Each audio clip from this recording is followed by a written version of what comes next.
And there's a very dangerous Danish fighter in town in Soren Bak.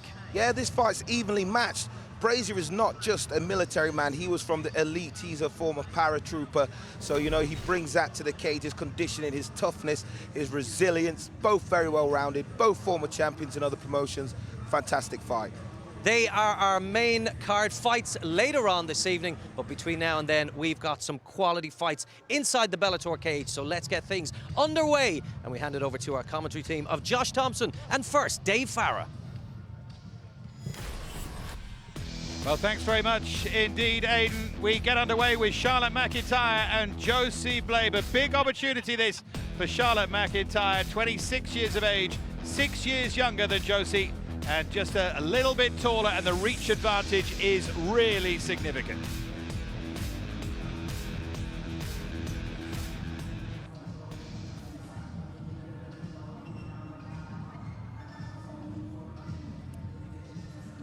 Yeah, where will I get the chair? Where will I get it? I'll run and get it. I need... Yeah. What's the...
There's a remote control on the corner there as well, you could lose.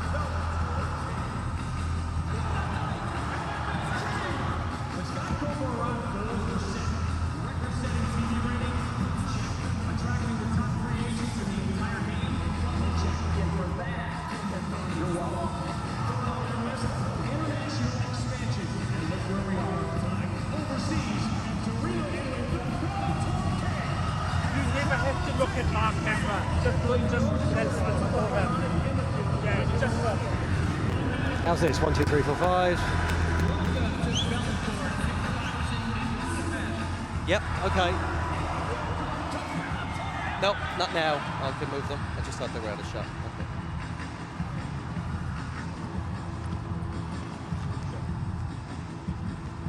Yeah. It would be handy, but we'll drop them for now.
We are in the English capital, London, inside the SSE Arena, Wembley, London's most iconic concert and event arena. And this evening, all action mixed martial arts takes center stage.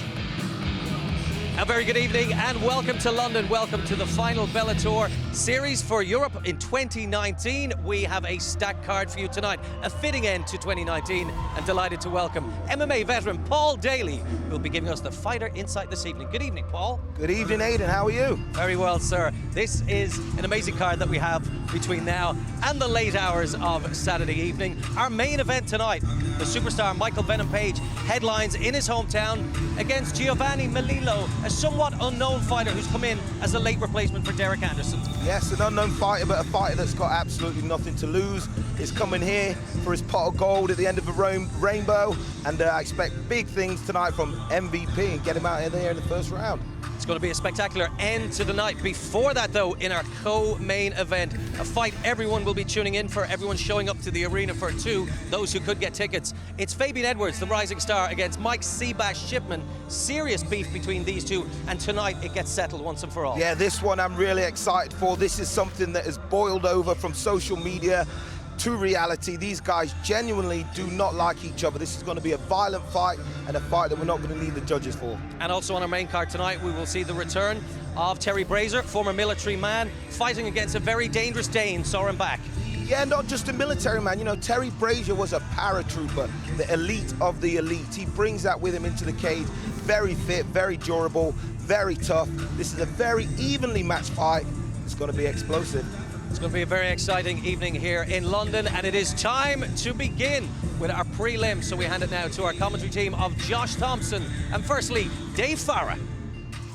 Thanks very much indeed, Aidan. Time, first of all, for our opening fight. Here is the tale of the tape. The featherweights get us underway. Charlotte McIntyre making her pro debut against Josie Blabber, who's 1-0. Josie 6 years older, and that reach advantage of 5 in Charlotte McIntyre's favor could prove crucial. Charlotte McIntyre, someone that Bellator have had their eye on for a long while. Let's see how she does as a pro, and let's get to our MC, Terry Cpan. Ladies and gentlemen, welcome to the SSE Wembley. This is Bellator London. We're going to kick off the action with 3 rounds in a featherweight contest. Introducing first and fighting out of the blue corner, officially weighing in at 144.6 pounds. She stands at a height of 5 feet 5 inches tall with a professional record of 1 win and no loss. From Exeter, Devon, England, please welcome Josie Blabber. And introducing her opponent across the cage in the red corner. She stands at 5 feet 6 inches tall and weighed in at 144.6 pounds. Tonight making her pro debut inside the cage. From London, England, please make some noise for Charlotte McIntyre. Your referee in charge of the action, Jacob Montalvo.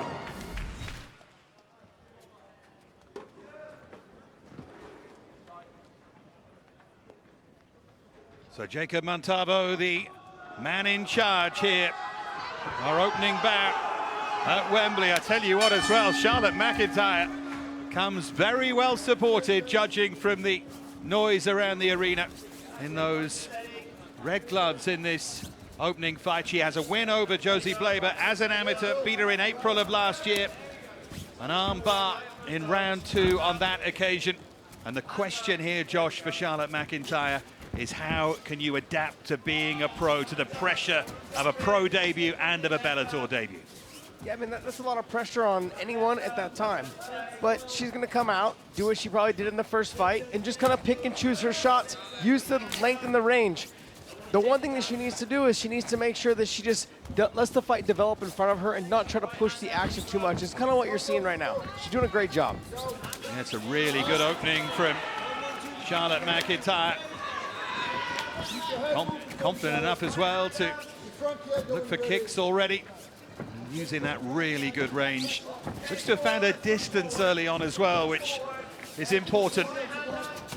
Yeah, what I like what McIntyre's doing right now is she's kind of feinting in and out, using her footwork to bounce in and outside the pocket. She's finding her range, like you said, but she's not letting that, she's not pulling the trigger. She needs to pull the trigger once she does that. She can't just keep doing that. Otherwise, Blabber's going to just go ahead and pick and choose when she lands. Leg kick there, which is a good idea from Charlotte McIntyre. Grew up in New Zealand, back to the UK in June of 2015. She went to university in New Zealand as well and has a degree in defense and security studies, the first bit of which is useful, I think, as a nice right hand MMA fighter. It's a really good right hand. Blabber is down and in trouble, and just about hanging on. The referee took a look there. It started with a beautiful right hand. She slid into the pocket, and Blabber got rocked right from there. McIntyre didn't see it until she started to stumble a little bit and stall back. Very nice job of following up, too. She didn't rush it. She picked and chose her shot, landed another one, was able to drop her. Swelling under the left eye there of Josie Blabber. Desperately trying to hang on in there. It was round 2 when they met as amateurs. In trouble here. Not even halfway through round 1. I talk a lot with Big John McCarthy about fight IQ. She needs to make space and let the combinations go. I think kind of the moment's already passed, but right from that moment when Blabber tried to get her into the clinch position, she should have made space, try to land some more combinations, and maybe push back to the clinch if she needed to. Blabber's done a pretty good job of, for the time being anyway, nullifying that threat.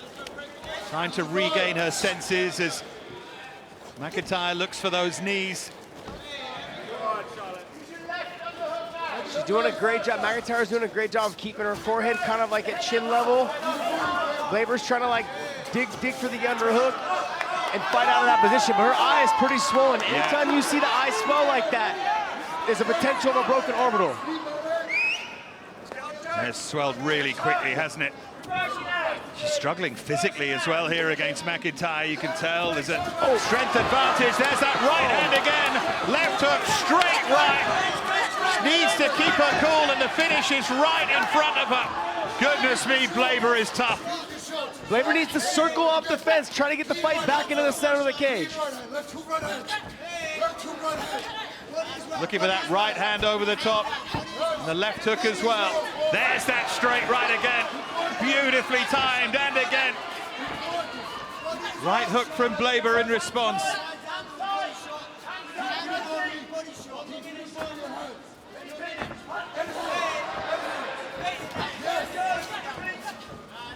Blabber trying to spin there, but I'll tell you what, that left eye is seriously damaged.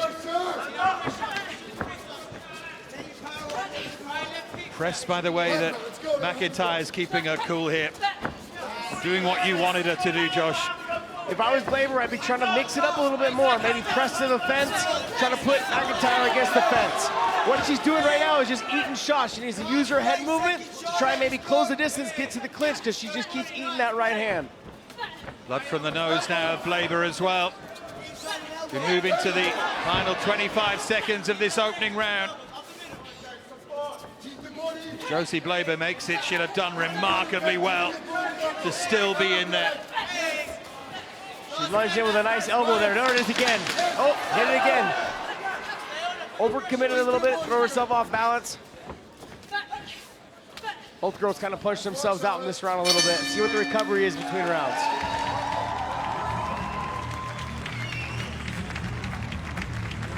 Terrific opening round for us on what should be a terrific night of action. And they get to work now on Josie Blabber. There's that eye, Josh. Happened early as well, didn't it?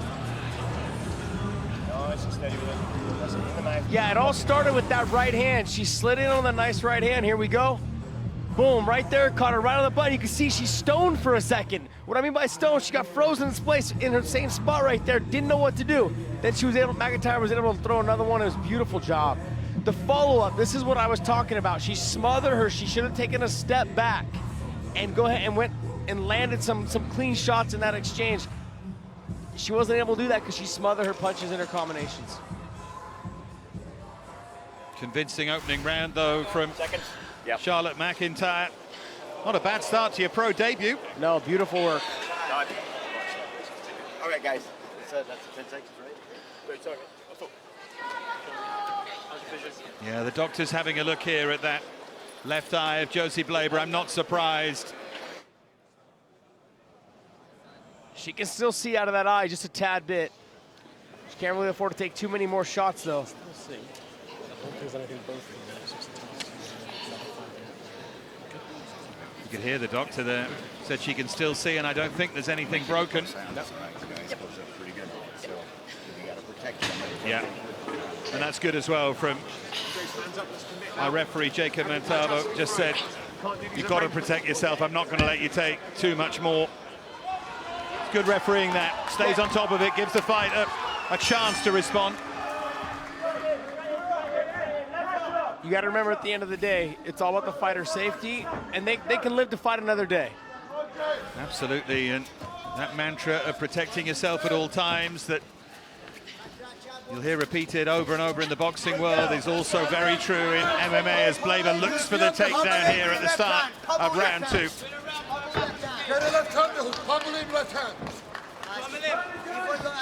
That was a smart idea, though, on punching her way into the clinch under the double leg, then working her way up to the clinch. Now she needs to get her back off the fence, though. That's the other thing. There she goes. She turns McIntyre to the fence. It's a better start from Josie Blabber.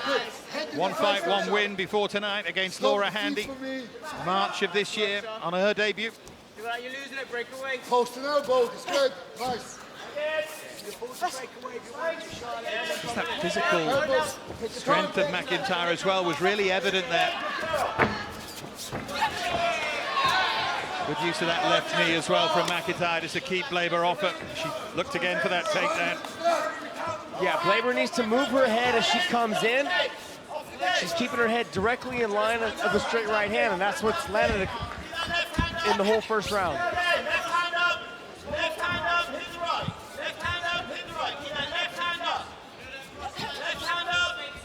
Where's those New Zealand colours? Charlotte McIntyre used to row competitively in New Zealand. Done some powerlifting as well. Talented sportswoman. Who started pretty well in this career. Josie Blabber trying to throw as much as she can volume-wise. Big right hand landed clean right on that eye. Referee's having a good look here. That right hand, she can't miss with it at the moment. And she gets a win on her pro debut. And straight away, with a good deal of class, goes to check that Josie Blabber's okay. Charlotte McIntyre comes into the pro.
Ladies and gentlemen, referee Jacob Montalvo calls a stop to the action at the official time of 2 minutes of round number 2, declaring your winner by TKO. And now she moves to 1-0 in her professional career, Charlotte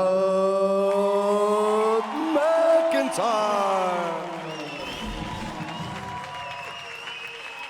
Charlotte McIntyre wins it then. Again, she beats Josie Blabber in round 2, but this time she does it as a pro. Thank you so much.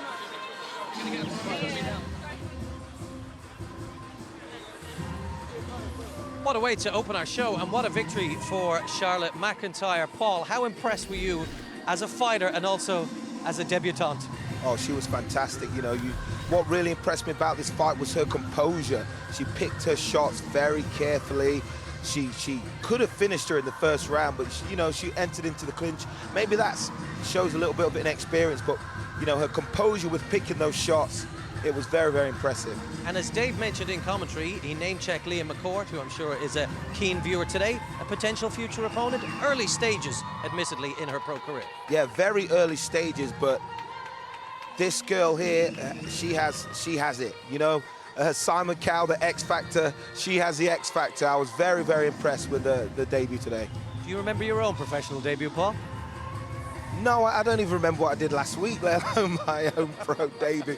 No, but I remember the nerves. Yeah, it's a very, very nerve-wracking experience. And like I say, I didn't have that composure. I won the fight, I won by knockout, but I didn't show half that composure. I think I was swinging, potentially with my eyes closed. I was just lucky and got him out of there. Right, okay. So, very disappointing for Josie Blabber. She'll come again, though. Yeah, she showed a lot of heart, took a lot of shots. If I was her corner, I probably would have stopped the fight after the first round, but she showed heart, and that's what's important. Yeah, in this you game were too. making all sorts of hand signals. Yeah. You can't be seen from up here, but you did feel... I was let's feeling look at some of the everything, action. yeah. From our opening fight here at Bellator London, explosive action from the opening bell. Yeah, like you can see here, it's the composure and picking the shots, working off the jab, straight rights, right hooks, back on that jab, and there's the end of the fight. Really good finish. That eye looked very, very bad. She showed a lot of heart to make it out the first. She's going to feel that one in the morning. All right. Okay, Paul, let's look ahead to some of the other fights that are coming up on the prelims tonight. What names stand out for you? We won't get too far ahead of ourselves, but I know you know plenty of fighters on the card today. Yeah, the next fight that's coming up, Uchegbu, I watched him fight in Birmingham. I think he showed a lot of potential. Very big for the weight, rangy, trained from a great gym, Team Calbon, trained with the likes of Terry Etim, Darren Till, since he was a kid essentially, and yeah, he's a dangerous guy. We saw him in his Bellator debut in Birmingham with a submission win over Lee Percival. A decent performance. What more would you like to see from him tonight?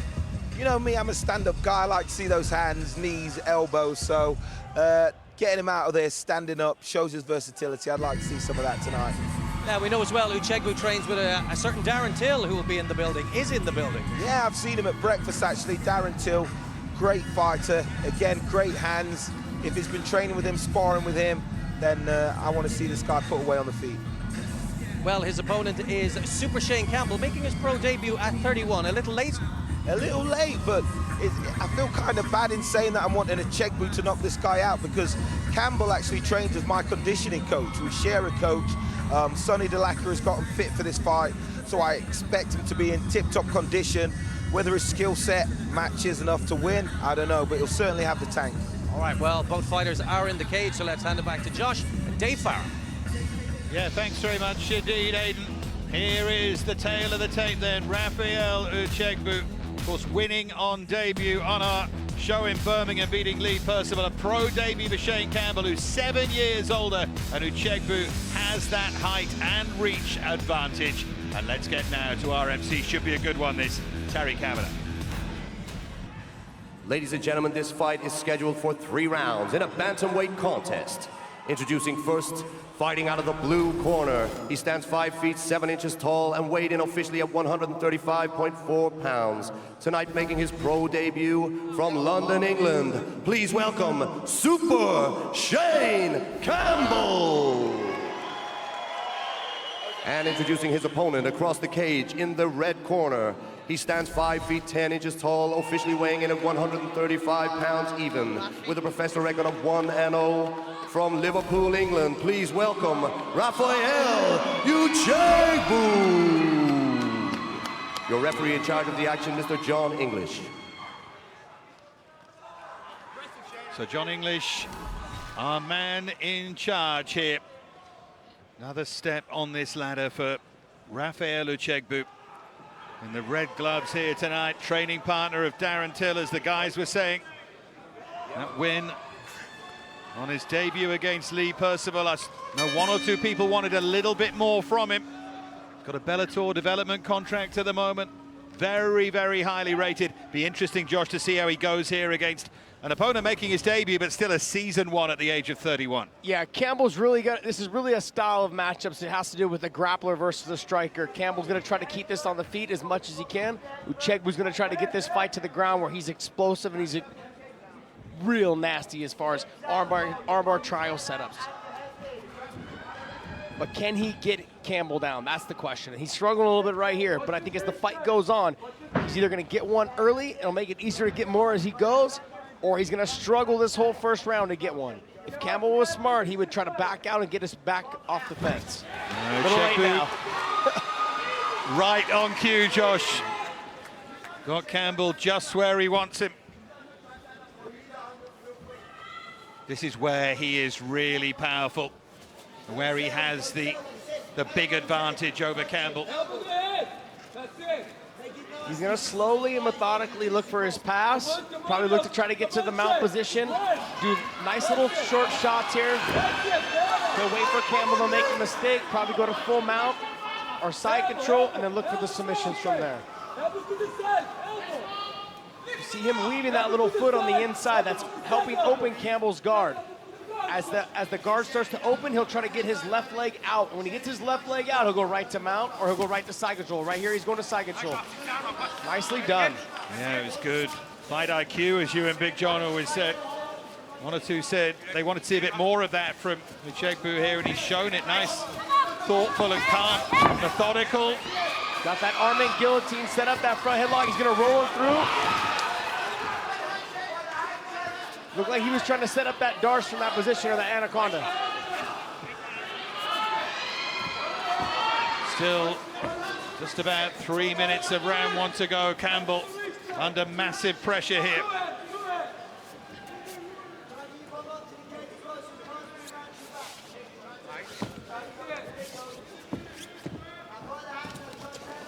Going for the Peruvian necktie, very nice.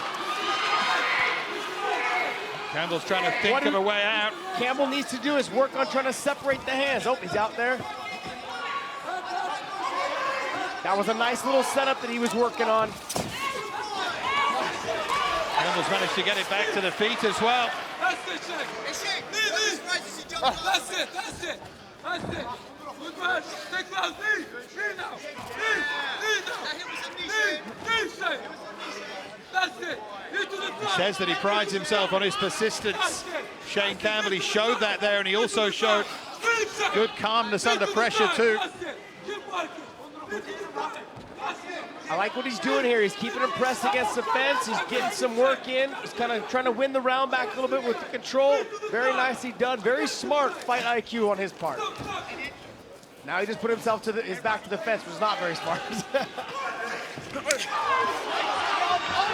Well, they're separated anyway. This is where Campbell wanted it. Wild swing with the right there. Uchegbu's useful on his feet too. This is where he wants to be. If he's going to be on the ground, he wants to be on the top position. He needs to try to maybe get to a half guard position though, or something where there's not as many threats in the submission department.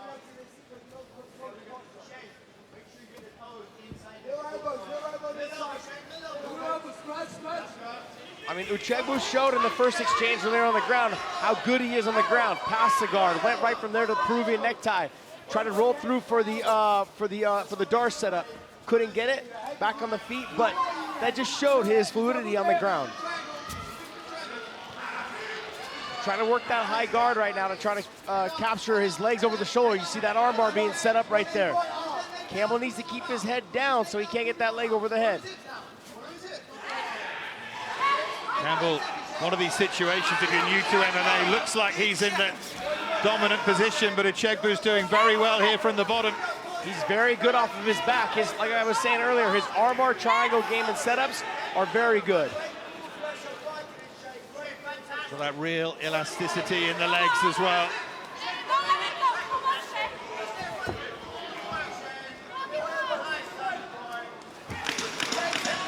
Campbell had got himself into trouble and then seemingly got himself into a good position, but Uchegbu is going to finish this opening round as the dominant force here.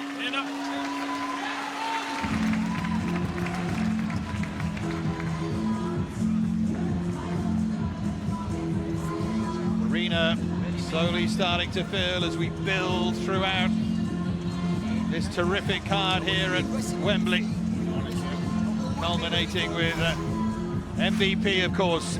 Let's take a look at some of that work from the opening round, Josh.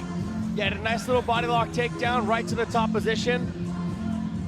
What I was showing here is he's using this left arm to try to drive that other arm underneath. He was going to try to go to an anaconda setup from there. Couldn't get to it. Then he goes to the Peruvian neckties. He steps that right leg over the head, then throws his left leg over the body. Nicely done. He just wasn't able to keep that pressure on the head like he needed to. That move started off with a guy named Tony D'Souza, who I used to train with at AKA, and he came in with BJ Penn. Those guys right there were some of the best guys in the world in jiu-jitsu. That's why they call it the Peruvian necktie, because Tony D'Souza is from Peru. I was about to ask you that. You got there first. Round two then, between highly rated Rafael Uchegbu in those red gloves and Shane Campbell, pro debutant at the age of 31. Uchegbu fairly clearly taking that opening round with his good work on the ground. Little spell of success for Campbell, but nothing more than that. Yeah, I don't know. I would say, who was trying to finish the fight more? I mean, it was a very close first round. I'm going to give it to Uchegbu, but I wouldn't say it's as much as you would think it would be. It's as you were here at the start of round two. What Campbell needs to do is keep his hands off the canvas. Every time his hands go to the canvas, Uchegbu throws an overhook over it, kind of locks him down in position so he can start working a high guard. You see him starting to work in that leg up there to omoplata there. Campbell doing a good job of trying to keep that leg. Now he needs to stand up and straighten his arm to get out of there. Yeah, that arm just got isolated for a moment there.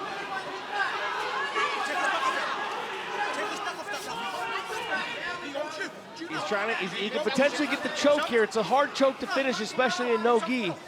When you have the omoplata, he's gonna try to, you see how he's driving his knee forward. He's looking for a shoulder lock, which is that omoplata position. Uchegbu doing a good job at getting to the top position and landing those shots. Campbell looking to respond there with that right elbow.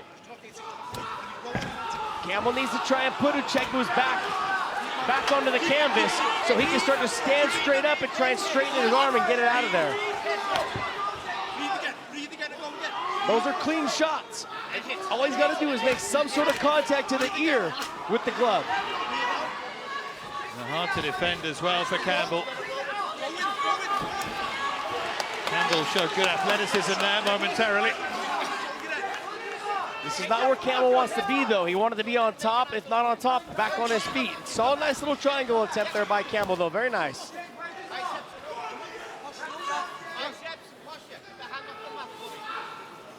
A few people were saying beforehand that this might just be a little closer and a bit tougher for Uchegbu than some were saying in the build-up. So it's proving. They're very evenly matched. Obviously, I think Uchegbu was the better fighter on the ground, and Campbell, I think, is, I wouldn't say better than him on the feet, but Campbell is someone that knows it. That's where his game lies, and he goes ahead and throws everything he has into every punch and kick that he has.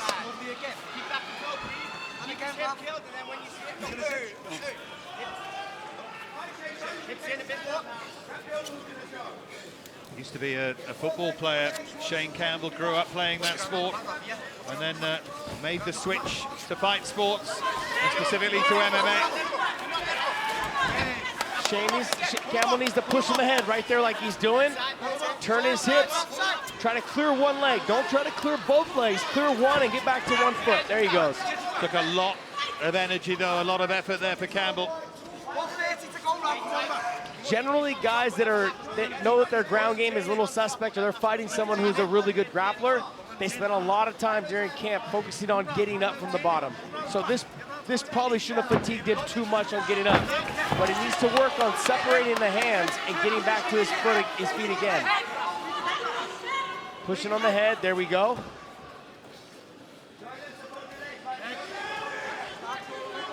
Can't let Uchegbu figure four the legs like he did right there. Approaching the final minute of this second round.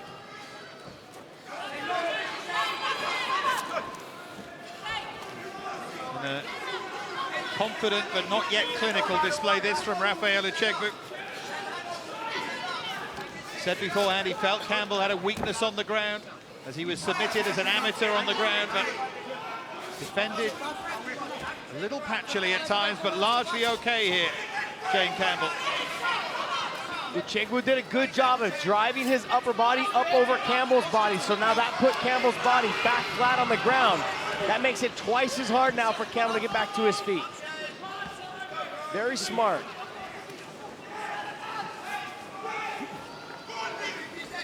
The positioning of Uchegbu is definitely showing. It's definitely now as Campbell's getting tired, it's showing and having more of an effect.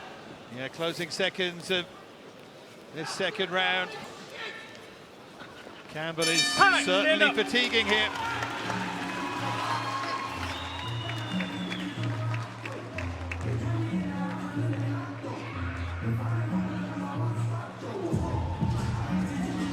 What a sight. Bellator here at Wembley. Rafael Uchegbu will certainly feel that he's got those opening 2 rounds in the books. Would you agree with that? Uchegbu wins the opening 2? Yeah, I would say the first round could be a toss-up. Look, we're in a different... When we travel overseas or when we travel to other countries, we're not sure how the judging's going to be. So they may look at Campbell being on top as a dominant position, even though Uchegbu was chasing the submissions in the first round. They could have given the first round to Campbell. I'm not saying they did, but there is that likeliness it could have happened. But I would say definitely round 2 was to Uchegbu. You can hear what they were saying there to Shane Campbell. Get aggressive in there. Also from Great Britain top team, GBT team, under Brad Pickett, Charlotte McIntyre. And that team's already won in our opening fight of the night. Campbell up against it here. Time maybe to get aggressive, if he can be aggressive on his feet. How long of this third round can he spend there? Certainly started more positively here. Looking for those kicks early. Campbell's got to be careful just rushing in like that and make it easier for Uchegbu to time the takedown. Nice right hand, though, by Uchegbu. Campbell's looking to really load up with both of those hands. But Uchegbu's nice and rangy, isn't he? Big right hand by Campbell, though, that landed. It backed Uchegbu up a little bit. I don't understand this. This is not where you want to be if you're Campbell. You need a knockout and a win if you lost the first 2 rounds. Absolutely, the minute that he saw Uchegbu stagger, he had to create the distance again and almost come again with his boxing, with his striking, but he's down now. You can see Brad Pickett in his corner. He's just sighed, leaned back in his chair with frustration. You could tell as a coach, those were the most frustrating moments. He had Uchegbu against the fence, able to land clean shots, and he went to the clinch.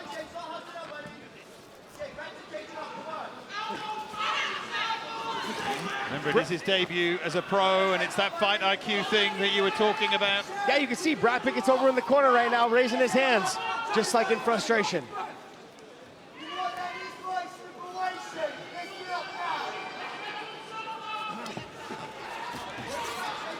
Uchegbu still looking for the finish.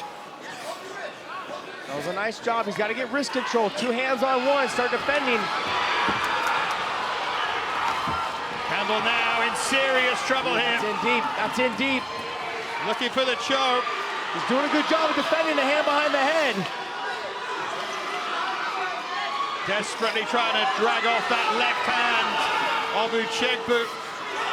Good job defending. Great job. He's got the palm-to-palm grip now, though, behind the back. He's got to keep trying to fight that top hand. Uchegbu gets the win. In the end, he couldn't keep defending Shane Campbell. 2 wins out of 2 for Rafael Uchegbu. But credit to Campbell, who comes in on debut against a tough opponent, and he really made him work, and he is shattered now, Campbell. He should be. The beginning of the issues was that he basically hit Uchegbu with a nice clean shot, had his back to the fence, and an opportunity to potentially land some more clean shots to finish the fight. I'm not saying Uchegbu was rocked and hurt or injured, but you could tell there was a combination there.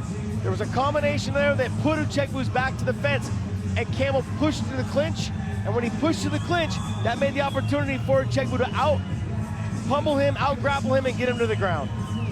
Nice transition here to the back. As they were trying to escape, he gave his back, and Uchegbu jumped right to the back, able to get the palm-to-palm grip and the finish. Finally got it in, deep enough, tight enough. Campbell was done. Learning process, isn't it? And Campbell's learned plenty there. In terms of getting carried away with a little bit of success, but we can make it official now. Both move. Together with John English, let's get to our MC, Terry Cavanagh. Ladies and gentlemen, the official time of 2 minutes and 17 seconds of round number 3. This bout comes to an end due to submission via rear naked choke, declaring your winner, Rafael Uchegbu.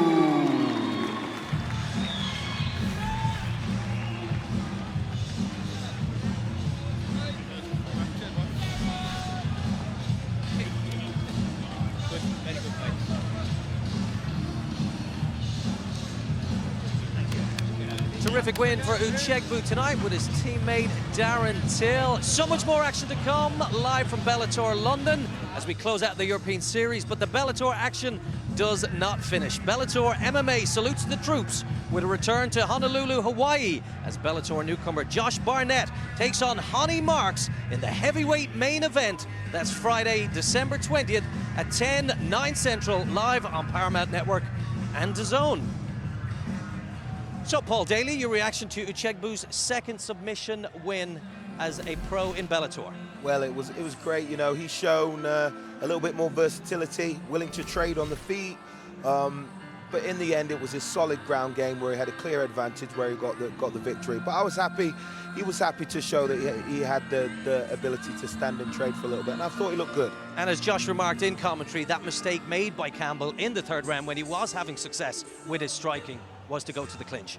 Well, that shows his inexperience. You know, it's his pro debut on such a large show, and he's going to make those mistakes as he comes up through the ranks.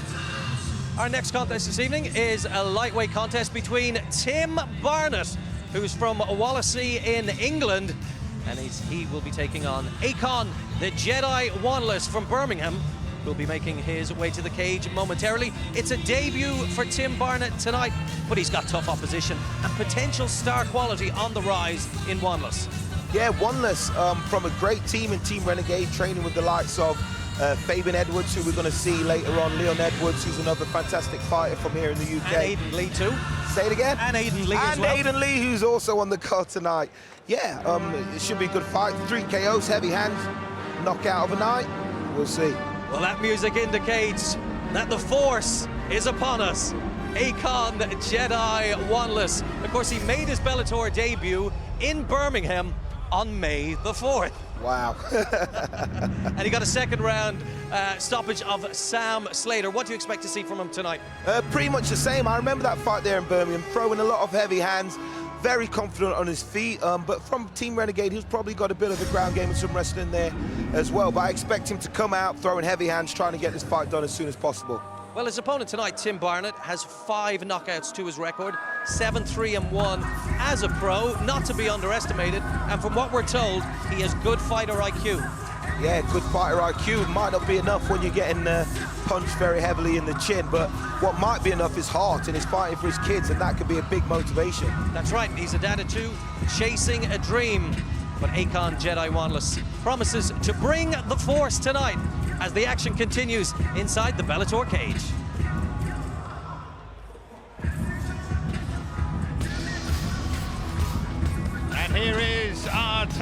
of the tape. Wanliss, who could be anything, could be a real superstar.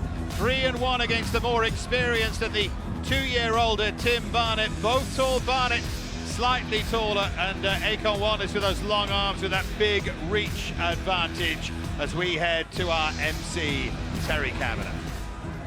Ladies and gentlemen, we are ready for 3 rounds in a lightweight contest. Introducing first and fighting out of the blue corner. Officially, he stands at 6 feet 2 inches tall and weighed in at 156 pounds even. He brings to the cage a professional record of 7 wins, 3 losses, and 1 draw. From Wanliss, England, please welcome Tim Barnett. And introducing his opponent across the cage in the red corner, he stands at 6 feet 1 inches tall, officially weighing in at 154.4 pounds. He brings to the ring a professional record of 3 wins, 1 loss. From Birmingham, by way of Jamaica, Montego Bay, please welcome Akon, the Jedi, Wanliss. Your referee in charge of the action, Mr. John English. A big fight this for both of them, but Wanliss, after his win against Sam Slater in Birmingham on his Bellator debut, when he let his hands go, well, big chance against Tim Barnett, who is much better than most people give him credit for. Very, very difficult customer. Wanliss in those red gloves, and he's quite the character as well, which adds to that star quality. The Jedi and the Darth Vader cage walk, and he looks to unleash those leg kicks already. Yeah, he came out right after out of the gate with those leg kicks. Right away, Barnett was trying to grab the legs, stop taking the full impact. Nice right hand. Oh, right hand, left hand, straight left that was from Wanliss. John English takes a look. He's desperately trying to protect himself there, Barnett. Barnett's doing a good job of getting that half guard and that underhook on that left side. He was hurt there. He's got a good position. Oh, he lost the leg now. He's out. It's gone. He's gone. And Wanliss with the early finish, much earlier than anyone had predicted. Really impressive, but the damage was done on the feet with the right and then that straight left as well. Yeah, the leg kicks is what set everything up, because Barnett then started chasing to come in because he didn't want to take the leg kicks anymore. And when he did that, it made it easier for Wanliss to land a straight right. When he landed a straight right, set him down.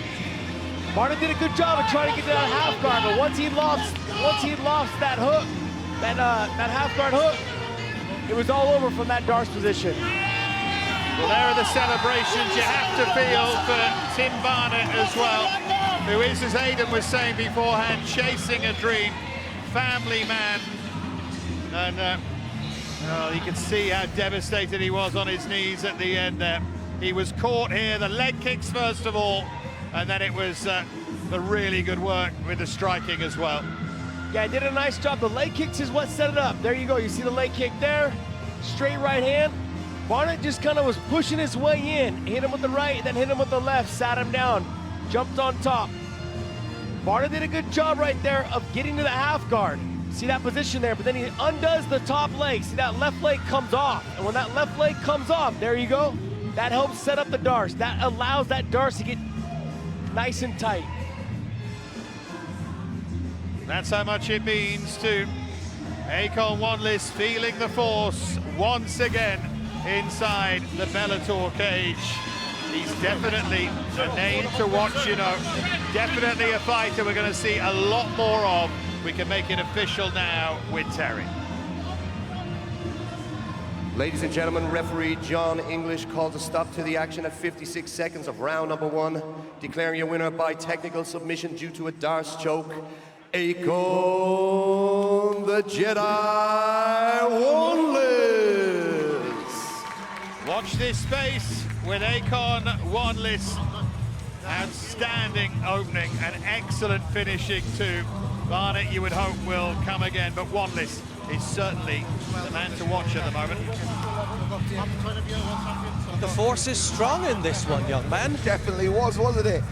Fantastic fight. He did what I said he needed to do. Went with his hands, set up by the kicks, got him out of there. I also did mention from Team Renegade, good ground game, good wrestling, and he showed it there with a submission finish. Yeah, overall, 56 seconds, but we got to see all elements to his MMA game in a very brief space. Yeah, 56 seconds of MMA.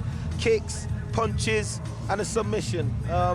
I think this kid could be a star, you know. I'd like to see him go on and fight one of the bigger names in the lightweight division. Where can he go? Okay, let's look at the action there. Yeah, 1, you can 2, see 3 here. leg kicks. Yep, the leg kicks got him thinking about his leg, and then he exposed with his hands. 1, 2, 3, sits him down with a jab come hook, and then he's on him straight away. Looking for strikes, saw it wasn't there, opts to go for the submission. Gets the submission, fantastic, just cinches it in. There you can see him stabilise his position. Wild doesn't do himself any favours taking that leg off, and taps shortly after. Disappointment for Tim Barnett. Akon Wanliss, he's a physical specimen as well, quite tall at the weight. Where can he go in his early pro career in the lightweight division?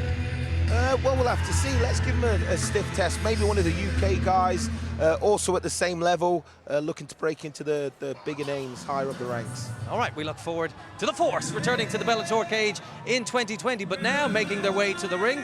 In our featherweight contest, we have Harry Houdini Hardwick, who'll be taking on Nathan the Black Rose. This is an intriguing contest, Paul. Very intriguing. You know, Nathan Rose trains with UFC fighter, former UFC fighter Jimmy Manuwa, training for light heavyweight. You know, so I expect him to bring that to the cage. We've seen in the past that he likes to come out and he likes to bang you with his athleticism, and you know, tonight's going to be pretty much the same. He's 7-2 as a pro, 1-1 inside the Bellator cage, 4 victories by knockout, all in the first round. There you go. He comes straight out the gates like a racehorse, looking to get the fight done. He's not a guy that likes to see this fight go to the judges. However, he's coming off a unanimous decision loss to Luke Ord back here in this very arena in June, and he said he should have finished the fight when he had the opportunity. Yeah, and like I say, you have this coming up. You have your wins and you have your losses. It's how you take him, how you learn, how you mature from him, and we're going to see that tonight. Has he taken it well? Is he going to come back with a victory or a slide to another defeat? Well, he's in against Harry Hardwick, who predicts a submission. Let's find out.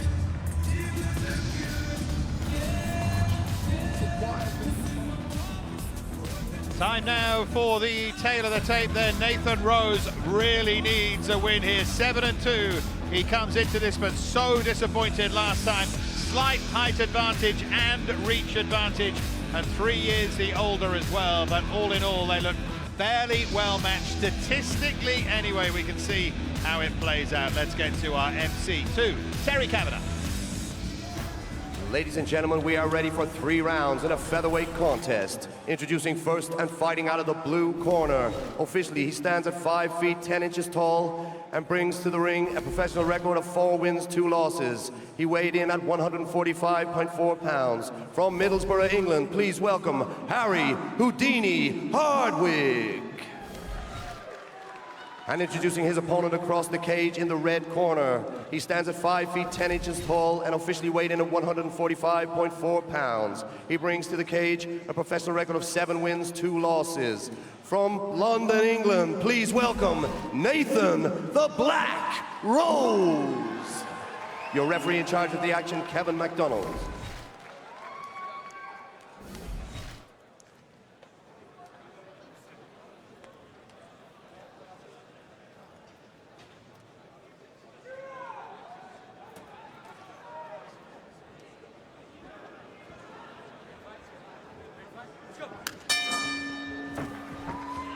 So Nathan Rose, beaten last time, already starts with useful intent here in those red gloves. Became a father last week. He's had a few sleepless nights in the build-up to this.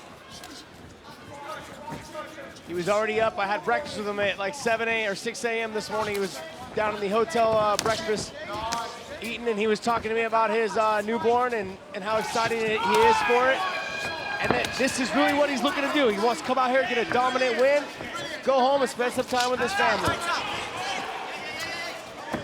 He said he let himself down and his team down against Luke Ord on the undercard of Musasi and Lovato Jr., but he's going all in here in the opening minute against the man they call Houdini, who might have to show some of those escape qualities.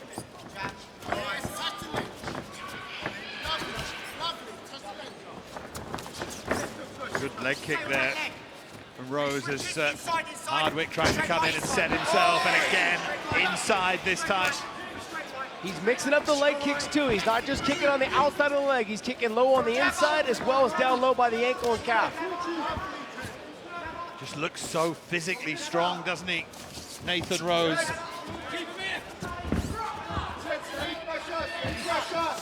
Hardwick trying to respond. And from Middlesbrough, the Middlesbrough Fight Academy. Good knee. Nathan Rose needs to keep his back off the fence though, and needs to keep it in the center of the cage because that's where he was doing the best work. Harry Hardwick lost a split against Luke Ord. Beat Cameron Hardy last time with a guillotine. Useful grappler.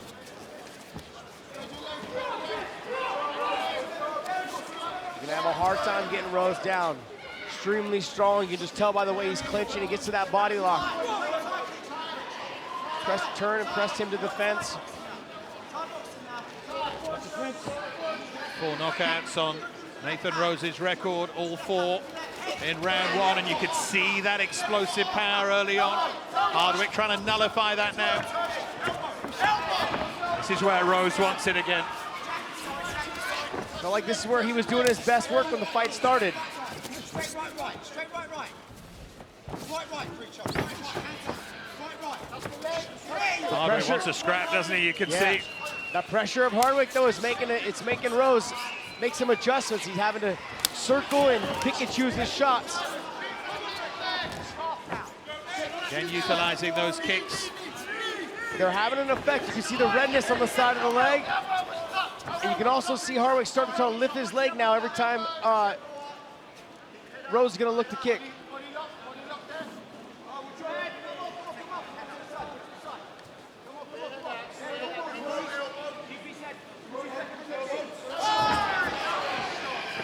Once again, Hardwick getting himself off the fence. He's certainly grown in confidence as this fight has developed. The way that Rose started it, Hardwick switches now to southpaw. Comfortable in either stance. And looks for the head kick as well. Feels like Hardwick's relaxing into this a little bit. He's just keeping the pressure on Rose, making Rose make some adjustments. Nice job at defending that takedown, though. He's not out of it yet, but Hardwick was in deep. Not able to get the takedown. Ooh, beautiful knee. Great elasticity there from Nathan Big Rose. cut over the eye. Oh yeah, it's a brutal cut over the right eye of Hardwick, and another knee right up the middle, and then the right hand. And suddenly a crisis developing here for Hardwick. Yeah, but he's got Rose in trouble, though. He knows that he's cut, so he might as well go for it. He's doing a great job pushing this pace. A combination, there was an uppercut in the middle of it as well. Oh, he's on the neck. Oh, he just lost it there, Hardwick. What a good opening round this has been. Rose having to defend those elbows. Hardwick's throwing off his back. Just so people understand, those elbows are legal. Even though the 12-6 elbows are illegal, when you're on the feet or on the ground, you cannot throw them from 12 o'clock to 6 o'clock. Even though I know that's the same elbow, it's legal that way when you're laying on your back and throwing it. Closing moments of a really entertaining opening round, which started like a runaway train for Nathan Rose, but Hardwick fought back, and let's see how they deal with that cut. Yeah. That was his best job, that was his best round. Now he's finished. I want you to snap kick more. Nasty one, isn't it? High on the forehead there. At least it's not right over the eye. You cannot let your head get low. head on the chin. It doesn't matter about the takedown so long as you keep control, keep him working. Yeah, Harry, he's putting a lot more pressure. He's putting a lot more pressure than his normal strategy. So I want you to...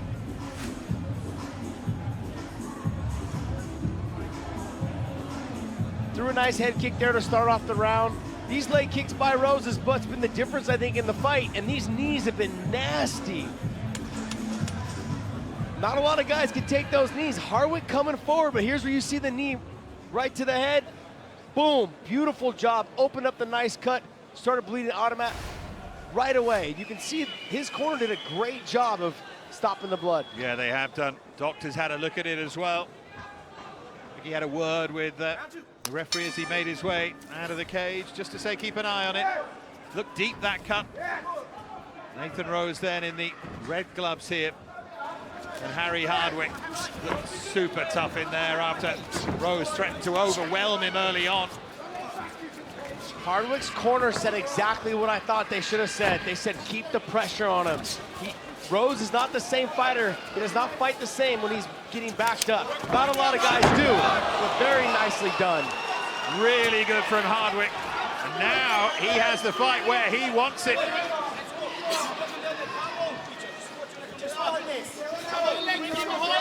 Rose doing a good job of getting that underhook, trying to stand up. He's got to be careful giving his back. Nice knee. Rose has done well to recover there.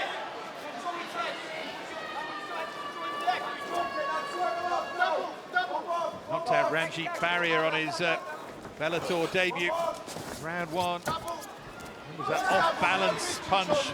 That was a sneaky little move that Rose did where he tried to drive him into the fence real hard to get a little bit of a bounce back so he could lock his hands around the leg or around the body.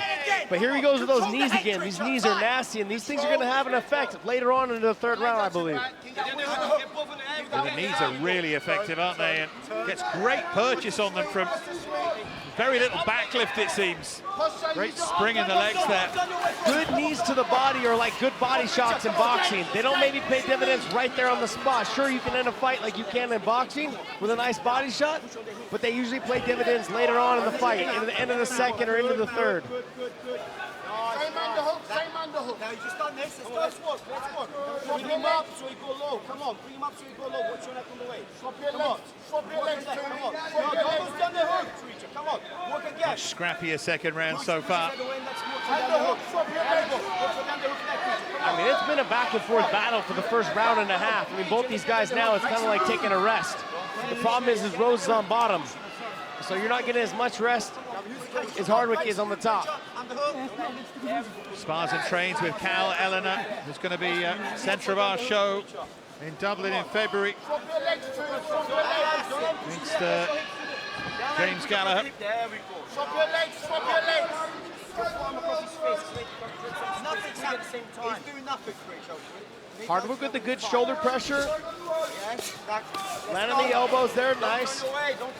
Trying to keep Rose's back flat to the ground, so he has to turn to his side before he starts to try to mount any type of escape. It's important to keep busy as well when you're in that dominant position. You can't just, as you always say, Josh, lie there and expect to win the round. Yeah, because now the way the judging system is trying to be pushed on to people is that you can't just get takedowns and lay down on top of somebody to get the win. Sure, you're in the top position, but it doesn't mean you're winning the fight. Whoever's doing the most damage, which is the #1 criteria for MMA, whoever's doing the most damage, doesn't matter if you're on your back, it doesn't matter if you're on your feet. If I'm doing more damage from the bottom, I'm winning that round. We're still trying to get the judges to start judging that way, though. I was just going to say how great that sounded in theory, but it'll take a while. You have to explore there. You have this space to try and come up. Watch your neck. Stay low. Stay low. Watch your neck. Watch your neck. Stay low. Go low under his legs. See, Nathan Rose took out his underhook, and he should have kept that and kept scooting to the underhook side. Instead, he took it out and tried to get wrist control to stand up. The problem is, though, is that his legs are locked down on Hardwick's legs, so he's having a hard time getting out. It's almost like locking himself down in that position.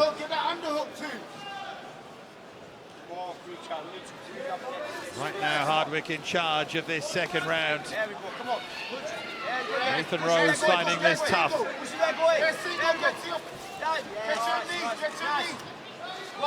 Great move at the start of this round for Hardwick to get in this position, and he hasn't relinquished it. Come on, Preacher. Now you bait the hips, kick him off. I mean, right now, the blood is not affecting Hardwick, it's affecting Rose. Because the blood is dripping down onto Rose, into his face, into his eyes. Heading for the final 10 seconds of a round 2 that surely belongs to Harry Hardwick. Great finish to it as well. The conditioning of Hardwick is incredible.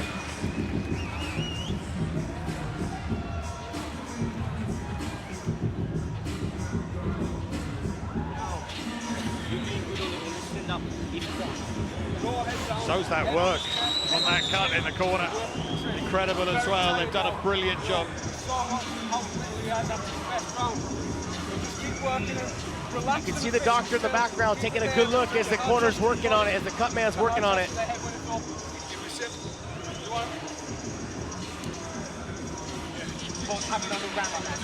Nathan Rose looks tired, though. He does, doesn't he? Took the words out of my mouth. Harry Hardwick looks down on the stool as well. He looks pretty fresh in the corner, like he's ready to come out, push the pace. One thing I want to say, mentally, for Rose, looking across the cage, he sees Harry Hardwick not sitting down on his stool. That mentally can break somebody.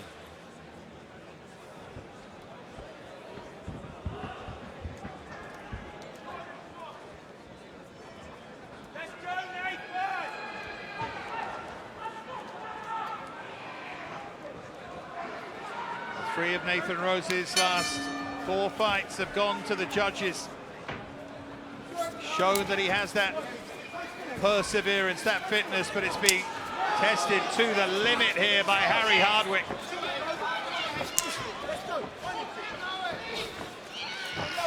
Hardwick's doing a good job of making him guess. He's switching his stance, throwing the jab, throwing the kick behind it. I mean, there's a lot of things that Harry Hardwick's doing very well that's really unorthodox. It's kind of throwing Rose off. So it's making Rose step back, cover up, wait for him to get done with the combination, then do something. Yeah, he switches stances, doesn't he, really fluently. I think Rose needs to step out of this position because unless he can get the takedown and be in the top position, I would suggest he's wasting energy here. Scoot back or at least get to the double unders so he could potentially just keep him pressed to the fence.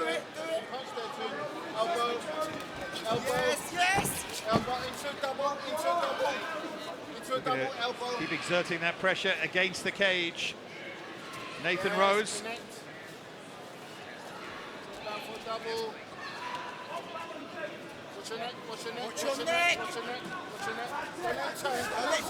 This is not where he wants to be. See, this is where I suggested he stay out in the open. And if he's going to be here in the clinch, he needs to keep letting those knees go. Nice elbow there. They were so effective early on, weren't they? And we haven't seen them. Yeah, the knees to the body and the knees to the head is what opened up that cut. Hardwick with that kick and then kick to the body. Nice body shot there by Hardwick. Landing with that left hand, Hardwick, and then the left hook this time. Uses those long levers really well, Hardwick, in different ways. He's got his hands locked, though, up underneath the butt. That normally means you're going to get taken down. There goes Rose. He's got to get back up. Turn him now, let's go. Elbow in the brain. That was a lot of energy right there spent by Hardwick trying to get that takedown. So he did start the round looking the pressure. Will he start to fade? This is anyone's fight. Right now I have it 1-1. So whoever walks away with the win in this round wins this fight. Let's go. No, turn him again. Turn him again. Listen, turn him. This is where Rose needs to let those knees go.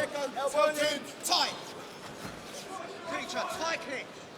Final half of the final round, and it feels like it's all up for grabs here.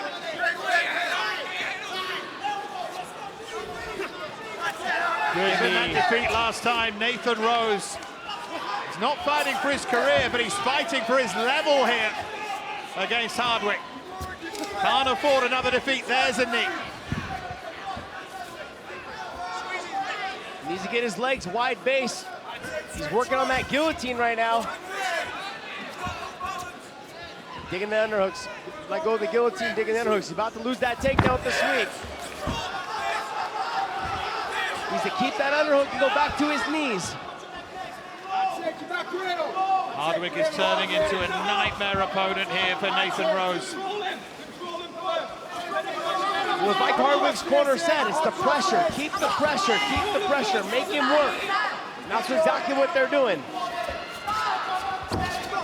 Nice job by Nathan Rose. Hand fighting and getting back to his feet. Right now, Nathan Rose is feeling every second of every sleepless night in the last few weeks. He's got to pass that guard so he doesn't get caught in that submission.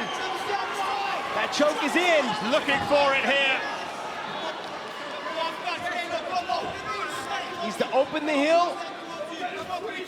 There you go, try to sweep him all the way over. If he can't get it, rock back and go to his knees.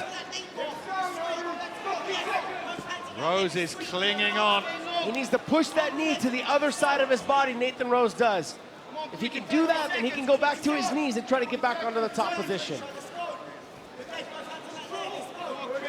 See how high his left underhook is. He needs to get, there it is. He needs to put it down there, lower on the leg, and then he also needs to try to push that knee back to the other direction. Right now, he's just trying to muscle out of the position, wasting a lot of energy. Into the last 30 seconds, that cut is bleeding badly again. Nathan Rose needs to lock his hands and drive up to his knees. This is not where you want to rest. Dramatic finish here as we head into the final 10 seconds. Hardwick looking for that choke.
For Nathan Rose to make his way. Here is Terry. Ladies and gentlemen, after 3 rounds, we go to the judges' scorecards.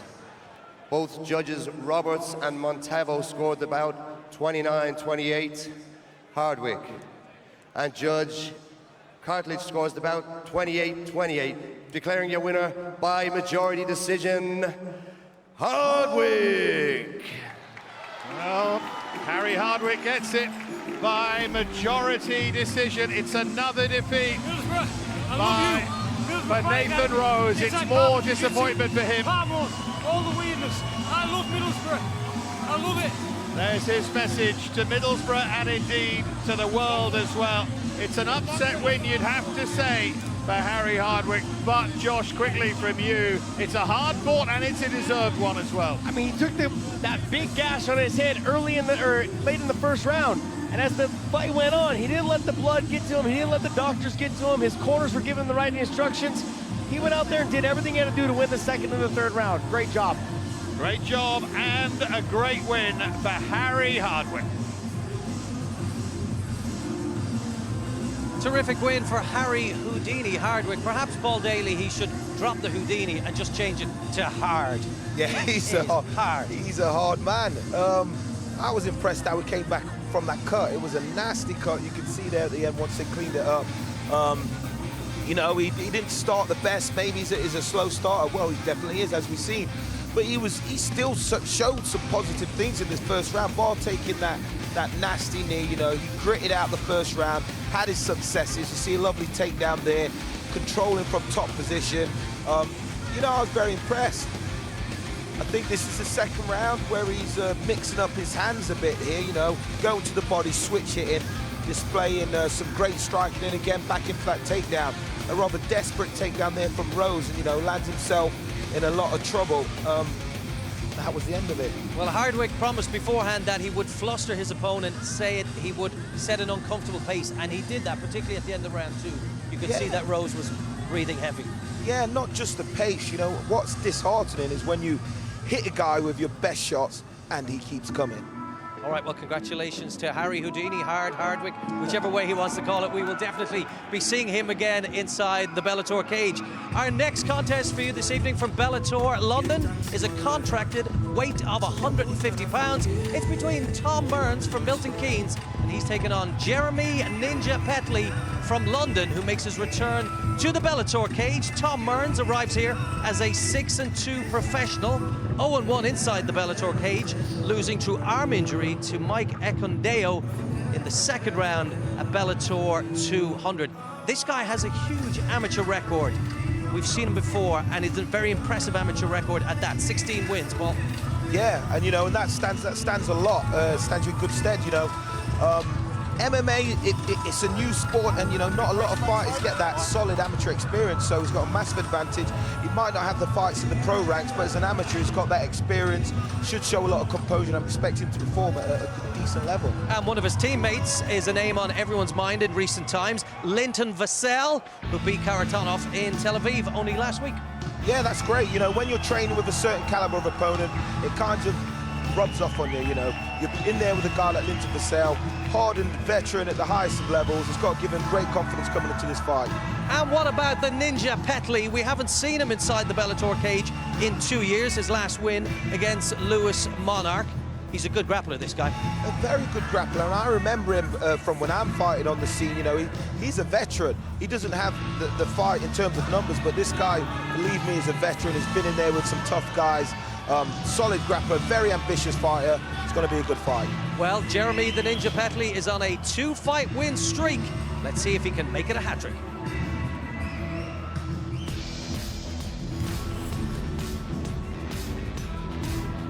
And here is our tail of the tape then. Jeremy Petley, 7 years. Tom Burns is senior, just an inch taller, and a slight reach advantage as well for Petley. But this is going to be interesting tactically to see how this plays out. Let's get now to our MC. Ladies and gentlemen, this contest is scheduled for 3 rounds in a contracted bout at 150 pounds. Introducing first and fighting out of the blue corner, officially weighing in at 149 pounds even, with a professional record of 6 wins and 2 losses. From Milton Keynes, please welcome Tom Burns. And introducing his opponent across the cage in the red corner, officially weighing in at 149.6 pounds. He brings to the cage a professional record of 12 wins, 8 losses, and 1 draw. Fighting out of London by way of Victoria, British Columbia, Canada. Please welcome Jeremy Ninja Petley. Your referee in charge of the action, Mr. Kevin MacDonald.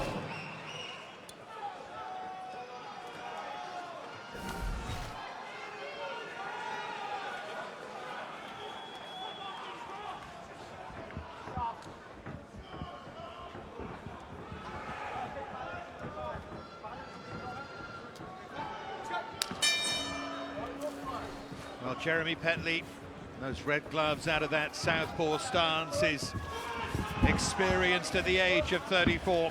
He's 2-0 for Bellator. He's been out for a while, hasn't fought in nearly 2 years. Injuries have rather plagued him.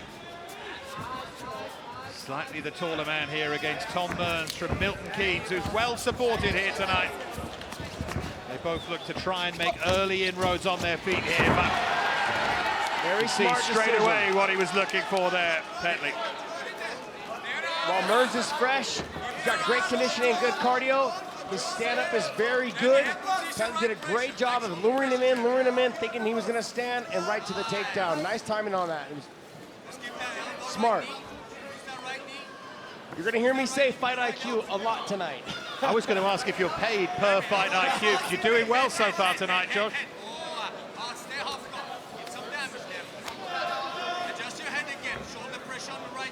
Mearns trying to fight his way out of this position. Petley actually said beforehand when he was analysing this, he didn't think Mearns was very good off his back, thought he could do well from this position, better maybe than normal. Trying to prove that here. Yeah, Petley definitely has the advantage on the grappling aspect of this. Doesn't mean that Mearns can't get back to his feet and do some damage on the feet, but I would give the advantage a lot more to Petley on the ground. He said he had a stomach bug before and during his last fight against Lewis Monarch that Aiden was mentioning. Relieved to get out of that with a win. Looks in good fighting shape here tonight. Mearns doing a good job, though, of kind of being a defensive ground fighter, but he needs to work on being a little bit more offensive so he can get back to his feet.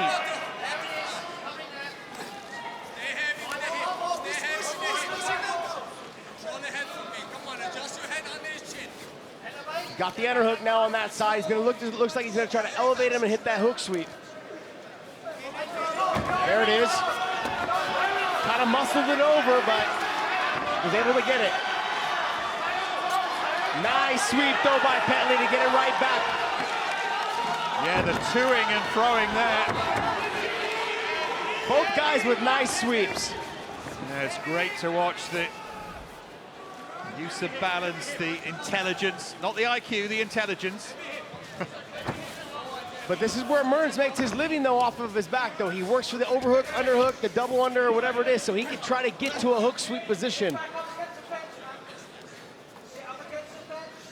Petley did a good job. I call it a knee tap, like kind of sweep, where he kind of puts his foot down next to the knee and kind of knee taps him over to the top position. Into the final couple of minutes of this opening round. Jeremy Petley, who trains in Southeast London, not too far to come. One thing I can tell you, though, is that Mearns, he's going to be there in the second and the third round. In all the fights that I've seen, his conditioning, his cardio is very good. Great cardio, great power as well, Mearns.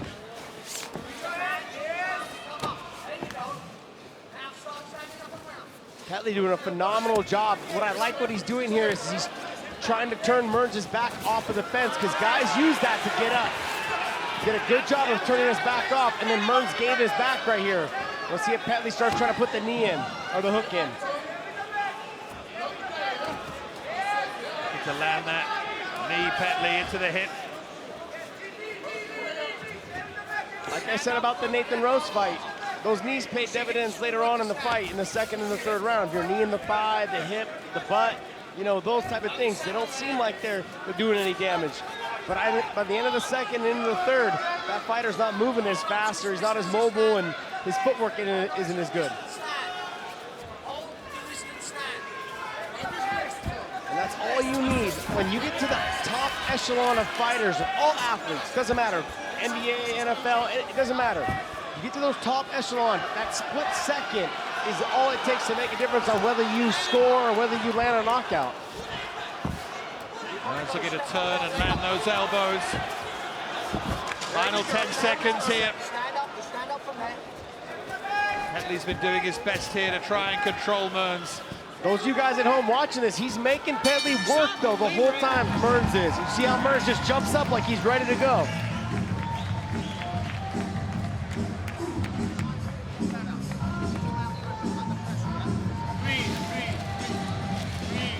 Yeah, they're telling Petley to breathe in there, not surprisingly. Might have a tough 10 minutes ahead of him here. Nice one. Yeah? Sorry. Let's stand up the distance. I didn't have opportunity. No, let me talk later. I thought you were. That's the deal, yeah? Sir? It's his options. You've got to shut that down. You've got to pummel him off or footwork off. Stay outside his lead foot. Still composed. Steady back there in Tom Mearns' Then he's going to struggle with the grab. Yeah. Silvio Bunch from London Fight Factory with Jeremy Petley. Yes, sir.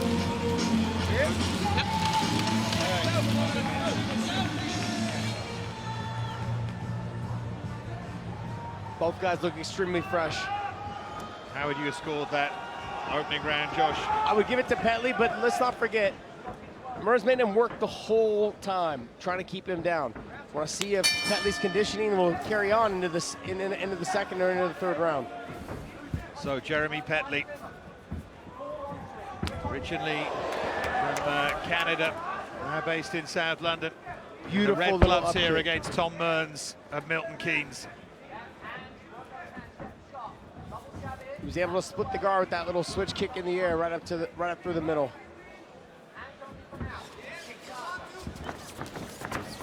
Pouring away with that southpaw jab, Mearns, but not landing it.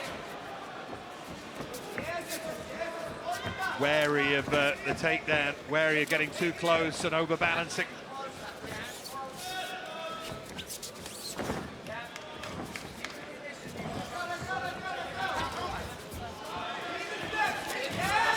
Petley again, just adjusted the feet and got into range and got the takedown.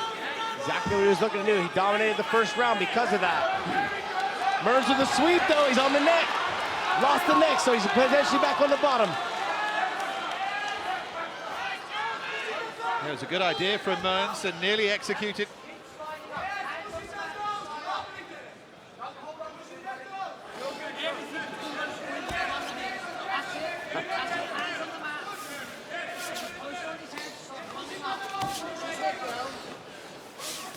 Cut on the nose there of Mearns, but nothing to bother him unduly. How much will the work that Petley's doing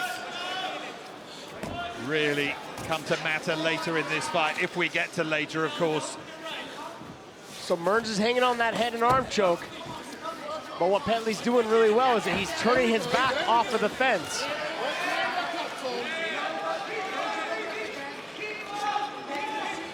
And as he's turning his back off the fence, he's trying to pass guard, so that nullifies that head and arm choke. That front headlock position.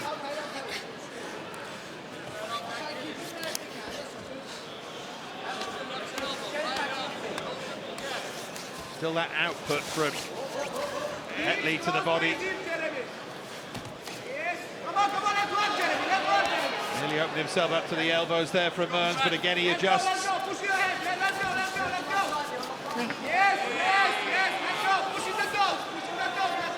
Mearns is hitting that attack, trying to hit those attacks. He's trying to work on that arm crush. He's trying to work to the guillotines. The problem is, though, is every time he loses it, he doesn't go to something else. He just abandons it and goes back to the guard. Where he needs to start trying to work, maybe do a sweep or trying to kick him back and get back to his feet. Petley says he wanted to use this opportunity tonight to really showcase his ability. Has high ambitions. He's got that underhook on that left side. He needs to start kind of scooting out on that left side.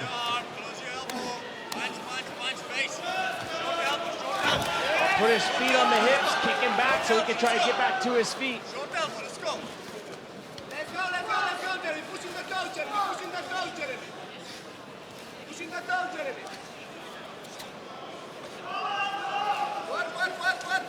Watch the back of his head. Watch that. Continue to exchange. Petley to the body and Mearns with attempting anyway those elbows to the head.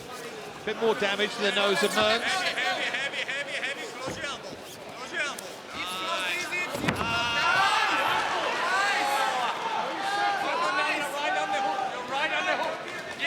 This takes away a lot of those submission attempts now when he's in the half guard position.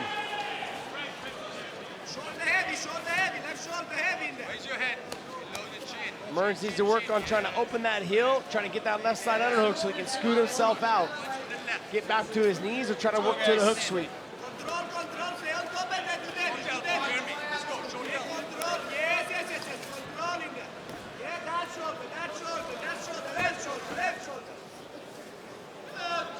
Takedowns early in each of the opening 2 rounds so far for Jeremy Petley. There's that underhook, but he lost the position with the leg, so he ended up getting mounted.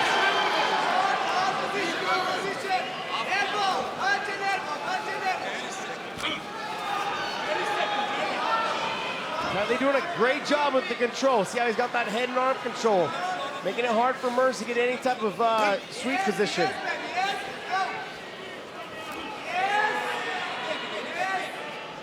A dominant display so far this from Jeremy Petley. Hard to see it any other way than that.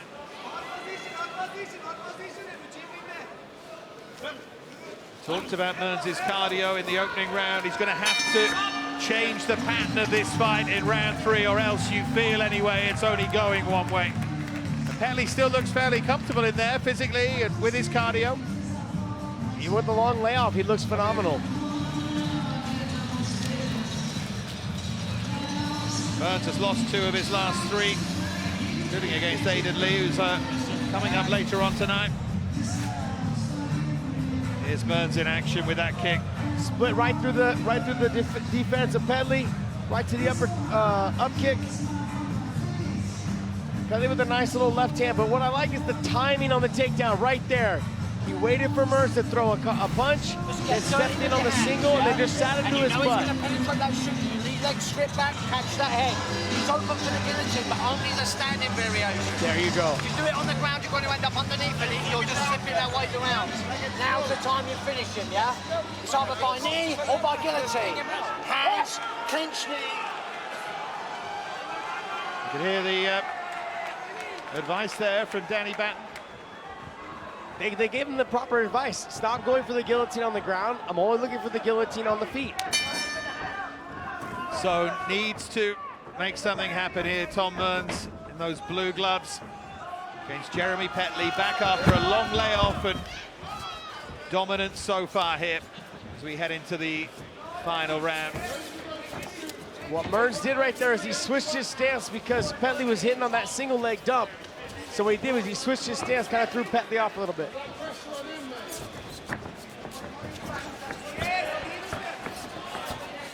Pouring right hand there from Petley.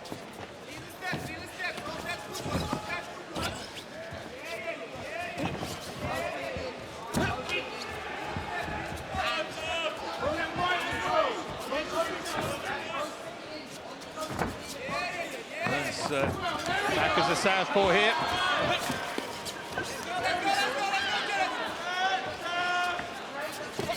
The southpaw stance starts throwing guys off because they're only used to shooting one direction, not being prepared for when someone switches stances. Switching between the 2 a little bit. Quite vulnerable when he's square on. He went for the knee, but Petley secures the takedown. So like Mearns' corner said, like if you're gonna go for the guillotine, start working your way back up to your feet as you do it.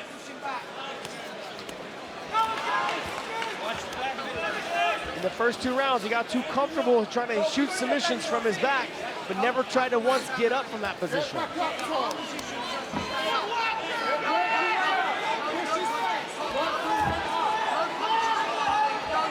The best time to start getting back up to your feet is when you're threatening a sweep or when you're threatening a submission, because then that fighter, your opponent, is trying to defend those positions. They're trying to defend the sweep, they're trying to defend the submission. So it makes it easier for you to start working your way back up to your feet. We head into the final 3 minutes. Petley has this exactly where he wants it.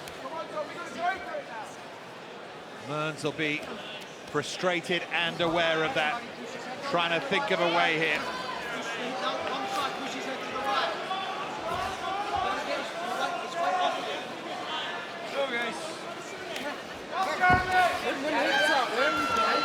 He's working hard here from that good position.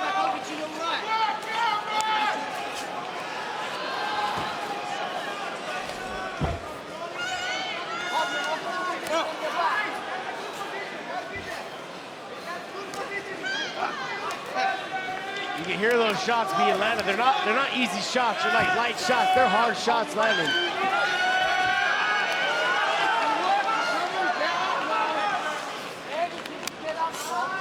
Just got that vice-like grip on Mearns, and indeed on this contest at the moment, Jeremy Petley.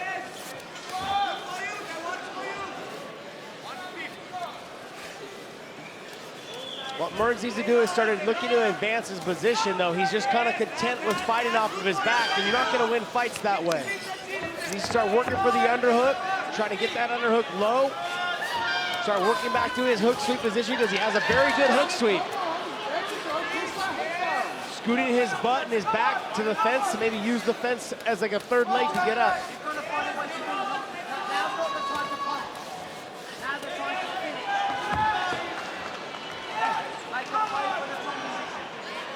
Very skillful though this from Petley. Action. Smart too.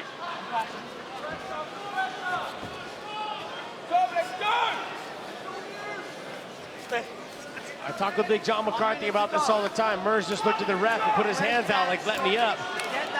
If you want to get up, you got to get up. Okay, don't rely on the ref to let you up.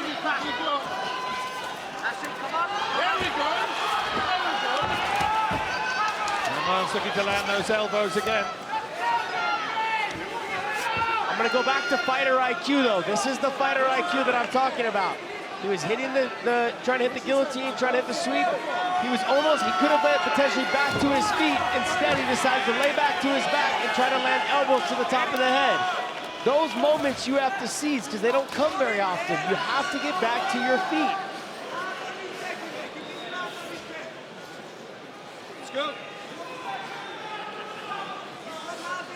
Jeremy Petley's shown tonight that even at the age of 34, he's still got plenty left in the tank.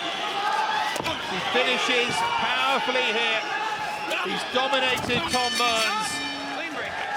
And Petley, without wanting to put words in anyone's mouth or figures on anyone's notes, surely has come away with a win there. Yeah, I would imagine. I mean, like, he dominated the positions in all positions from the top. Made the takedowns look easy. I think he only shot 3 takedowns. They got all 3 takedowns and dominated the rest of the fight. Dear life. What can you do? You can get up. That's what you can do. You can't talk to the cameras as if something went wrong. Petley implemented his game plan, and then he dominated the fight. What can you do? You can learn to get up. Yeah, right. I know it wasn't pretty, but you're a tough guy. I know I had you real safe. That's a boring fight. And you're a real scrub. I know. Look, man. W's, man. You know how it is. Hey, Ben, you're a tough guy. A little bit of respect between them there. Tom Mearns just seems frustrated, as Josh was saying, about the way that it's gone, about the nature of the fight. Petley has done what he needed to do, at least we think he has.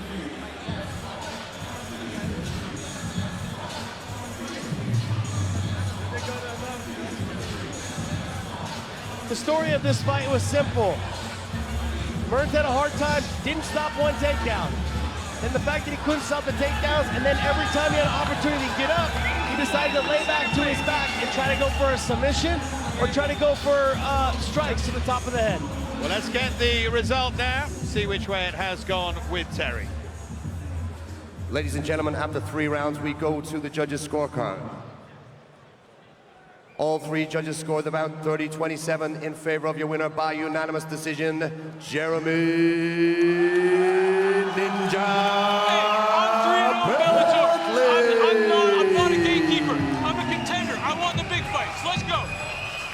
There's his message too. I'm not a gatekeeper, I'm the contender. He said it before, he said it all week, and he's shown against this opponent what he's capable of.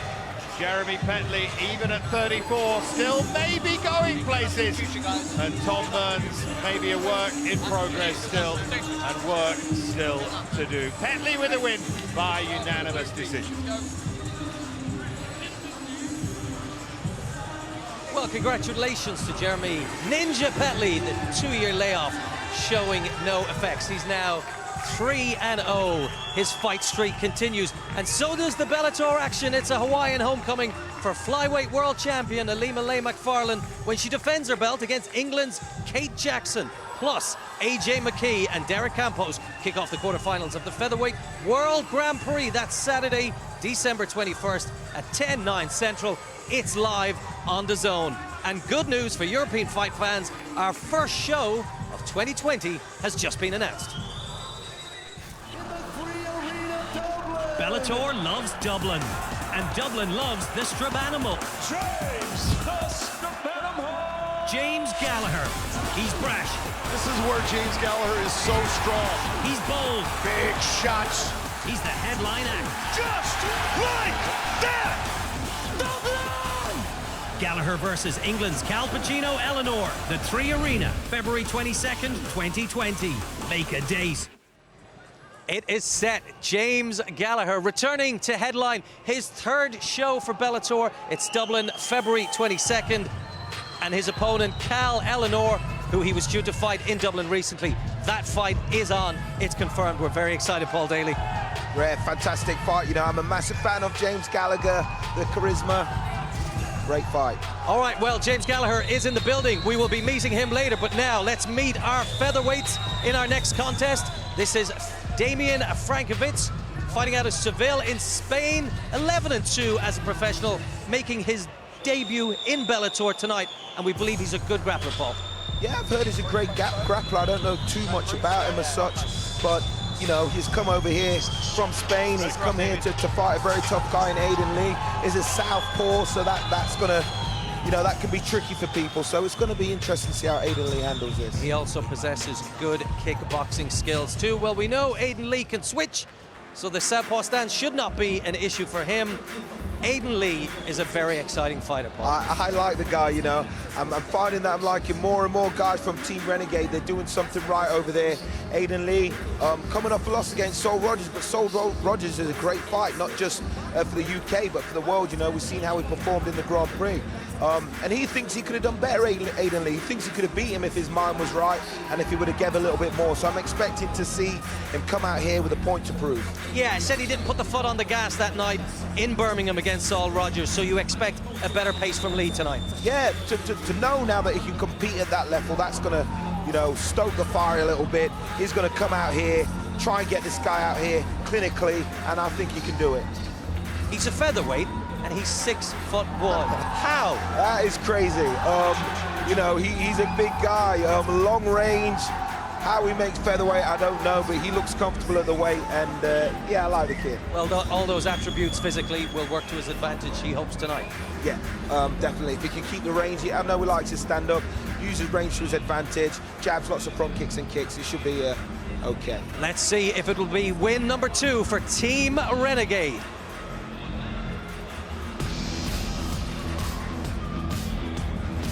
Take a look at the tape then. Aiden Lee in those red gloves. Damian Frankovich in the blue. And the one that just jumps out at you all day long is that height. 6'1". You can be the judge of that. It's the subject of some debate, but 5'9" Frankovich. He has to deal with that difference, Josh. I'm looking at the reach as well. Look at the difference in that reach. I mean, Aiden Lee is long and lanky and very, very hard to take down. Yeah, 9-inch difference. Aiden Lee has to make the most of those attributes. Let's get now to our MC, to Terry Kavanagh. Ladies and gentlemen, this fight is 3 rounds in a featherweight contest. Introducing first and fighting out of the blue corner. Officially, he weighed in at 145.6 pounds with a professional record of 11 wins and 2 losses. From Seville, Spain, by way of Poland, please welcome Damian Frankovich. And introducing his opponent across the cage in the red corner. Officially, he weighed in at 145.6 pounds with a professional record of 7 wins, 4 losses. From Birmingham, England, please welcome Aidan Lee. Your referee in charge, Mr. Leon Roberts.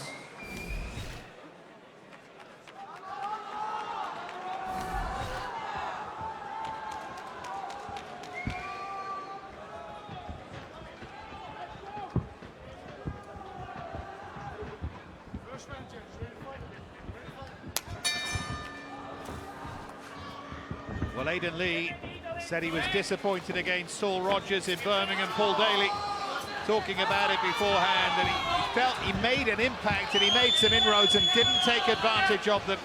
That, he says, is the lesson he's taken from that he wants to put into practice here tonight. A good early low leg kick there from Damian Frankovich. He showed a lot that night against Saul Rogers. I mean, I'd done my research on him, and I wasn't expecting him to come out and perform the way he did against Saul Rogers. Even though he came up short, he did things that I just was not expecting to see from him. And I think he went back to the drawing board. He went back, and I think he just realized that he is good. He's in that upper echelon of guys. So I'm looking for this fight to potentially not get outside the first round if he fights the potential of his abilities.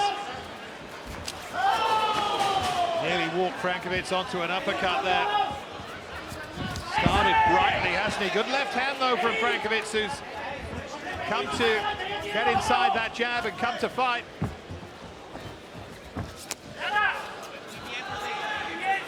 Aiden's got to set that head kick up a little bit better. He's just throwing it raw dog, as I like to say.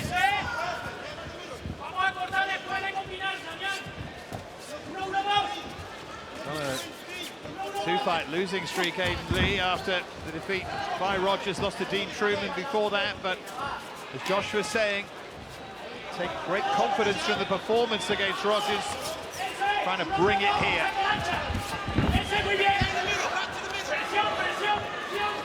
Big night, of course, for Team Renegade. Good win already, excellent win for Akon Wanliss. Fabian Edwards coming up later.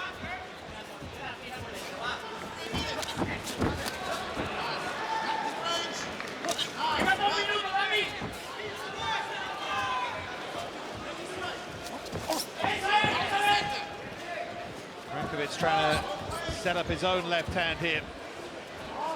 I'd like to see Aidan Lee use that push kick or that side kick to the body a little bit more, because he's letting Frankovich get in there. And for someone with that type of reach, you shouldn't be letting him get in that close to be able to touch your chin.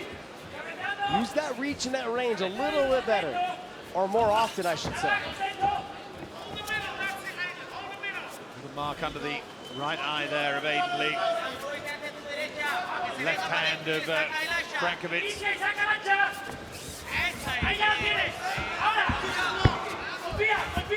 Definitely said that he thought he'd win this by knockout, Frankovich. How realistic that prospect is, we'll wait and see.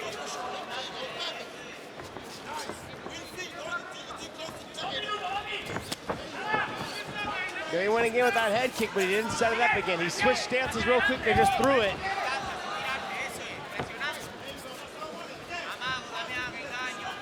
The other problem you have sometimes when guys are really tall, okay, they're long and they're tall, is that they have to punch down. And when they punch down, their chin still kind of stays exposed. So for the shorter guy, if he can slip that punch when they're punching down and come over the top with an overhand right or overhand left, there's a good chance they can potentially knock them out. We've seen Frankovich land a couple good shots already based on that. He was looking for exactly that shot, as you were describing it.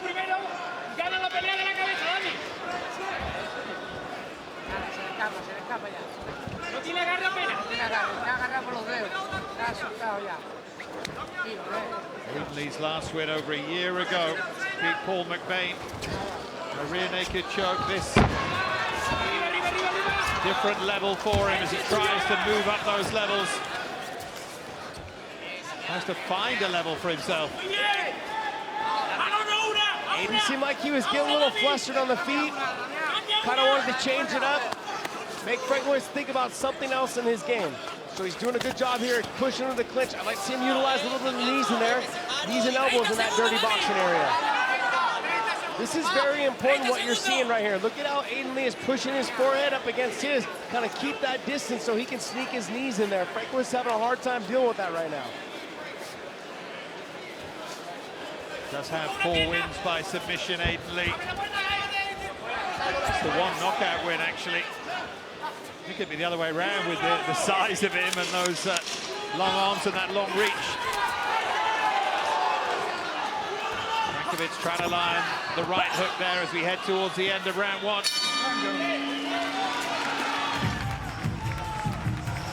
It's a close round.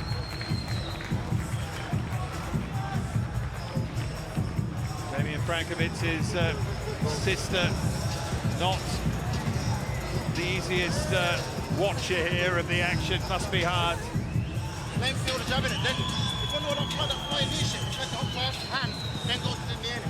If you only make it, don't think that it's missing him. Go around. One down, deep breath.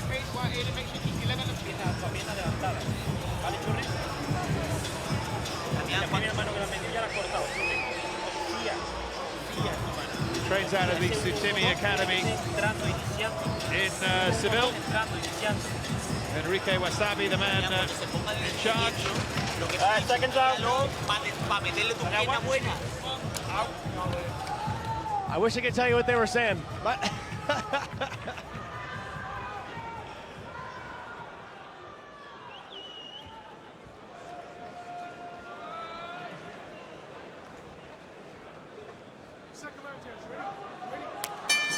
So second round between Birmingham's Aiden Lee, much taller man in those red gloves, against Damian Frankovich.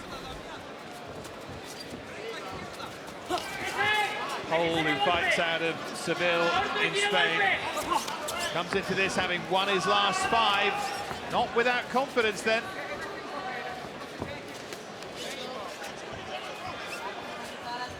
I wanted to touch on it real quick is that Aiden Lee has been jumping and trying to land that flying knee. But Frankovich is not dipping his head or is not even looking for the takedown. So what I think Aiden Lee needs to do, if he's going to utilize that, he needs to go, he basically needs to try throwing that switch kick to the face instead, because he's putting himself in punching range. And we've seen this years ago with Fedor and Arlovsky, where he tried to do the same thing, and Fedor was able to knock him out coming over the top. He's got to be careful with that. Frankovich had some joy again there with that, that left hand. Bit sloppy that from Aiden Lee.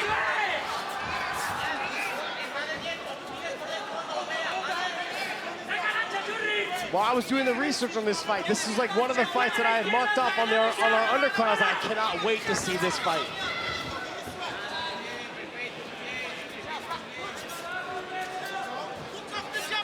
Yeah, they look really well matched. Kind of a clash of styles as well, certainly. Clash of shapes. Nice little right hook there.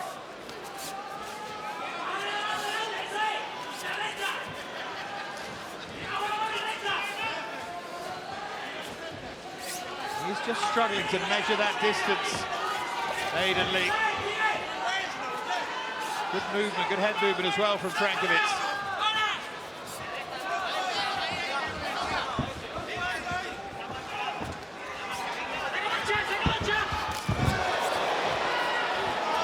Aiden Lee just changing it up a bit.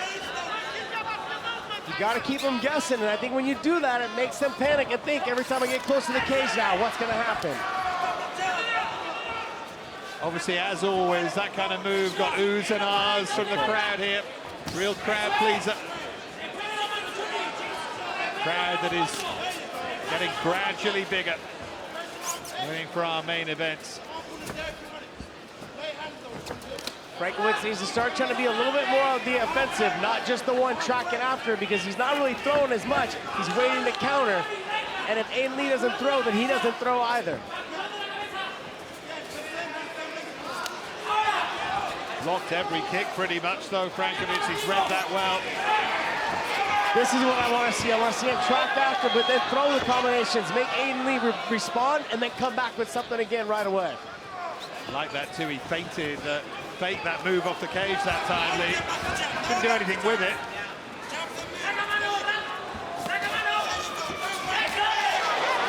Both landed that time.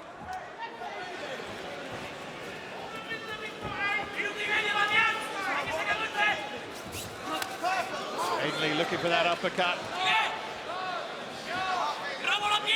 Always a useful shot for the taller man against the smaller one.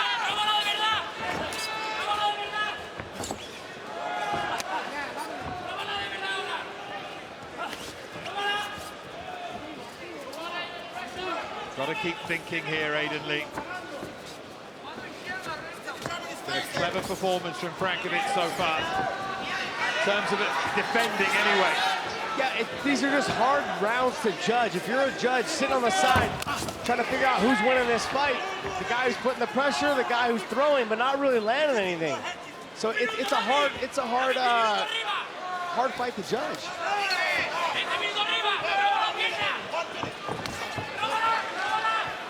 Inside leg kick from Frankovich. Is he just going to put his foot on the gas for the final minute to try and nick this round, I wonder? I mean, realistically, it comes down to if someone lands a real solid shot, they win this round.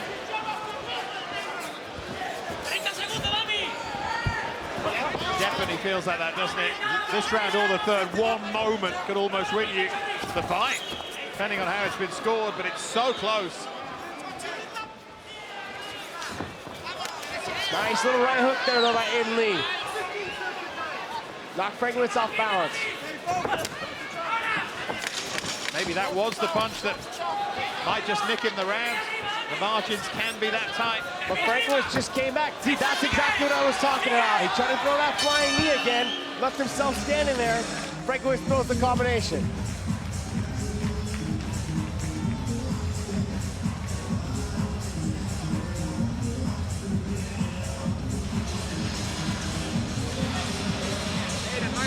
It's gonna be close.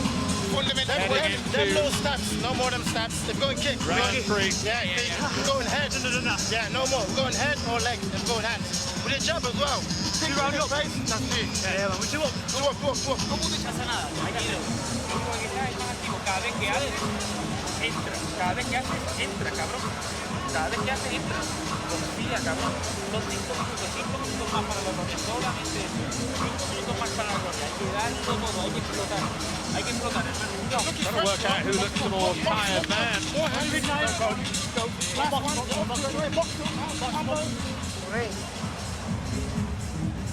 If you guys don't know who that man is in the corner there, is Leon Edwards.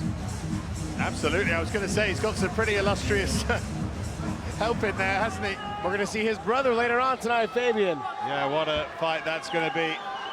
Cannot wait. Against Mike Shipman. Josh is bouncing up and down in his seat, as he was ahead of this one. Hasn't disappointed, certainly in terms of the 50-50 nature of it anyway. I know it's tight, Josh, but any idea how you have this at the moment? Just wait and see what happens here. Frankovich doing a good job, though. That was very smart to come out, make him think about something else. Maybe think about the takedown. You don't have to get it. You just have to make them think that you potentially are going to shoot at any time during this round. There it is. He's leaving himself long. He's waiting to counter. He just needs to do a little bit more of that. Good sharp combination. Nice job. This time gets the takedown. He tried to hit for that knee tap. He couldn't get the knee tap. He ducked out the side and got right to the back. Beautiful job by Aiden Lee.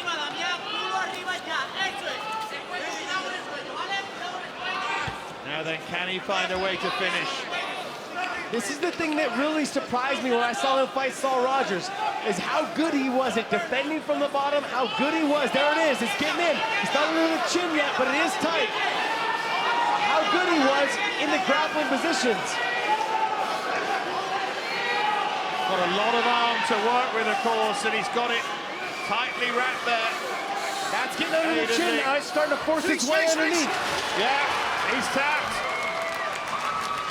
Really win there for Aiden Lee. Really well done. didn't necessarily do it initially the way that he dreamt of, but eventually he found a way, and that was impressive. My deal with him is that where was this in the first and in the second round? If you utilize everything that you've been doing, like if we could see more of that, your submission game and your knockouts will come a lot more. If not always just trying to keep it on the feet. He showed right there that he's so well-rounded. All he's got to do is utilize it. He tries to hit on that single leg, couldn't get to the single to the double, so he dips right out the side, comes to the back. Nicely done.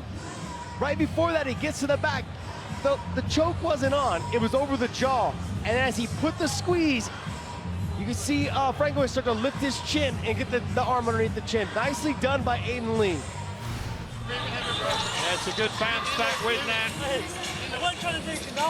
Part of a great team and an exciting gym, and he is a significant part of it now. Nice guy too. Let's make it official with Terry.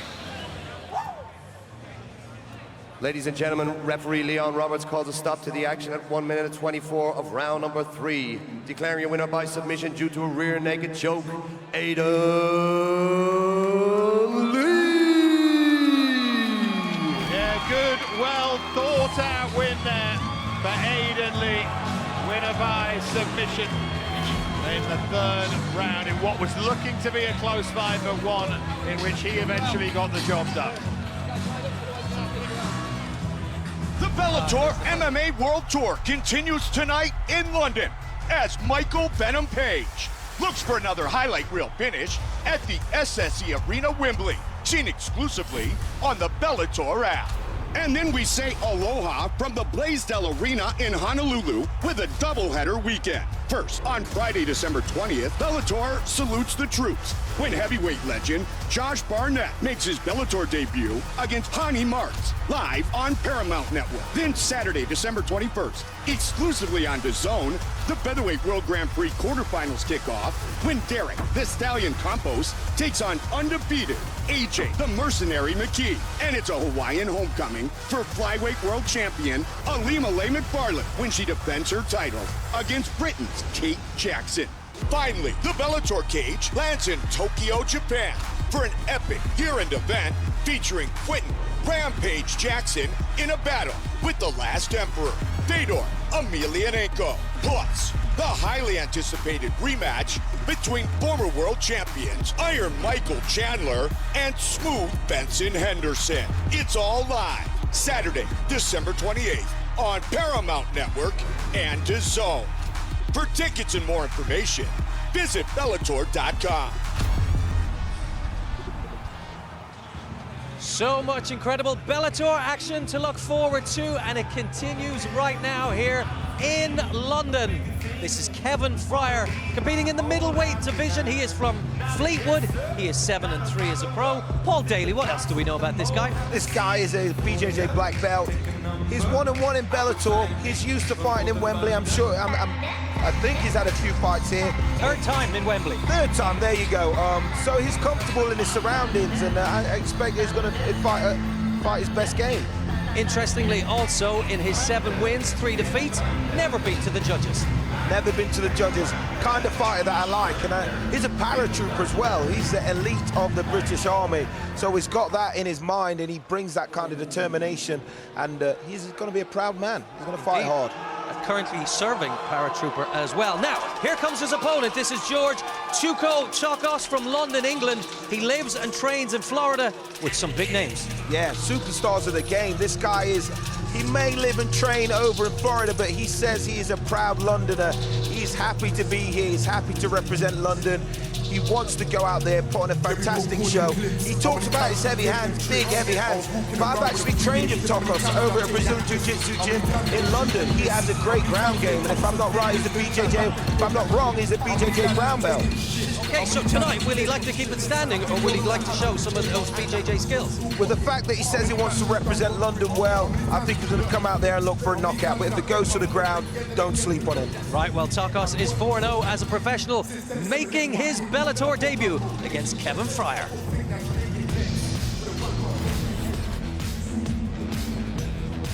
Here is then the tail of the tape. Frier, 4 years older, both of course big men, same reach, no significant advantage there.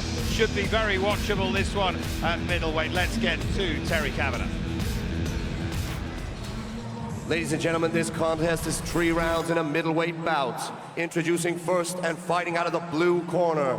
He officially weighed in at 185 pounds and brings to the cage 7 wins and 3 losses in his professional career. From Fleetwood in England, please welcome Kevin Frier. And introducing his opponent across the cage in the red corner. He officially weighed in at 185.2 pounds with a professional record of 4 wins and no losses. From Fort Lauderdale, Florida, USA, by way of London, England, please welcome George Tuco Tolkas. Your referee in charge of the action, Kevin McDonald.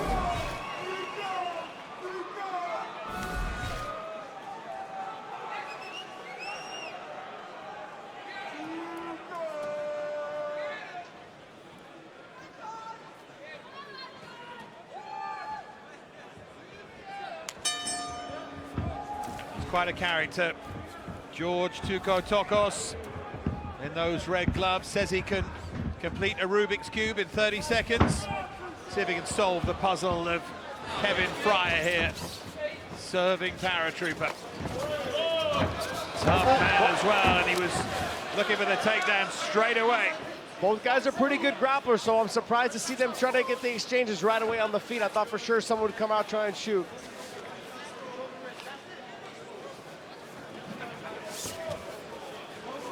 Frier says he's actively looking for a head coach at the moment, doesn't have one. Almost advertising.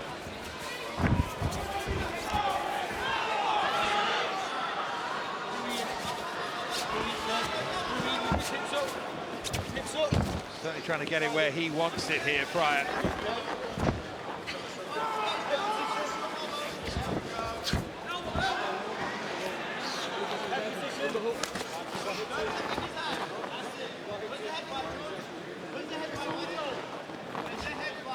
George Tolkas says he has a super bomb right hand, and that's how he can do damage. His words. No distance at which to throw it, though.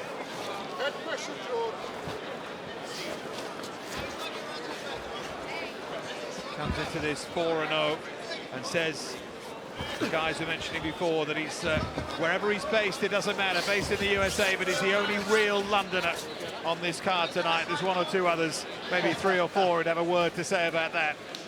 Maybe they could all just fight about it.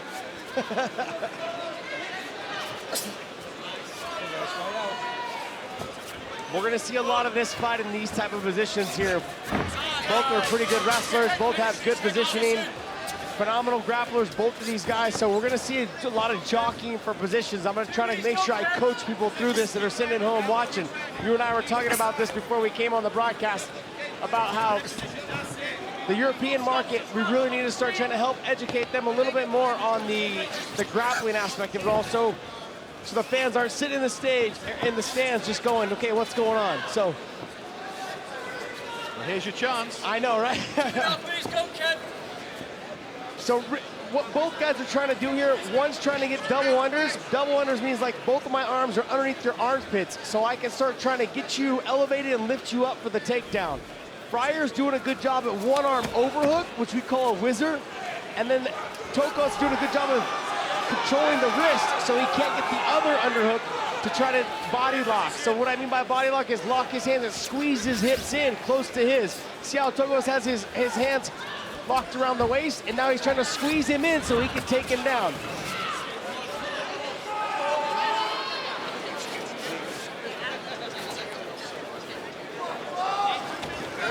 Finally manages it. He's not down all the way yet, though. Frier can still post. See how he's posting on his right hand? He'll start to elevate his right leg and start to stand back up.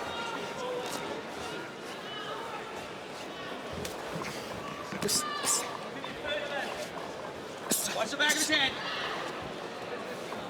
Straight away, the referee is saying, watch the back of the head there with that elbow, watch the position of it. Refs are looking out for the fighter's safety, but both those elbows were illegal right to the side of the ear. Fighters sometimes, they just heed the warning and they stop, but they have to realize what the rules are. And the rules are, as long as you're making contact really with that ear, that's not the back of the head.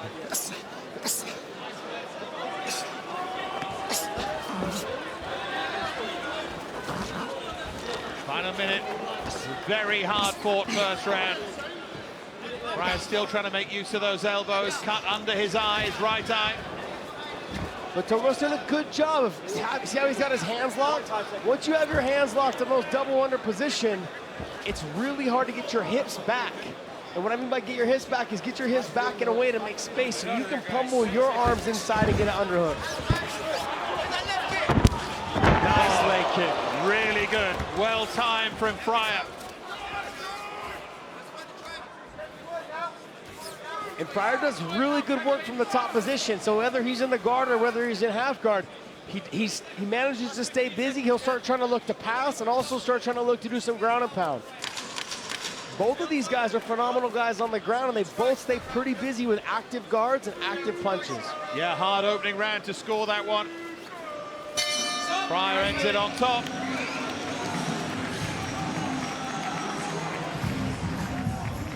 I'll give you a few seconds to think about how you'd score it.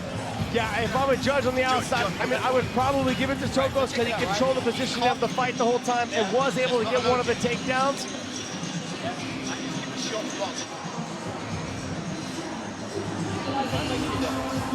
Try and have a listen in here. More leg kicks. Working. Against the cage. Yeah, look at it.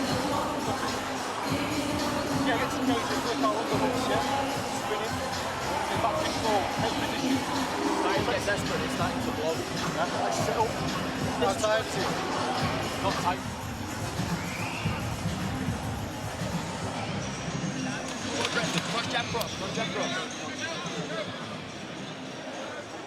Kevin Frier said that last time in there he just wanted to fight. Didn't think too much about it. Said that he's been guilty of overthinking and he actually enjoyed it, felt he was better because he was more relaxed, just concentrated almost on instinct. Frier in those blue gloves. George Chokos, 4-0 in the red gloves. Another good leg kick there from Frier, but Chokos responded well.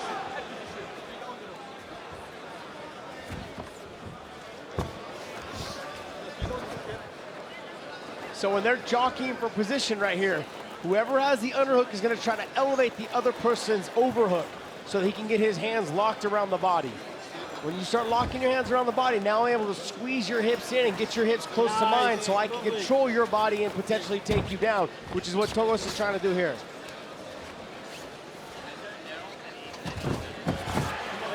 Again, it was almost carbon copy, wasn't it? Yep. And he got him half down and Frier able to regain his footing. But you see how his hands got unlocked there for a second, and then Frier was able to get back to his feet. You got to keep those hands locked and maybe start pulling him away from the fence so he can't use that fence as another, like, third leg to stand up.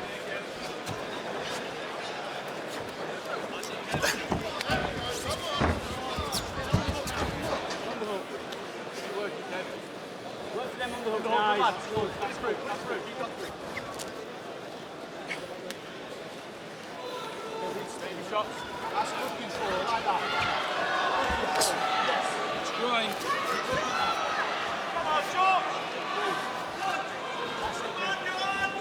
Frier's in that over-under position, so what he's going to try to do is elevate his underhook. So his left arm needs to get elevated up so he can elevate Chokos' arm up above his so he can lock his hands and squeeze his hips in. Stop! Break. Over. Back up, back up, back up, back up. Good break by the ref, I think. Yep. Wanted a reset. Both guys were jockeying for position. No punches or kicks or knees were being thrown. Perfect opportunity. Good outside leg kick. He's used those leg kicks well, Frier. Knocked Chokos off balance. Tried to take advantage.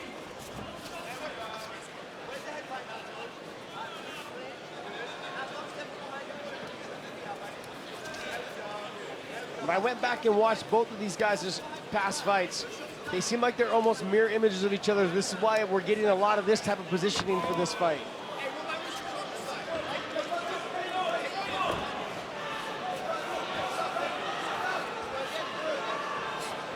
Chokos again looking for that takedown against the cage. So what Chokos is doing is, you're gonna see him kind of hook that outside leg with his right leg. And when he does that is he hooks it and he tries to like drag Frier down with that, or he puts his leg in between his and tries to suck his hips in so he can turn him and take him down. Known as a spoiler, Kevin Frier, and he's done that pretty well here. He's got some powerful leg kicks, and you can tell every time he throws it, Chokos gets thrown off balance.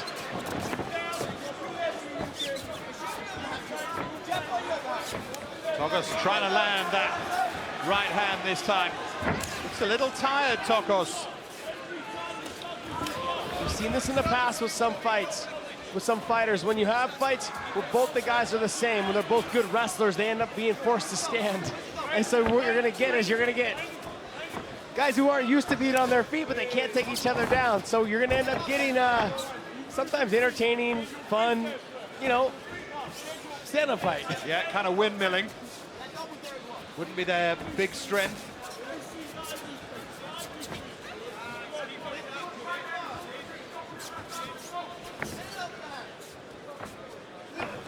Yeah, there is right on cue. There's that super bomb right hand he spoke about.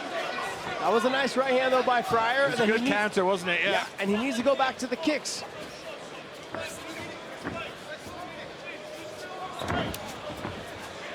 Missed with a kick that time as Chokos looked for that kick of his own.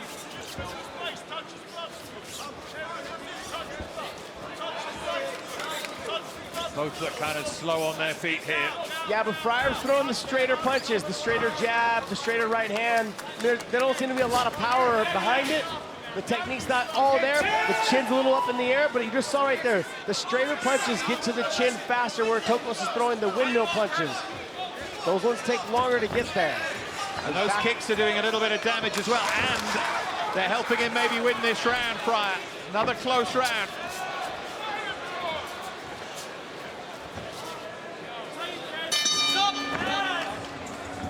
And then of round two, a little bit of blood from the nose of George Chokos. I mean, really, he's got to have it 1-1 right now, going into the third round. It'd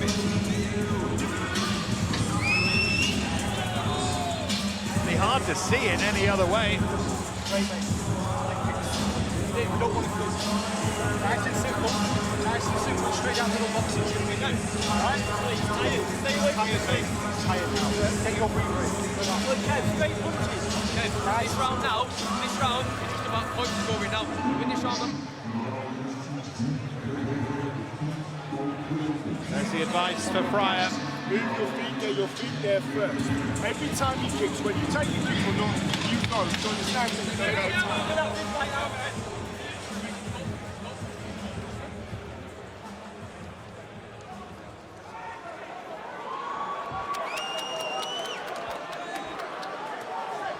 Final round then.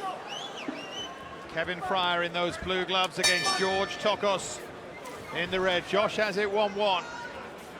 Will they remain on their feet here?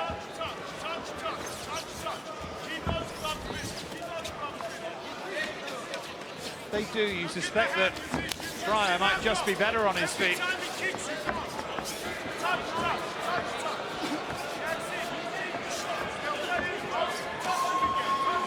Good foot movement as well from Frier, and he's just found his range with that jab. It's the jab and those kicks keeping him at bay. Snapping Chokos' head back, making him second guess whether he wants to come in or not.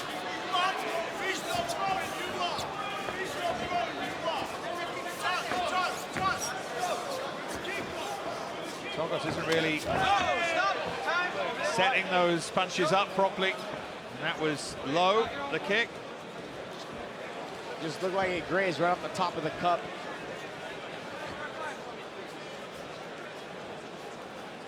Yeah, he's got plenty of time to recover here. Kevin Frier. Let the clock go and take all the time you want, okay? Just let me know when you're good. I don't know about all the time you want. Yeah. He gets 5 minutes, you guys. Yeah, exactly. If you guys are at home listening, it's not all the time you want. You get 5 minutes. Yeah, don't worry, we won't be here for 45 minutes waiting for him to recover. Hey, stay right there.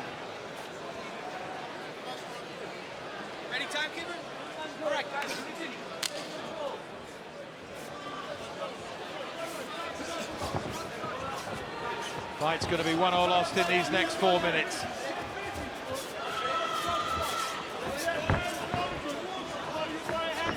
One or lost by them both doing what they're not necessarily best at as well, as Chokos proves right on cue. Leg kick there from Frier.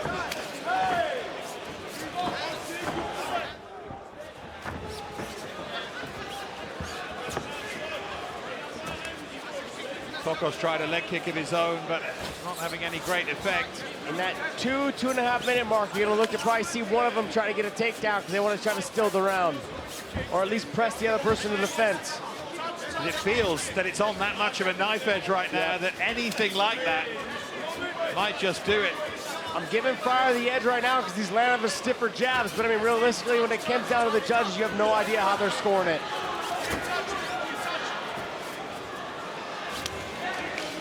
Frier looking to land that right hand behind the jab this time.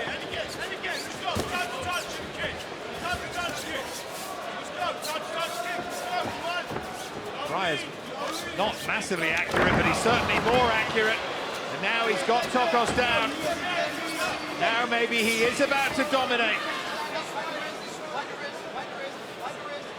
I would have thought Frier would have tried to put a hook in as he was crawling away. That's a perfect opportunity to try to throw your hooks in. There he goes, got one in now against the fence, but he could have had potentially both of them had he not done it, had he done it earlier.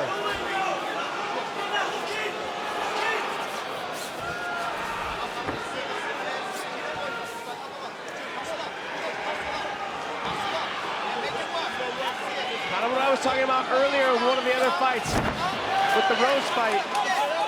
Every time he's going for the submission, he's got to start looking to get back to his feet. Chokos was trying to go for the guillotine, couldn't get the guillotine, was trying to work his way back up. Then Frier was able to escape out of it, get to the back a little bit, lift and drop him back down. Chokos needs to get himself out of this position to have any chance of certainly taking this round.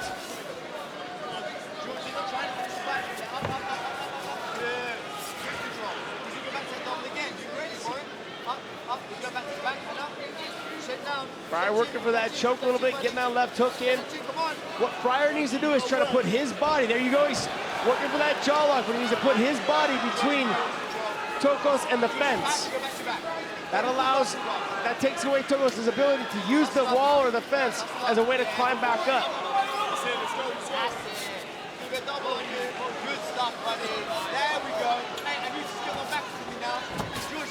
I mean, I still have it, 1 minute left. It's anyone's fight. I give the slight edge to Frier right now because of the takedown and the positioning, the threatening of the submission. Anyone's fight, but Chokos needs to make something happen, and he did. Can he capitalize on it here? Frier's got to take that left elbow and start pushing on the head to push Chokos' head away.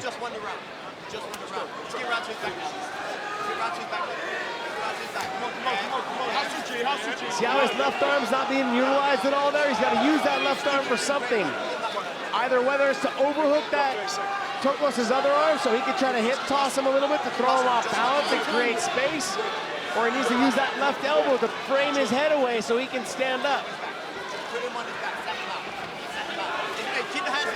Has this been enough though from Chokos? With 10 seconds remaining.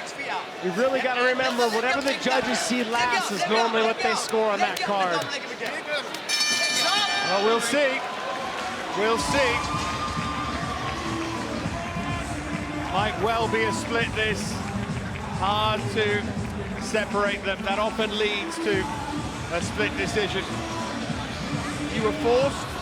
How do you see that last round? You had it 1-1. I would probably give it to Frier.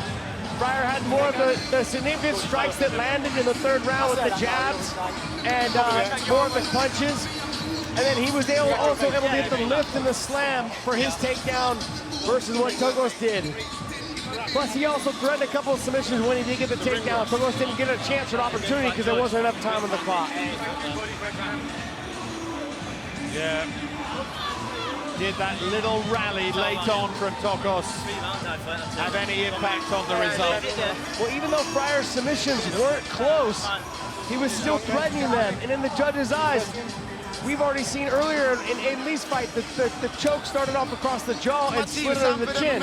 So to say that it wasn't close doesn't mean that it couldn't have happened. So the fact that he was threatening it, in the judges' eyes, I believe it's a finishing position, and there was an opportunity for me to finish and potentially win. Evenly matched fight, though. Yeah, evenly matched, I suspect, very evenly scored. Get now to, well, we'll wait a second, just waiting for fighters to line up with the referee. We are ready. Let's get now to Terry Kavanagh. Ladies and gentlemen, after 3 rounds, we go to the judges' scorecards. All 3 judges scored the bout 30-27 in favor of your winner, Kevin Frier. So there you go. By Close as you like. decision. Could be a split, so on and so on, and they all gave all 3 rounds to Kevin Frier. Well, I had a 2-1. I had Frier winning the last 2 rounds. I had Chokos winning the first round. But I mean, you just never know with positioning and that type of stuff. There wasn't a lot of action, so. Absolutely, yeah. Frier with a good win, and Chokos with the first defeat of his MMA career. Frier gets it by unanimous decision. Another win inside Wembley for Kevin Frier. Paul, you happy with the decision on the judges' cards? Yeah, I think it was a fair decision. Those kind of fights are really hard to score, you know, when it's so evenly matched.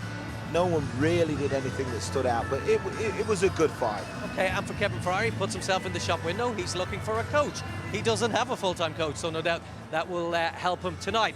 Now, our main event, we are building towards our main card tonight, sees MVP return in his hometown. He won't leave this one to the judges, will he? I don't expect so. I'm expecting something flashy, something extremely entertaining, something that people are going to talk about. All right, his opponent's name you see on screen is Giovanni Melillo, a late replacement. He promises to knock MVP out. I don't think that's going to happen. I think the guy is talking the talk, but when he's in there, I don't think he's going to be walking that walk. I think you were only short of don't say such nonsense to me. All right, and we've lots more on our main card later on, but the action just continues. This is Bellator live in London.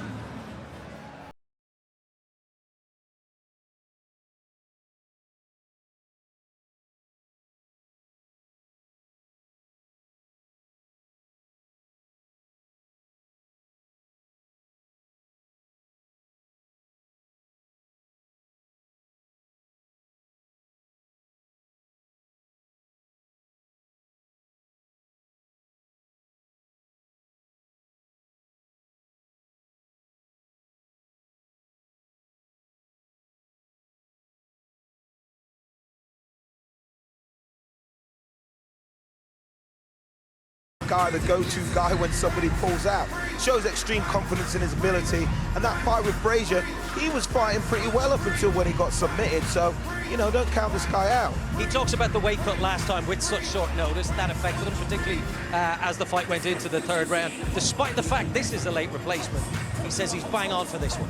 Yeah, well, if he is that go-to guy, he's probably kept himself in a little bit better shape this time, so the weight cut wasn't too drastic, and, you know, like I say, against Brazier, he did very well. Now, the arena has filled up substantially. The reason being, the hometown fighter, Alfie the Axeman Davies, is making his cage walk. 12-3 as a pro, 3-0 inside the Bellator cage. He's a hugely popular guy. Yeah, extremely popular. You can hear the crowd here tonight. Comes from a great gym in London, Shoot Fighters, MVP Shipman, both of them we'll see later on. I'm a kickboxing champion. I think he's going to come out here. He's sold tickets. He wants to entertain his people here tonight, so he's going to do something flashy. He ticks all those boxes, but in his own words, his last 2 fights by decision, he really wants to start notching up those stoppages. Yeah, like I said, he wants to do something flashy. He's probably sold more tickets than he did last time. So he's going to come out here, look to put this guy away. Will he? I don't think so. Like I said, this guy did extremely well against Brazier. He's a tough guy. It's going to be a close fight. Well, it's the Bad versus the Axeman. Alfie Davis wanting to prove he's a main event fighter. This is his chance.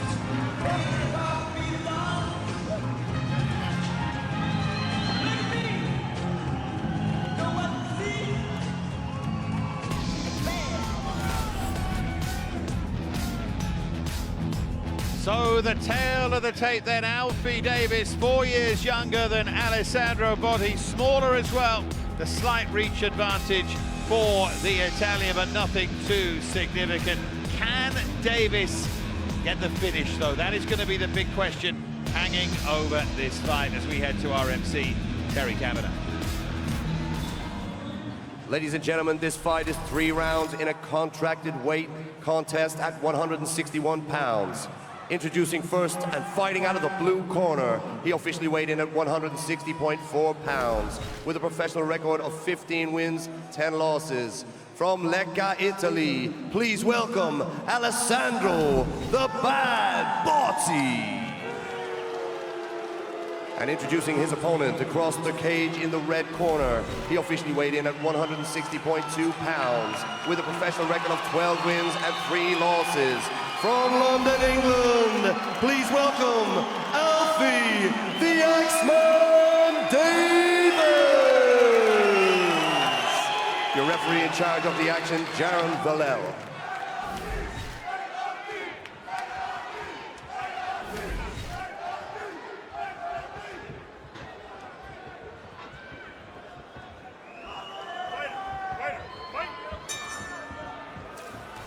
So then, Alfie Davis, and there's his signature right out of the blocks.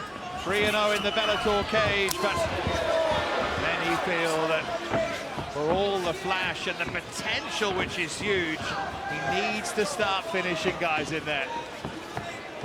Yeah, I don't like to concern myself with the finishing as much, only based on the fact that he's relatively new to MMA.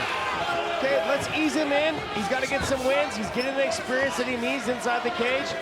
It's good. It's good to know that he can go the distance. With young, talented guys like him, you've got to make sure that they can go the distance. They don't gas out and they don't start making mistakes as the fight goes on. I think for him to get the rounds in it while he's still young against lesser opponents, or people that he should be beating, is good. And then as confidence grows, this game is about confidence. And as his confidence grows, the knockouts will start coming. Known as the Axeman, trademark kick. The kickboxer famous axe kick finish against Nick Baker that went viral. And as for Botti, well, he will certainly come to fight, as he showed this very arena back in June.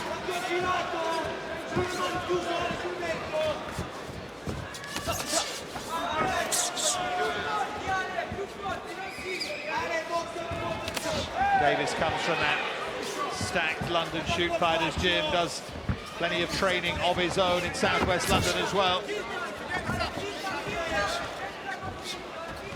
What I like about Botti, though, is what he's doing is he's not letting any of the flashiness get to him. He's just staying tight with his defense and trying to mount an offense. He's not rushing things. He's not trying to rush to a takedown. He's just trying to pick and choose his shots. And he's letting Alfie get off. He's letting Davis get off on whatever it is he needs to do. He's just making sure that he's not in the pocket getting hit with big shots when it happens. Davis connected that time. Kind of a grazing shot, but was able to get in that clinch and kind of just throw him down. Botti found himself too close in range, and Davis was able to shove him to the ground. Certainly no significant damage.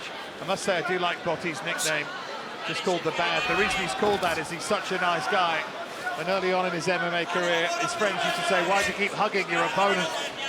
You need to be badder, hence the Bad. It's all ironic. I know, every time I meet someone, they say, why do they call you the Punk? And I'm like, I'm such a nice guy, that's why. You took the words out of my mouth. I'm sure that's what they were. I thought of your nickname. The minute I was telling that story, I was thinking of you. I'm sure that's exactly what you were going to say. Sure, sure.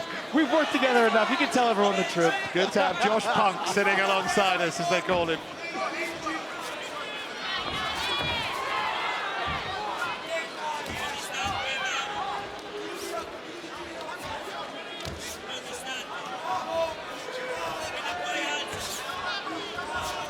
Botti just encouraging Davis in here.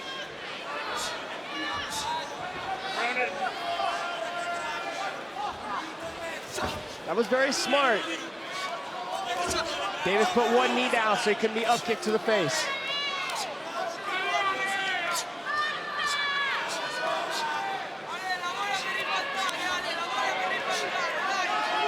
But like I said earlier tonight, you're not going to win fights just little tiny shots from the bottom. You've got to try either landing big elbows to open cuts, or you got to be a little bit more active with your guard.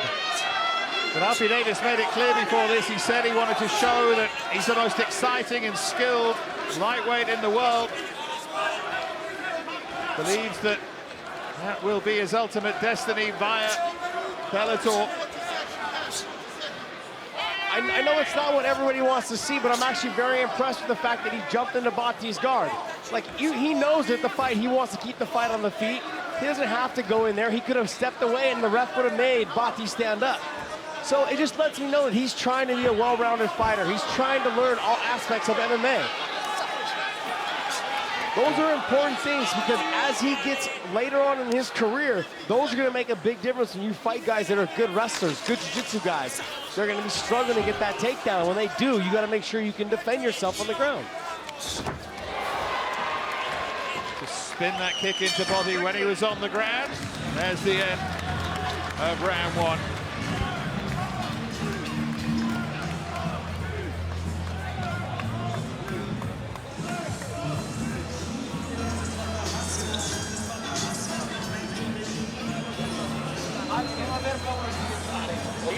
Col diretto che arriva. Quando arriva a parete, finta, diretto. After the first move, you always step back on it. Combination of the go forward a little bit. The first step always takes a back step. It's very twitchy. Yeah, that's what you do it. Okay, the things are on. Put it back first. Alexis Dimitriadis and Paul Ivans there in Alfie Davis's corner. Back your head up a little bit. Alfie, you look great. You look great. You're winning every fight. They'll be pretty happy with what Davis has done so far. Like I said, I'm more impressed with the fact that he tried to jump into the guard versus trying to get him back to come to the feet. It just lets me know he's trying to evolve his game.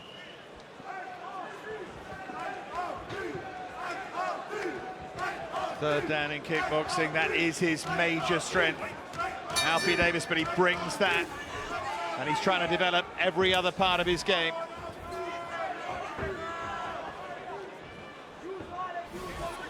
Durable opponent, Alessandro Botti. 15-10 his record coming into this. There was no shame in that late notice defeat to Terry Brazier in June.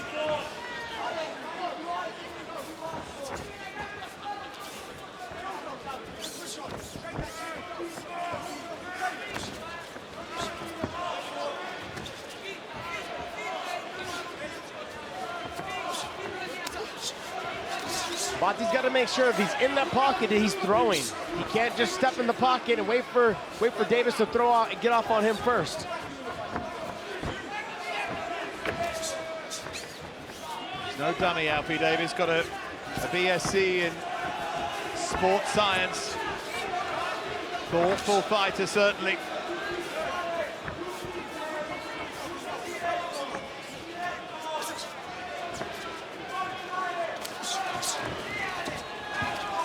Nice job of dipping underneath that big right hook.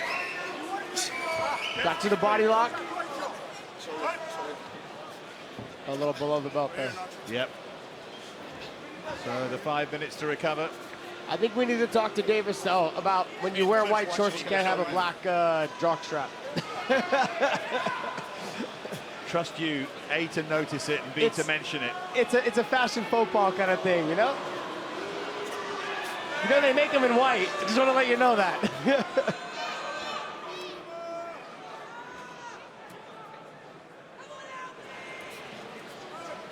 All right. He's recovered. Yeah. Ready, son? Okay, to pick it up again. Ooh. That just missed. That straight right by Davis.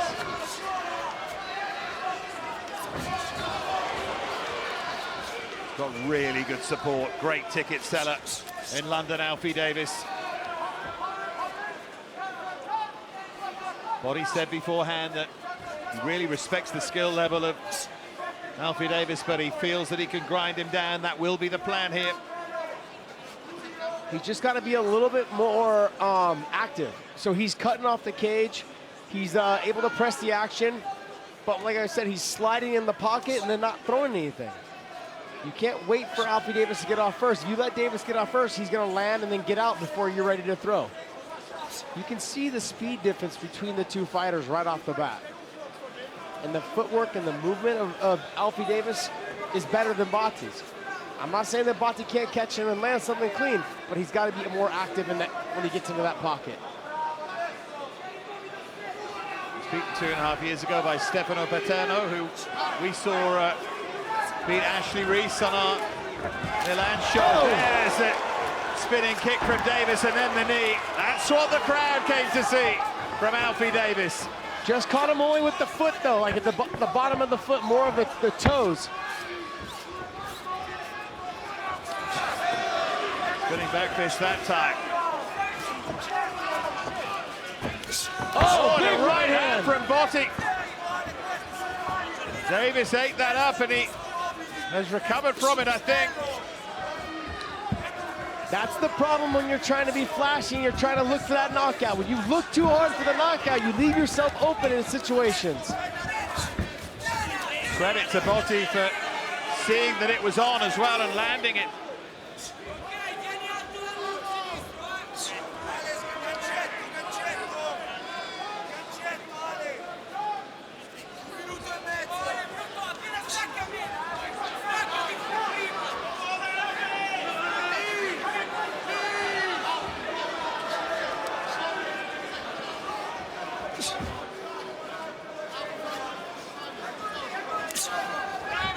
Nice little short elbows there from Botti. Got 9 KOs on his record, Botti.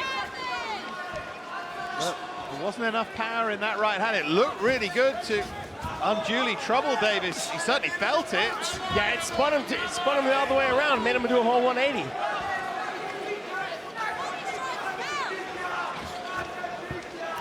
That's the experience of Davis, though, right? He's been in combat sports for a long time. The experience pays off and learn how to roll with punches, roll with kicks. You don't take it looks like you took the full grunt of the punch or the kick, but you didn't. Botti wasn't far away with another right hand there.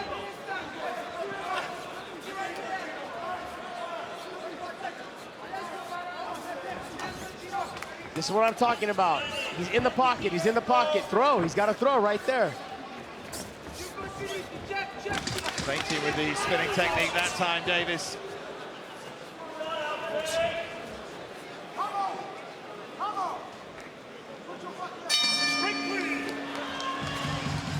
Again, as he always does, showing immense skill. Alfie Davis in there, very watchable. He was also a lot more hittable in that round, so we're going to see if the movement persists in the third round, if he's going to continue to move as much as he's moving now in the third round.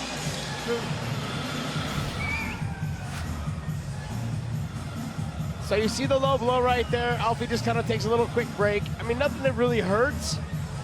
Nice, beautiful spinning heel kick. Actually caught him with the ball of his foot, so that's why there wasn't as much effect on that. Spinning back kick right to the ribs. Do me a favour. I want you to put on this guy. Don't go backwards. There's some contact on first. You're going to find the shot. Sono 10-9 lui, dobbiamo essere più aggressivi. Subito ritmo alto. Davis's corner was telling him to don't go backwards. Try to make Botti go backwards. Well, Alfie Davis's 3 defeats have all been by decision. November 2014 against Maxim Matus, December 2017 against Anas Sirai Munir. 3 fights ago here at Wembley against Leszek Krakowski. All by decision. He is hard to catch, but he can be beaten. Botti's going looking for him, trying to get in the pocket and throw now.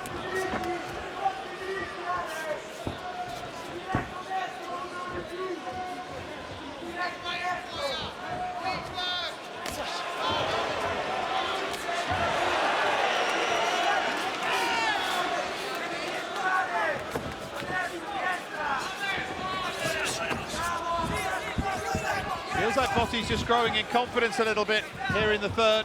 He landed a lot more strikes and punches in that second round. He was able to start touching Alfie. Alfie's movement was slowing down a little bit, or he was leaving himself in that pocket a little long for Botti to land the combinations.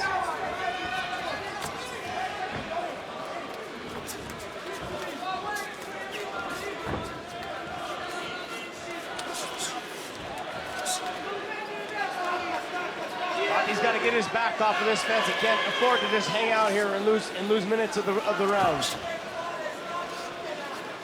Yeah, because if it is still in the balance, then pressure here, the cage pressure of Davis, will just edge it in his favor.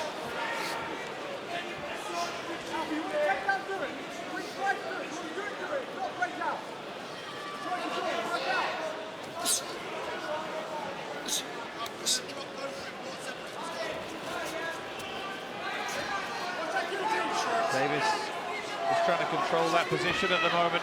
Botti's on the neck. He's trying to break his posture down. He's got that front headlock position, that arm-in guillotine position. I don't suggest dropping down to the guillotine unless you fully have it.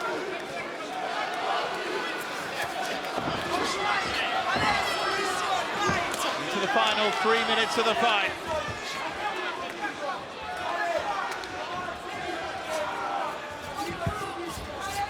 Could it still be on the line? Could Botti have done enough in that second round to win it?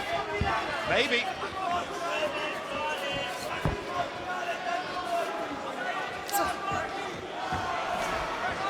Davis has certainly slowed.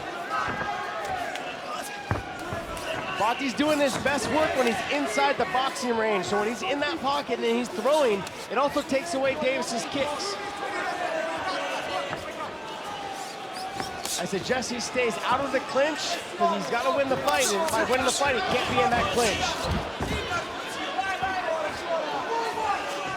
I like how he's just trekking him out. He's making Davis work, using more movement than he wants to. Yeah, he's trying to walk him down, isn't he, now? Going to get into range and throw. Kicks and punches, but Davis gets him back against that cage.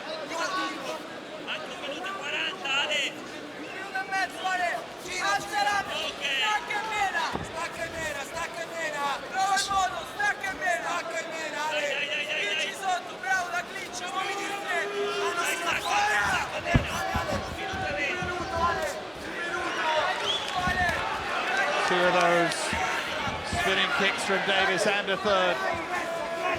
Very much his stock in trade. That's a lot of energy, though. Every time you throw those, it's a ton of energy. I don't care if he's been doing it since he was 3 years old. It still takes up a lot of energy. Like playing the video game Street Fighter, you see the power level just go down every time you throw something like that.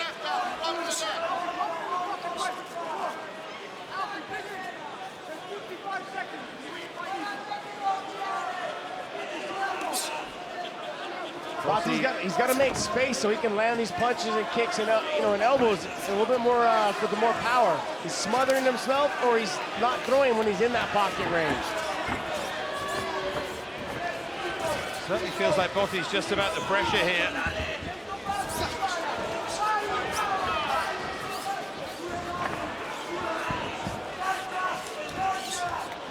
Good movement though from Davis. Really good footwork. He had plenty left in the tank, or enough anyway. You're seeing exactly why people have a hard time with MVP. It's the same type of movement. Now MVP hides it a little bit better with his shoulder shrugs and his dancing and his movement, his break dancing in there, and the length and the range he has. Alfie Davis doesn't have that length and range. He doesn't break dance like MVP either, but very similar styles. You can see exactly why people have a hard time dealing with MVP. Well, Botti had a hard time dealing with Alfie Davis there. Certainly in the first, and then Davis finished strongly. Think Davis did enough, Josh, on balance to win that? Oh yeah, I believe so, yeah. I would say probably 29-28. He won the first 2 rounds. Yeah. I maybe potentially would have given Botti the 3rd round, but I also could see it being 30-27 for Davis. Looks like it's going to be 4-0 in the Bellator cage for Alfie Davis. Just too good, too hard to hit. too sharp with those kicks, Alfie Davis. Hold on. Good job.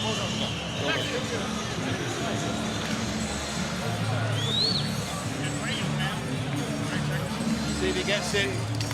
30-27 on all three.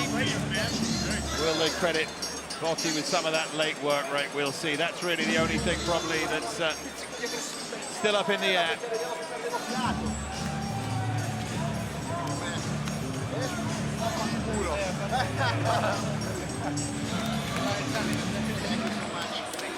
See, there you go. The guy called the bad. I was telling you, he hugs his opponents, and straight away he does it to Alfie Davis. Good to see that kind of spirit, though, in the cage. Still waiting here for Terry Cavanaugh to come back with those cards, which can be sometimes a sign of a close one, yeah. But I don't think so. You sometimes wonder how hard it is to add 10, 10 plus 10 plus 10, or... Well, here comes Terry. Give him a bit of time to make his way up and catch his breath. Racing into the cage. As you can see, they're waiting for the announcement here. And once Terry's in position, which he is, we can go ahead and get it.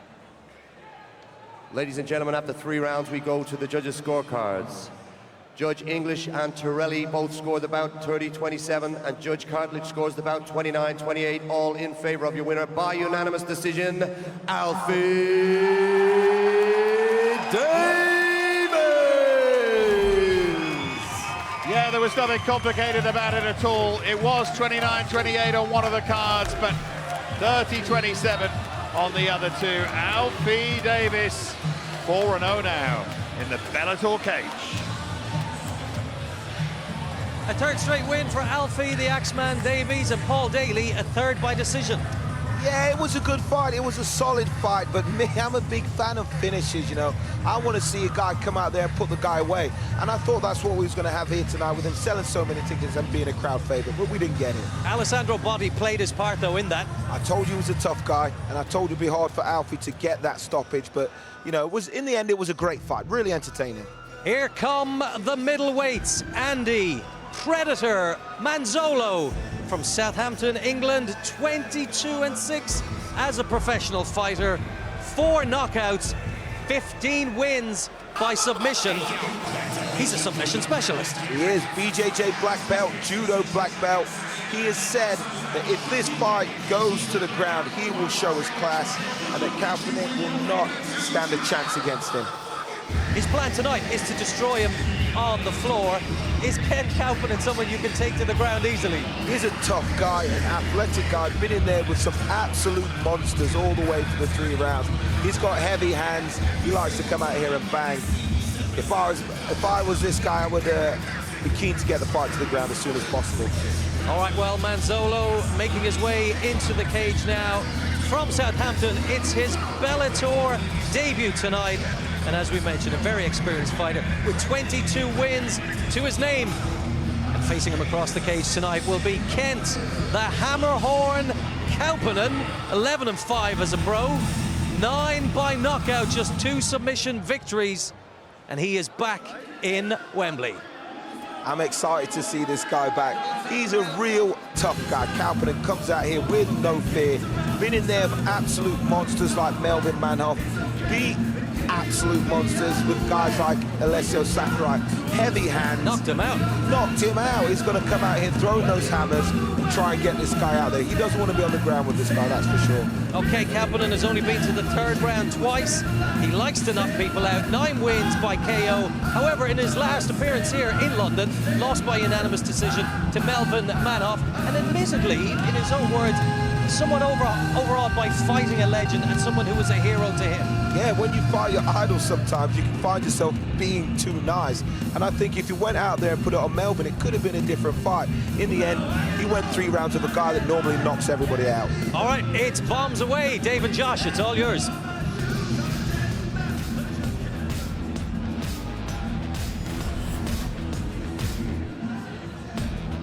Yeah, thanks, Aiden. Time for our tale of the tape. Andy Manzolo, 8 years older than Ken Covenant, who does have that height advantage as well. Manzolo with a reach advantage, which probably isn't going to matter too much given the way that he wants to win the fight. Let's get to our MC, to Terry Kavanagh.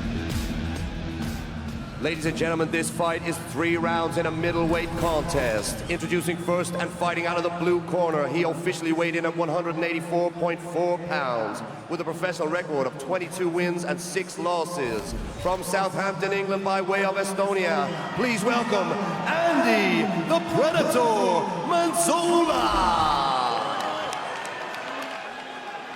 And introducing his opponent across the cage in the red corner, he officially weighed in at 184.8 pounds with a professional record of 11 wins and 5 losses.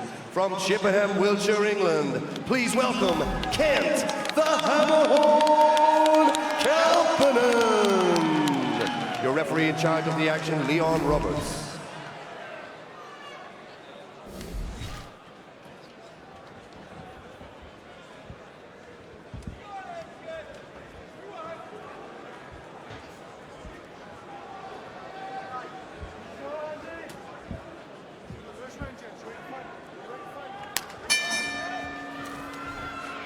Well, he has been match tough of late, Kent Kavanagh.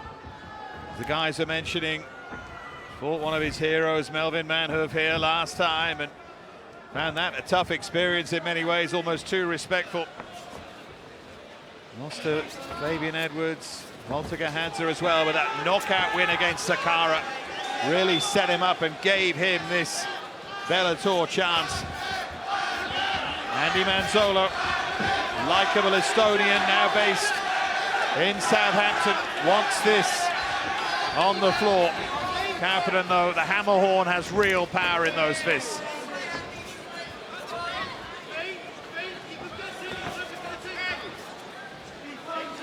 You're gonna really look for Manzolo to kind of use his wrestling and get inside the boxing range, into the clinch range. There you go.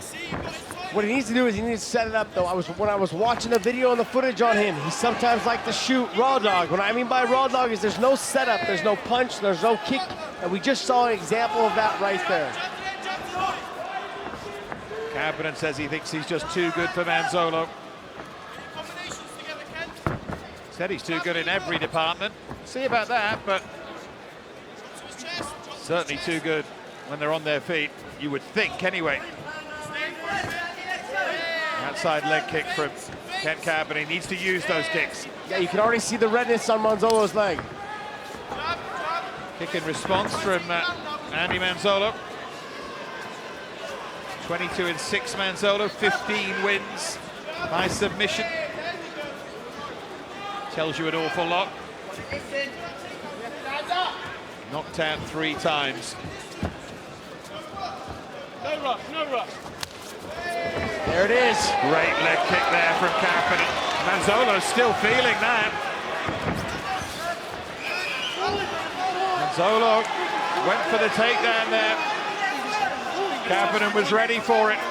Manzolo has a very nice hook sweep, like butterfly sweep that he does from the bottom. But if Kavanagh is just going to make him stand back to his feet, start getting onto that leg again.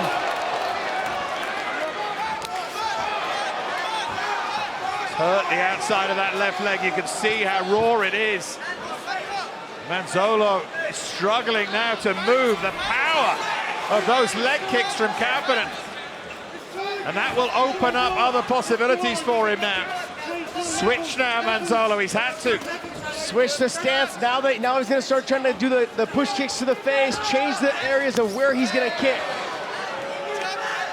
I said this a while back when you and I did the show with Ryan Scope and Patricky Pitbull, how Ryan Scope was kicking the calf and how it was changing the fight as the fight was progressing. This happened early in the first round. Kavanagh look for the kick to the head, intelligently switching it up that time. Manzolo is focused right now on the pain in that left leg and trying to protect the front leg. We've seen the Bellator title switch hands from this same exact kick with Brent Primus and Michael Chandler. Brent Primus ended up becoming the lightweight world champion because of that kick. The knee there from Kavanagh. schooling Manzo at the moment.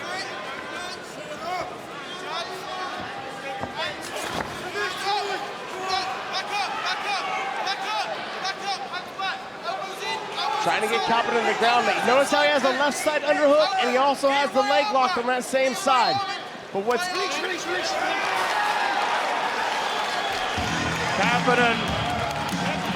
gets the win. Manzo on his back in agony. And Cpan really impressive there. That was an early tap from the leg damage. That's all that was. That had nothing to do with what was going on in the grappling position. The damage had been done already by the leg. He knew he had no strength to do anything he needed to do on the ground. There's tons of pain that goes through. You flex your ankle, you gotta move your foot, and that causes pain throughout the calf as you do that.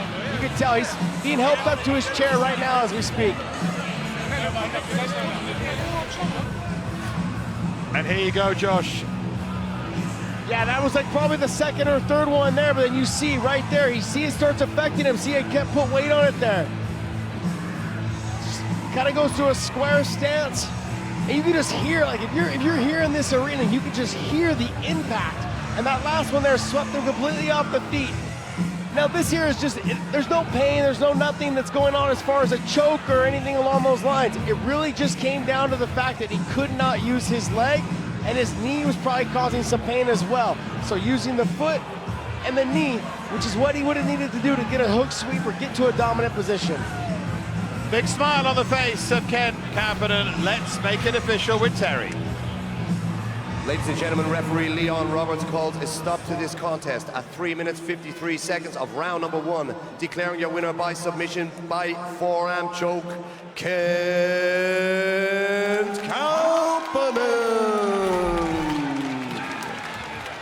Cpan will relish the victory. Recently for him a rare one, but we'll see much more, I'm sure, of him. Excellent display from the Hammerhorn.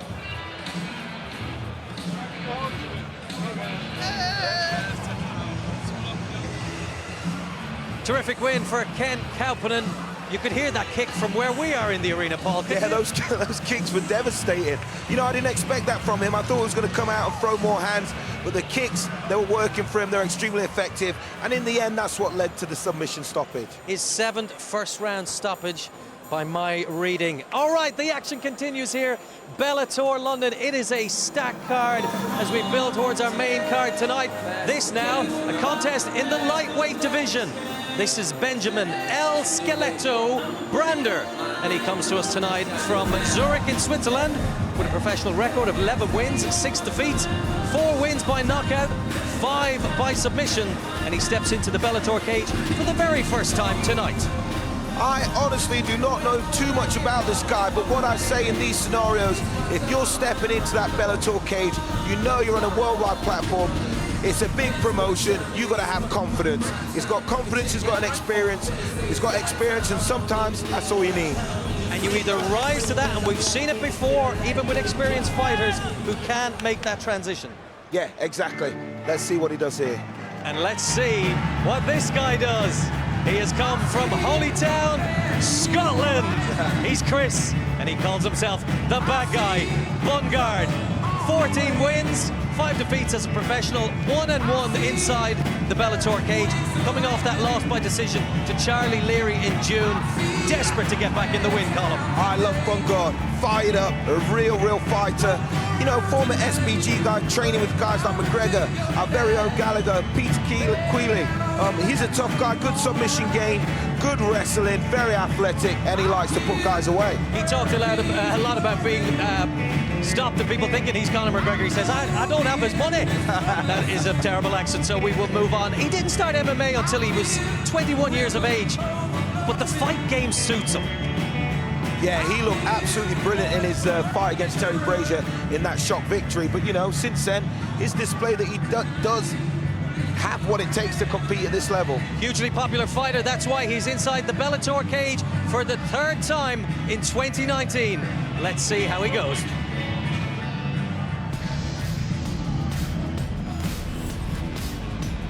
Yeah, well, several of you watching are going to be trying to work out just what accent Aidan was doing. Maybe he'll explain a bit later on. Let's take a look at the tail of the tape. Benjamin Brander, a couple of years older than Chris Bungard. And aside from that, in terms of the statistics anyway, it's very, very level. Can Bungard get the job done here, I wonder? Let's get to our MC, to Terry Cavan. Ladies and gentlemen, we are ready for 3 rounds in a lightweight contest. Introducing first and fighting out of the blue corner. Officially, he weighed in at 155.2 pounds with a professional record of 11 wins and 6 losses. From Zurich, Switzerland, please welcome Benjamin El Skeletto Brander. And introducing his opponent across the cage in the red corner. Officially, he weighed in at 155.8 pounds with a professional record of 14 wins and 5 losses. From Holy Town, Scotland, please welcome Chris, the bad guy, Bungard. Your referee in charge of the action, Mr. John English.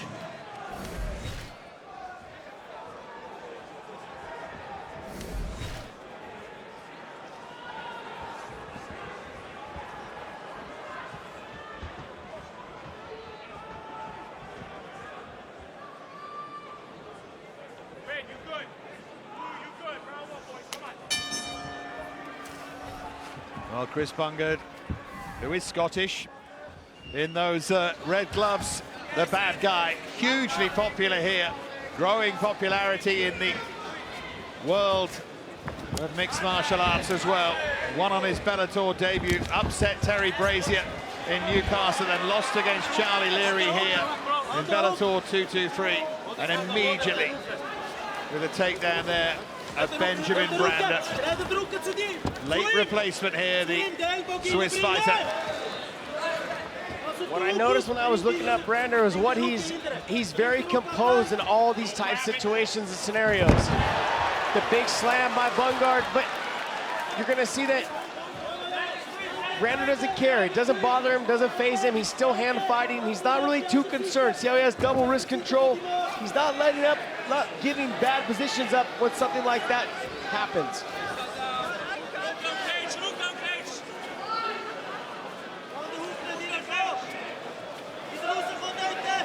Brander's hand control is gone though as Bungard looks for that choke. Under the chin, palm to palm. He's got to tuck that left elbow back behind his back. There he goes. He's going to go right behind the head now. Bungard looking for the early finish here. We saw this earlier with Aidan Lee. Oh, he lifted the chin. Now it's on tight. There's the tap. Bungard gets the win. 8th submission win for Chris Bungard. The bad guy was just too good for the man from Zurich. And now he can let out all of that emotion. Some competitor, Chris Bungard. And that went almost exactly to plan, Josh. He's got the personality that just the crowd just loves. I mean, everything about him. I interviewed him in Newcastle for his fight there, and I gotta tell you, I asked him a question, he didn't even answer it, but then he ran out of the cage. I didn't even get a follow-up question. I mean, but the crowd just went crazy for him. He just has that infectious personality that fans can get behind. So here he goes in and he hits him with a nice little suplex. Doesn't quite land him on his head, but gets him off to the side. Right to the transition, throws the right hook inside. He's got the 2-on-1, so he's able to get that arm right up over the neck, underneath the chin. Gets that other hook in, there it is. Palm to palm right away, and then goes right to the rear naked. Very nicely done. Yeah, really nicely done. Let's, we've seen the celebration again there of Chris Bungard. With the fire in his eyes as he went to his people. We can make it official now. Ladies and gentlemen, referee John English calls a stop to the action at the official time of 1 minute 26 seconds of round number 1, declaring your winner by submission due to a rear naked choke, Chris Bungard. Big smile then on the face of Chris Bungard, winner by submission here. takes his record to 15-5, 2-1 in the Bellator cage. It's time that we got back to Bellator's very own Rory Bremner. Back to Aiden. Yes, and I will do that in my own accent. Congratulations to Chris, the bad guy, Bungard. Another incredible victory inside the Bellator cage. Very similar, Paul, to what he did to Terry Brazier in round one in Newcastle. He made light work of this. You know, he came out there, fought to his strengths, got the fight to the mat, and submitted the guy. You know, what more can I say? You know, what we didn't really get to see is what... Yeah, so like what I was saying is what you didn't really get to see is his character, which is one of the most likable things about him. But when we're talking about his fighting, here you go. He comes out, gets the fight to the mat, drives the guy back to the cage, gets his back, puts in the rear naked choke, and it's pretty much game over. I like the guy. I want to see more of his character. I think he should have his own reality show or something. And that's it. It's the character as well as the skills inside the cage that people really are attracted to. Yeah, he's a likable guy. I've seen him around the hotel this fight week in great spirits, almost bouncing around, you know, looking forward to tonight, looking forward to what he did tonight. He's an exciting fighter. It's also an exciting division. Perhaps we'll see him in Dublin in February? Possibly, and I think Terry Brazier might even want to get that loss back, and if he gets past tonight, maybe that's a fight that can happen. Maybe Terry sees something bigger in the future for himself, but, you know, I always like to get a loss back. Plenty of good matchups to be made. Yes, you do. Maybe we'll talk more about that later on tonight. Now, though, we're going to look back in case you missed it just before that fight. Terrific action as Ken Cpan made a winning and successful return to the Bellator cage, taking on Andy Manzo, doing horrific leg damage, Paul. Horrific. You know, Manzolo's going to find it hard to walk for about, 2 weeks. Surprising, I didn't expect this tactic from Cpan. You know, the kicking game, very, very good. Calf kicks, horrible, hard to defend and extremely painful. In the end, he got the submission, but the submission was due to those kicks. I think Manzo just wanted a way out of there. Well, congratulations to Cpan, returning to winning ways inside the Bellator cage. We mentioned briefly Dublin. It is coming February 22nd of 2020. It is confirmed. We don't know too much about everyone on the card, but we do know who's headlining it. Bellator loves Dublin, and Dublin loves the Strabanimal. James Gallagher. He's brash. This is where James Gallagher is so strong. He's bold. Big shots. He's the headline act. Just like that! Gallagher versus England's Cpan Eleanor. The 3 Arena, February 22nd, 2020. Make a date. It's James the Strabanimal Gallagher versus Cal Eleanor, and that is Saturday, February 22nd, 2020. All the twos are tripping me up. Paul, we're really excited about this one. This fight meant to go down in Dublin in September. Cal, unfortunately, couldn't be part of the card. It's back on. Yes, Dublin, crazy crowd. I absolutely loved it out there. What an atmosphere. And this is what James Gallagher does. He brings in the fans. He puts on fantastic shows.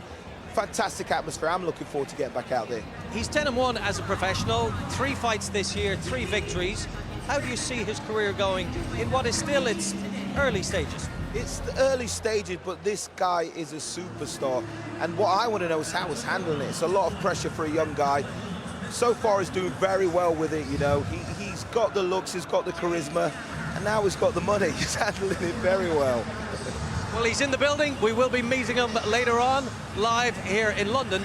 Paul, if I may, you mentioned rematches, avenging defeat. Who were you talking about? Nobody in particular, but there may be some guy on this card that I have lost to on paper that I might want to get back at. You know, it's always good to get a loss back and make victory more decisive. Let's not leave it to the judges. You've went 5 rounds with MVP, pretty much more than anyone. What did you learn from that fight that says to you, give me the rematch, I will win? He couldn't do what he normally does to everybody else. And like I say, in my mind, I thought I won that fight. The only way to make it more convincing to the rest of everybody else is to go out there and put the guy away. If that fight's going to happen, it needs to be something on the line. It needs to be a big fight. It needs to be here at Wembley. We need to sell this place out. We need a big build-up, and I need to stop this guy. Is that on your wish list for Stop 2020? the hype train. Hype train ends right here. You heard it here. Paul Daly wants the rematch with our headline star tonight, MVP. We know we're in Dublin in February in 2020. Where will we be after that? Will we be back in Wembley? Right here. You want it? Let's go. I'm excited by this. I really am. All right, we are ready to continue with the fight action inside the Bellator cage tonight. Next inside the cage, we're going to see the welterweights. And we welcome first to the cage. This is Lewis Long, Lewis the Foot Long. He comes from Pontypridd in Wales with a professional record of 16 wins, 5 defeats, 4 wins by knockout, 9 submission victories. First time to step inside the Bellator cage tonight. He is very experienced, Paul. Black belt in judo, kickboxing and BJJ. Yeah, he is very, very good. We haven't seen him in this Bellator cage, but on the UK mixed martial arts circuit, this guy has been performing, has some wins over some very, very credible guys. He's very fit, great striking. He's been looking great on Instagram on the pads. Let's see if he can bring it into the cage tonight. And he finally gets to make his Bellator debut. He was forced off the card in Newcastle due to fight Jim Wallhead, forced off through injury, but he gets to go tonight against Walter, the sniper Gaza, who comes from Southend. 18 wins, 4 defeats, 8 wins by knockout with 6 submission victories. This is his 4th time inside the Bellator cage, Paul. 2-1. I know Walter very, very well. I've done a lot of training, a lot of sparring with this guy. He has unseen potential. He's just not bringing out what he does in the gym, in the Bellator cage. Even in his victories, he's capable of so much more. I know he's been out in America training in Vegas. Hopefully that's giving him the drive to really just let it all hang out. Let it all hang out. Let's get a stoppage. Let's look spectacular. Well, he says he can stand and trade with anyone in the 170-pound division. Let's find out. It's Long versus Gaza.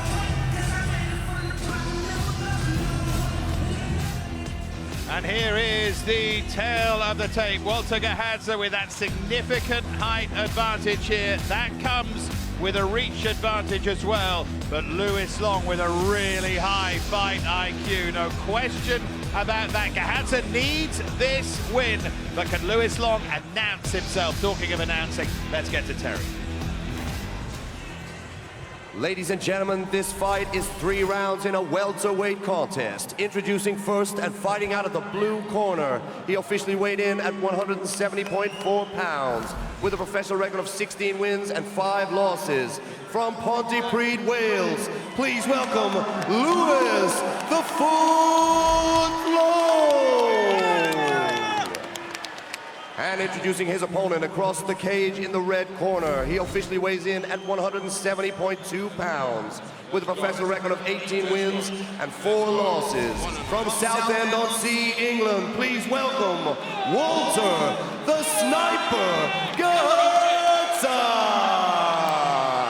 Your referee in charge of the action, Mr. Leon Roberts.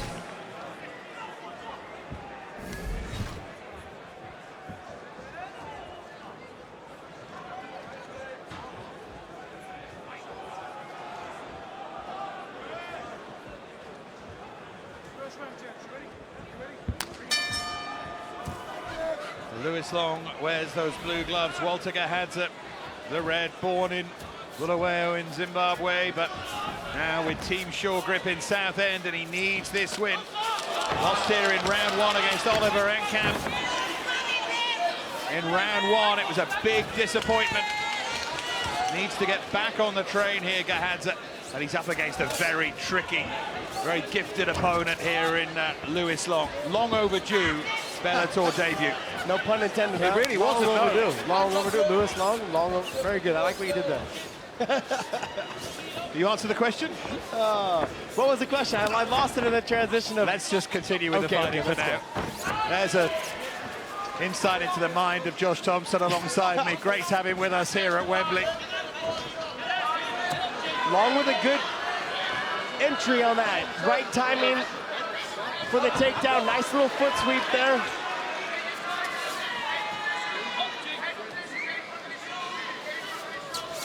Gaza back up to his feet. Very nicely done, just swiftly, like maybe just like scooted his back, got his feet out underneath him. Got good wrist control right now, able to kind of work his way back up to his feet. Got to protect that neck though. And Long is trying to find a way here. Getting Gaza where he doesn't want to be. So it's the common thing for guys when they're on their back. You see how he's got the legs locked around his body. That's called a figure 4 lock, so he's got that lock underneath the chin, and there you go. He's got the win as well. Louis Long in round 1 against Walter Gaza. It's another first-round defeat for Gaza, this time significantly quicker, and that is what we've been waiting for in the Bellator cage. We should have known. Always talked about by those in the game. He's had injuries as well, but that's a 17th professional win. He has a win over Ryan Scope too. Louis Long, very, very good. Always a little overlooked and underrated, but not now, as he limps back to his team. But that's a great win for him. Yeah, I mean, when you talk about sometimes they're overlooked, there's a lot of reasons why. When you get injured and you have to pull out of fights, your name gets lost in the shuffle. But with a dominant performance like that against Gaza, that's a great job. Nice work. I loved how I was right about to tell you. I was loving to tell you that he had the figure 4 locked. Gaza was having a hard time moving side to side and able to roll him to the side to get the choke. We're going to walk you through these replays here. So he stepped in between the legs, was able to get the takedown. Right away, he put that near side hook in. Nicely done. See how he forces his body between him and the fence? So here he locks the figure 4, he kicked the leg over, and then he locks the figure 4. Very nicely done. Then from here, he starts trying to hand fight. Gaza does, but he couldn't get to the wrist control. Then he gets underneath the chin, Louis Long does, and when he gets there, he just goes right to the palm to palm, slides up underneath the chin and finishes the choke. Nicely done.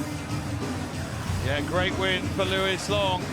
Let's hear now from Terry. Dominant performance. Ladies and gentlemen, referee Leon Roberts calls a stop to the action at the official time of 1 minute and 44 seconds of round number 1. Declaring your winner by submission due to a rear naked choke, Louis the Foot Long. Big smile on the face of Louis Long, and surely now Oliver Enkamp has to lie in wait for him. They've both beaten Gaza. I wonder if they will meet next. That would be good. That would be an intriguing possibility, but for now, we'll let Louis Long soak it up. That's a great win. And he's smiling with his team, enjoying it. Quite a character, and it's great to have him on board.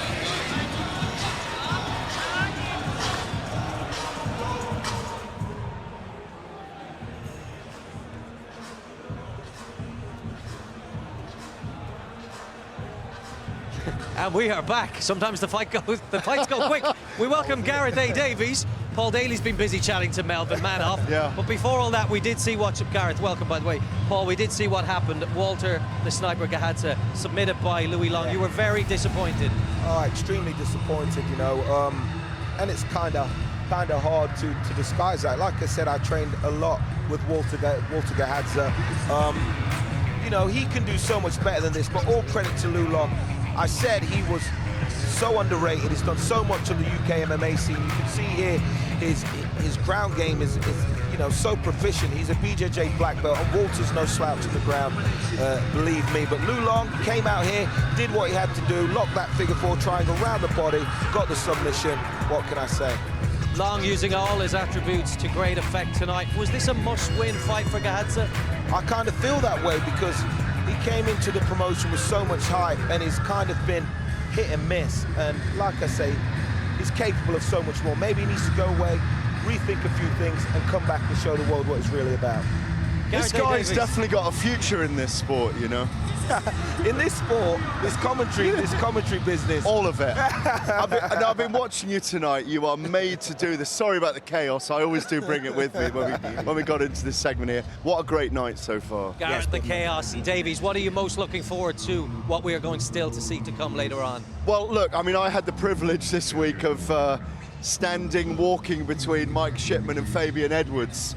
And, you know, when you've, like outside the arena, in the arena, Tuesday it was, they really don't like each other. And when you have such distaste between two individuals, when they genuinely want to hurt each other, put hands on each other, you know, put shins and feet through face, you know, it's really exciting when you are between them and they're ready to kick off.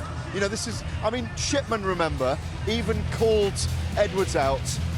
Well, it boiled over yesterday. Here's the weigh-in. Let's start with that. I kind of had a feeling this was going to happen. There's been so much tension. Like I said, balled over from social media, and as you can see here, Fabian's ready to go. He's in his face, and Shipman kind of tries to brush it off, but Fabian doesn't want none of it. I just hope that he can keep his emotions under control for the fight tonight. Because and there's your old pal, Michael Venom Page, getting involved. I know. Look at that. I didn't see him react like that to our little fracas.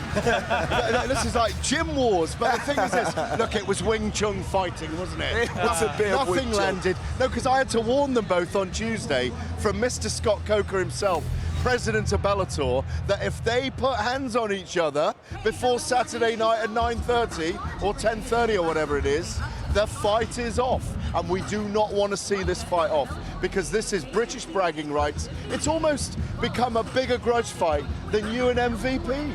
Yeah, I think it definitely has. This is continued all the way up till fight day, till tonight. You kind of had that with me and MVP at the start. It kind of fizzled out as we had to take a more professional approach because there was so much on the line. But these guys, there's distaste, there's violence. There's no fizzling out with you and MVP. I ain't been calling him out tonight. It can always be reignited. Hey, I'm a prize fighter. If the money's right, it can always be reignited. So does the winner of you two fight Douglas Lima then, in your view? Anything can happen in this sport, as we know. You'd rather fight Douglas Lima first, surely? Yeah. For me, I think Douglas Lima is a more attractive fight for me because I went 2 rounds with him. He was the former champion, now is a champion again, as well as a Grand Prix champion. And in my opinion, one of the best welterweights, if not the best welterweight I in the think world. there's a big argument at the moment, Paul, for calling him the #1 welterweight in the world across any organisation. Yeah, I don't think you'll get many arguments with that. Definitely not an argument from me. And he proved that in his victory in the welterweight Grand Prix. Paul, on that, what you touch on there about when a fight is personal, what dimension does that bring to a fighter and to how you prepare and actually how you fight on the night when it's personal? Yeah, it can go 2 ways. You can use that dislike for somebody, you can use it to almost fuel your training camp, but then it can almost become too much. It can boil over to where you lose focus, game plans go out the window, and you just want to do that person harm. Now I hope, because I'm a Fabian fan and Edwards fan, I hope he can keep his emotions under control tonight, because I'd like for him to really show his class and show that he is capable of competing at a high level. Well, as fans and enthusiasts, that's what we like, Garrett, when it is feisty, when it is personal. No, always. Look, those are the fights. Those are the things that people are going to be tuning into Channel 5 in the UK. Look, those kind of events at weigh-ins, that kind of heat between two fighters. I mean, it was a weird fight between you and Michael Venom Page in Connecticut in the end. There was so much at stake. There was so much water that passed under the bridge between, it was 3 years in the making, wasn't it? Yeah. By the time it came to it, you had a game plan that you knew he didn't have a ground game. There are arguments you won that fight, I know that. It was a weird fight in the end, wasn't it? Yeah, for me, I approached that fight with the intention to win. I kind of led people down a garden path thinking that it was going to be this brutal bloodbath, when in fact, I knew I could beat him comfortably on the ground. But over the years, I mean, I've known you a long time. I've covered a lot of your fights in other organisations as well. You used to fight emotional in the past, but now you act emotional, but inside there's the cold killer, of course. Hey, I'm a natural born killer. Let's not forget that. If you push me too far, you're gonna see what I'm really about. No, not yeah, me. Gareth, you don't want to push me too far. I will. You're He's flirting with you. You're getting there tonight. All right, gentlemen, let's take a beat. There is so much more great Bellator action coming your way. Have a look. The Bellator MMA World Tour continues tonight in London as Michael Venom Page looks for another highlight reel finish at the SSE Arena Wembley, seen exclusively on the Bellator app.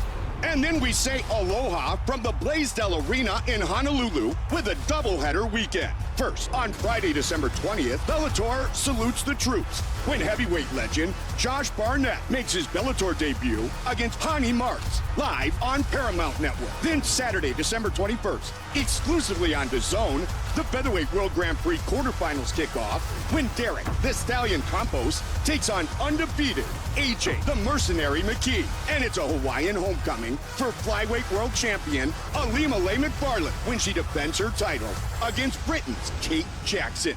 Finally, the Bellator cage lands in Tokyo, Japan for an epic year-end event featuring Quentin Rampage Jackson in a battle with the Last Emperor, Fedor Emelianenko. Plus, the highly anticipated rematch between former world champions Iron Michael Chandler and Smooth Benson Henderson. It's all live Saturday, December 28th on Paramount Network and DAZN. For tickets and more information, visit Bellator.com. Mouth-watering clashes to come from Bellator as the cage makes its travels, but tonight it's London. We are inside the SSE Arena, Wembley, with Paul Daly and the one and only Gareth A. Davies, who is still here. He hasn't been removed by Paul Daly just yet. Let's look ahead to our main event tonight. We've talked about Shipman, we've talked about Edwards. There'll be more chat about that later on. But top of the bill tonight is a man known as Michael Venom Page. We have talked a bit about him already, but let's talk about him in the context of who he faces tonight. Late replacement, Giovanni Melillo, who comes to us from Italy to replace Derek Anderson. Gareth, MVP says it doesn't really matter who the change of opponent is, who he fights, because they have to adjust to him. He doesn't have to adjust to a fighter's style. Do you agree? Well, yes, but I mean, there's pressure on him tonight against Melillo to really make a spectacular statement knockout. We expect it as well, by the way. Britain expects, Daly even expects tonight, sitting here. The thing is this, he's after Douglas Lima, that's what he wants. He wants redemption against the welterweight champion at the moment. The only way for that is to look dramatic tonight. And if he goes over 5 rounds or 3 rounds tonight, 3 rounds as it'll be, people will only complain that he didn't do what he was meant to do. He's on a hiding to nothing if he doesn't do that. But I think he will deliver. Derek Anderson was going to be a tougher opponent. We know that. Take 2 to give 1. But Melillo is decent in the stand-up, not a great ground game. And I don't think he'll have the tenacity and the power and the speed and the elusiveness to trouble Michael Venom Page tonight. I think that's a good point. Paul, is there any danger that as a fighter you can't get up for the fight when it's not the guy you want to be fighting? For me, Michael is in such a difficult position because victory over this guy doesn't do much for him. He's hunting that title fight, but really does this fight warrant a title shot? In my opinion, it doesn't. But in Michael's defense, he can only beat who's in front of him. And when they do put these kind of guys in front of him, he does get them away in spectacular fashion. When he makes that step up, as you saw when he fought me, when he fought Douglas Lima, the story kind of changes. Now for me, if I'm Michael's management, if I'm handling Michael, I want him to continually fight tough guys. Let's see if he's really of the world-class caliber that he acts at being. You know, he's a great fighter, he gets these kind of guys out of there easy, but let's give him beast after beast after beast to see if he Well, one of those people, of course, is Lawrence Larkin, who would be a great fight. Yeah, great fight. But obviously, Lawrence is scheduled to fight in Japan at the end of the year. But that's a fight I'd like to see him in as well.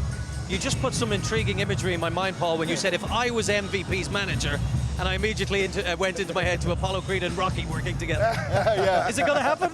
Who knows?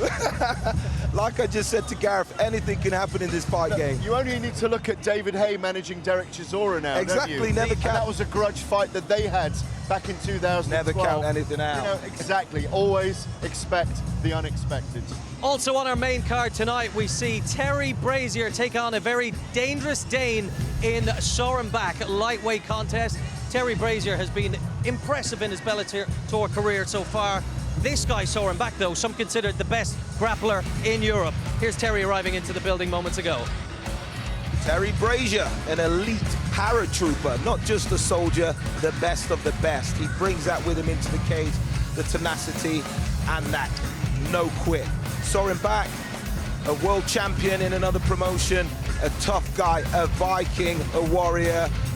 Evenly matched. It's going to be an interesting fight. I agree, but the thing is about Terry Brazier, he much prefers the stand-up, doesn't he? He can transition very quickly, but the thing we've learnt about him is Chris Bungard, way back in Newcastle, wasn't it, earlier in the year? And another victory for Bungard tonight, by the way. He's very impressive when he gets hands-on.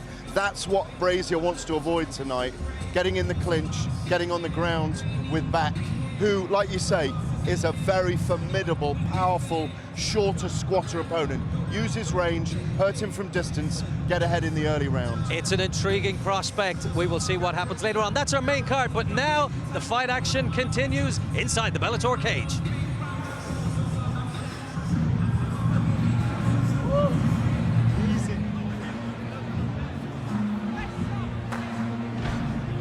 Yeah, Sam Sicilia and Robert Whiteford. This should be a real grapple fest between these two. Sicilia from Washington, 12 wins by KO or submission.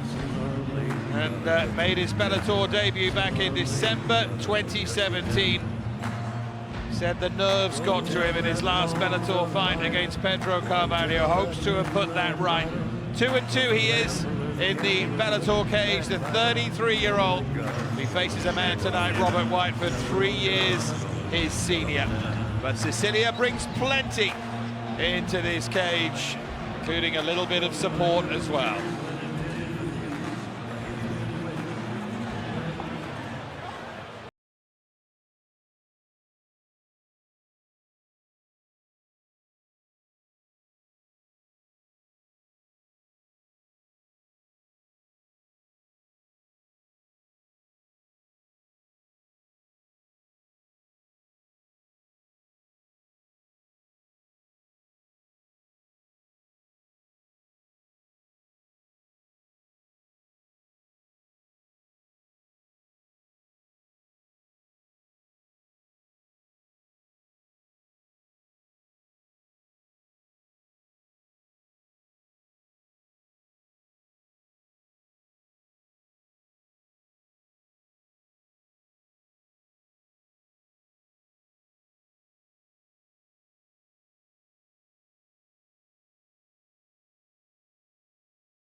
Going his way against Whiteford.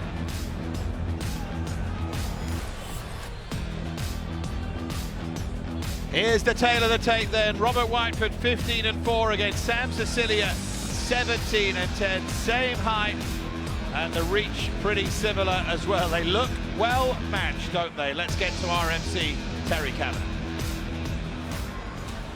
Ladies and gentlemen, this fight is 3 rounds in a featherweight contest. Introducing first and fighting out of the blue corner. He officially weighed in at 145.8 pounds with a professional record of 17 wins and 10 losses. Fighting out of Washington, USA, please welcome Sam Sicilia.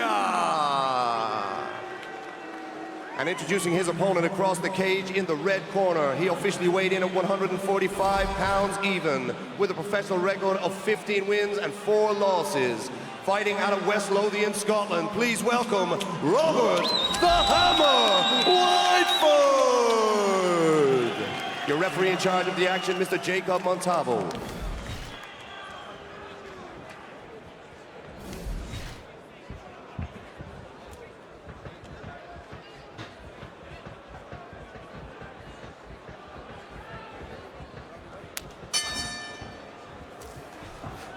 So Robert Whiteford in the red gloves here against Sam Sicilia. Whiteford's last fight back in May 2018, a split decision win against Kane Musa. Sam Sicilia has got career wins against Derek Campos, Marcos Galvao. These two are both mixed in very, very good company, and now they face each other.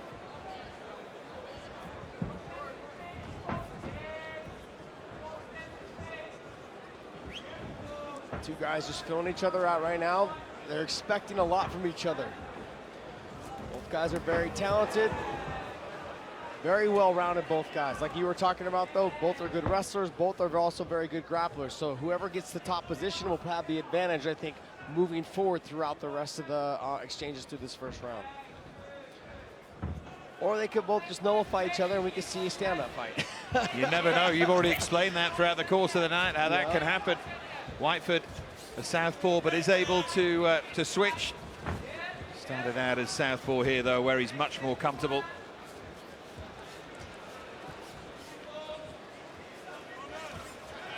Quite descriptively said he's got that dog in him that some people are born with. You know exactly what he means.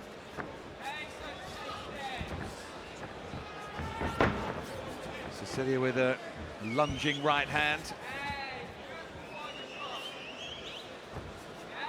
10 first-round wins, Sam Sicilia, in his career.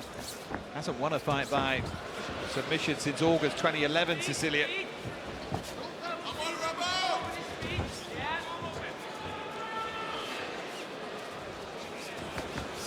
Both these guys normally fight at a very fast pace, but they're really filling each other out, making sure that neither guy makes a mistake right now. Yeah, there is a lot of mutual respect in there. And Sicilia switches to southpaw.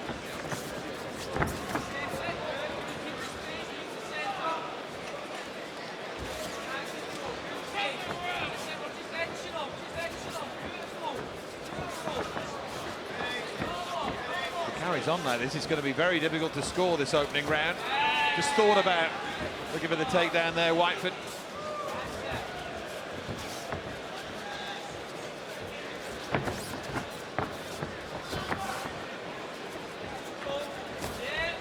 Just tentative jabs to the body from both men.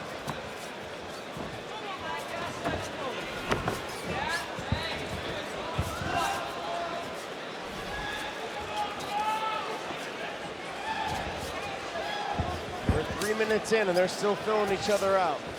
Yep. Anything they do is a single. There's a attempted combination there from Whiteford. Left hand from Whiteford.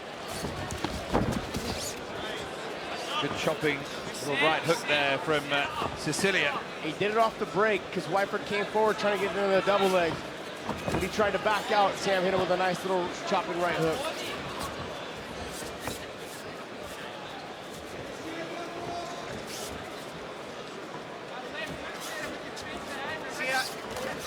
The knowledge of what the other can do is weighing heavily on this at the moment.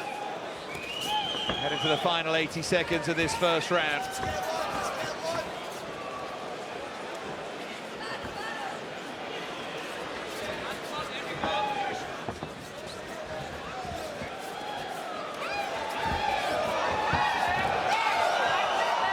Can hear a few howls now from the crowd. It always happens.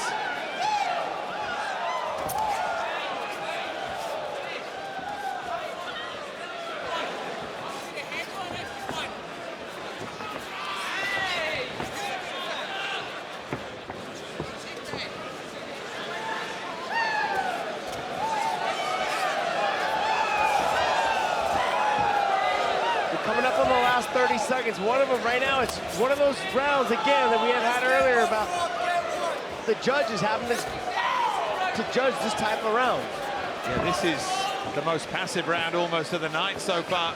You almost feel if someone goes in and lands a combination now, they could nick the round. Yeah, if they land one hard shot. That was close right there by Sammy, just barely missed. And Whiteford responded. There, uppercut there from Whiteford was a good shot. Followed up with the left hand. Nice loopy right hand though by Sam.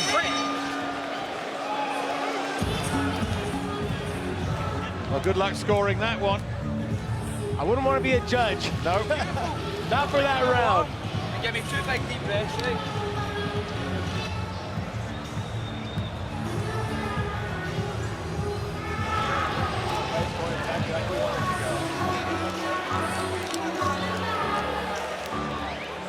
Something's going to have to happen now as we head into round 2. They won't be this tentative for 15 minutes, will they?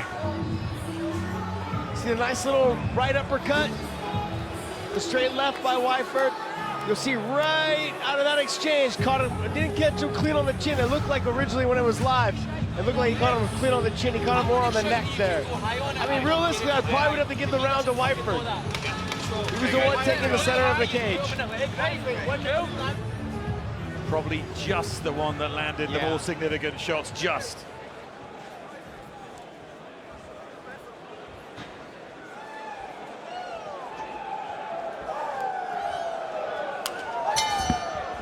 So round two, Sam Sicilia in the blue gloves, Robert Whiteford, the Scot in the red. Sorry, Josh. No, if they gave the last round to Sam, I wouldn't complain about it either. I mean, like, that's the chances you take when you fight a round like that. Oh, beautiful head kick. Really good from Sam Sicilia. Now, looks like a fight's about to break out here. Nice straight right hand, yeah, from Sicilia as well. Come out with a very different mindset at the start of this second round.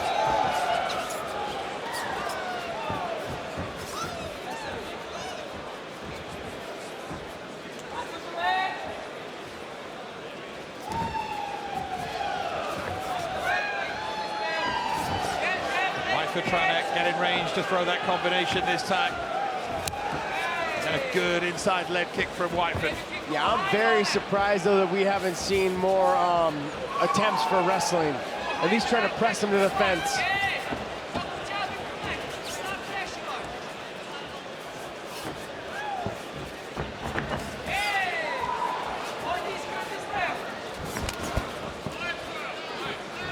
I'd like to see Whiteford throw that overhook right, come with the straight left, and then maybe follow it up with like a left leg head kick or body kick. He's only throwing ones and two. The same with Sam. Sam's doing the same thing as well. He's throwing 1 and 2. Start throwing a third. Throw a third in there. Force that third to get in there. Whiteford just establishing that southpaw jab a little in this second round.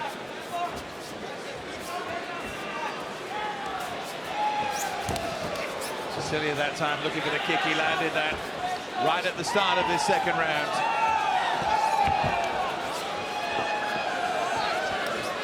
They're both trying to make something happen, but there's still a lot of respect, and no one's putting the foot on the gas anywhere near it. Well, they're both seasoned veterans, so they know when something lands clean, whether they hurt the fighter or not.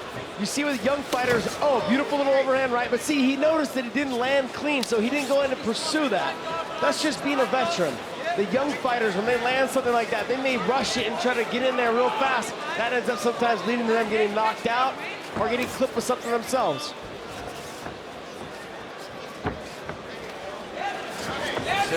Big swing there that missed by some distance.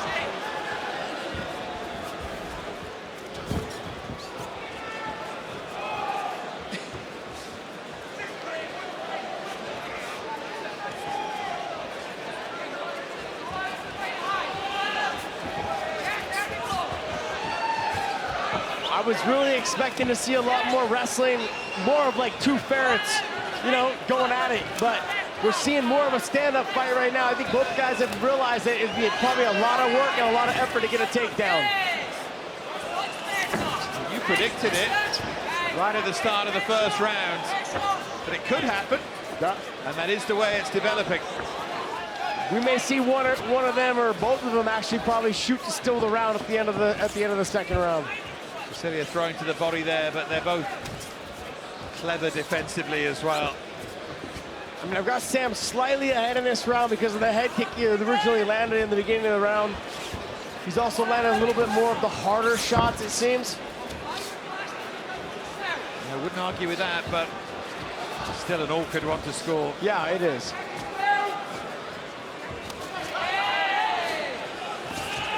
Trying to work out when they engage, who it is who comes out on top.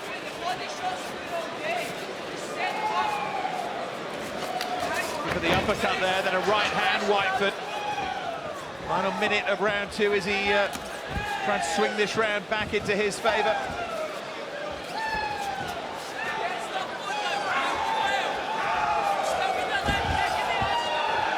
I mean, it's still anyone's round. Whoever lands a potential real hard shot or a nice clean combination could steal this round. Now Whiteford grabs the leg and looks for the takedown again, just as you predicted. Someone would try and steal the round doing that.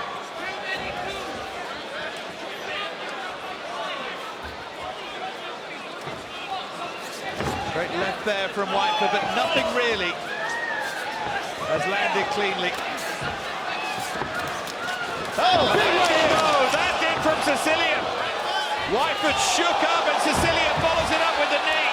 Nice takedown though by Whiteford. And then he swings with that left hook again. Great action. Whiteford was still injured though. He was still wobbling a little bit and still rocked at the end of that round.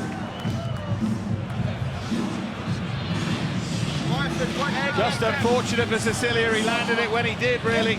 After that exchange on the takedown when Sam got taken down, Sam was able to hit him with that uppercut. You'll see right here. Boom, right there. A nice little short right hook and hit him again with a little bit of a left hook as well. Nicely done, but then he overcommits right there, lands the knee, but then gets taken down. Nice job by Whiteford on the takedown, but off the exchange right there, a nice little uppercut again.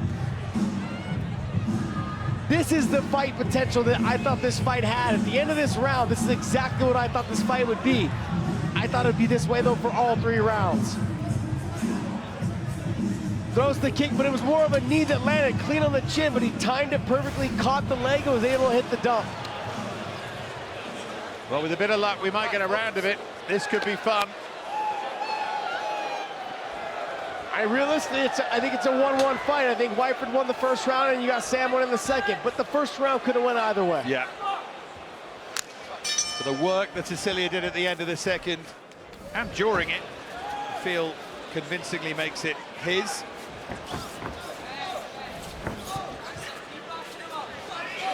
Will that spur them into action, or will they go back into their shells here in the third and final round?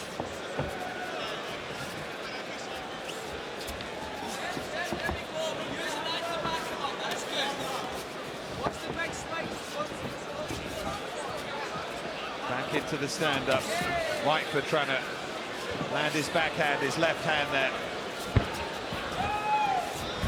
I mean, when Sam throws, he's really effective. He's just not throwing enough.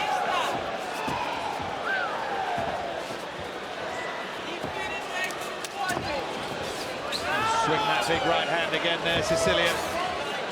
Again, wrestling when he was 5 years of age. It's been his life.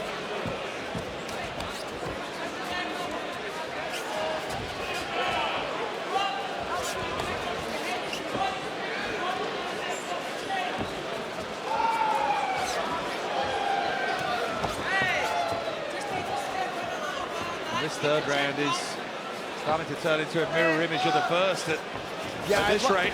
I'd like to see Whiteford, like I said, throw the loopy right hook with the straight left behind it, maybe follow with the head kick on that left rear leg. Something along those lines. Not even so much a head kick. You can go to the inside leg, you can go to the body as well, whatever it is. But I'd like to see him add a third or punch or kick. Oh, big shot! He goes! Sicilia tries to take advantage. Whiteford hurt. He's taking some big shots to the bottom. Big shots again. Hammer fist there from He's Sicilia. still rocked. He's still rocked. Whiteford did so well there to get into any kind of recovery position. Doing a great job of holding. He's trying to recover right now, but I think what Sam needs to do is start framing the face away, pushing that face away, posturing up before he fully recovers. Still got just under 3 minutes to go. Whiteford looked close to being out of there then.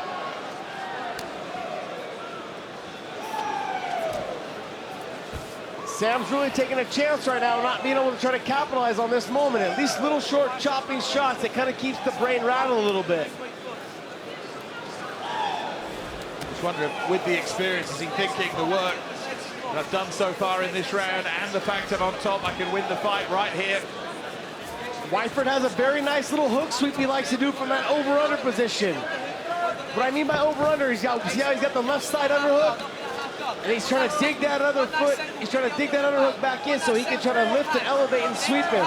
He's going deep half right now. What I mean by deep half is he's shooting that right arm underneath to try to grab Sam's legs and pull him up over him so he can try to elevate him and get to his knees like that. Sam doing a good job of scrambling and getting to the back. are circling towards the back. Whiteford back up on his feet. Nice job by both gentlemen.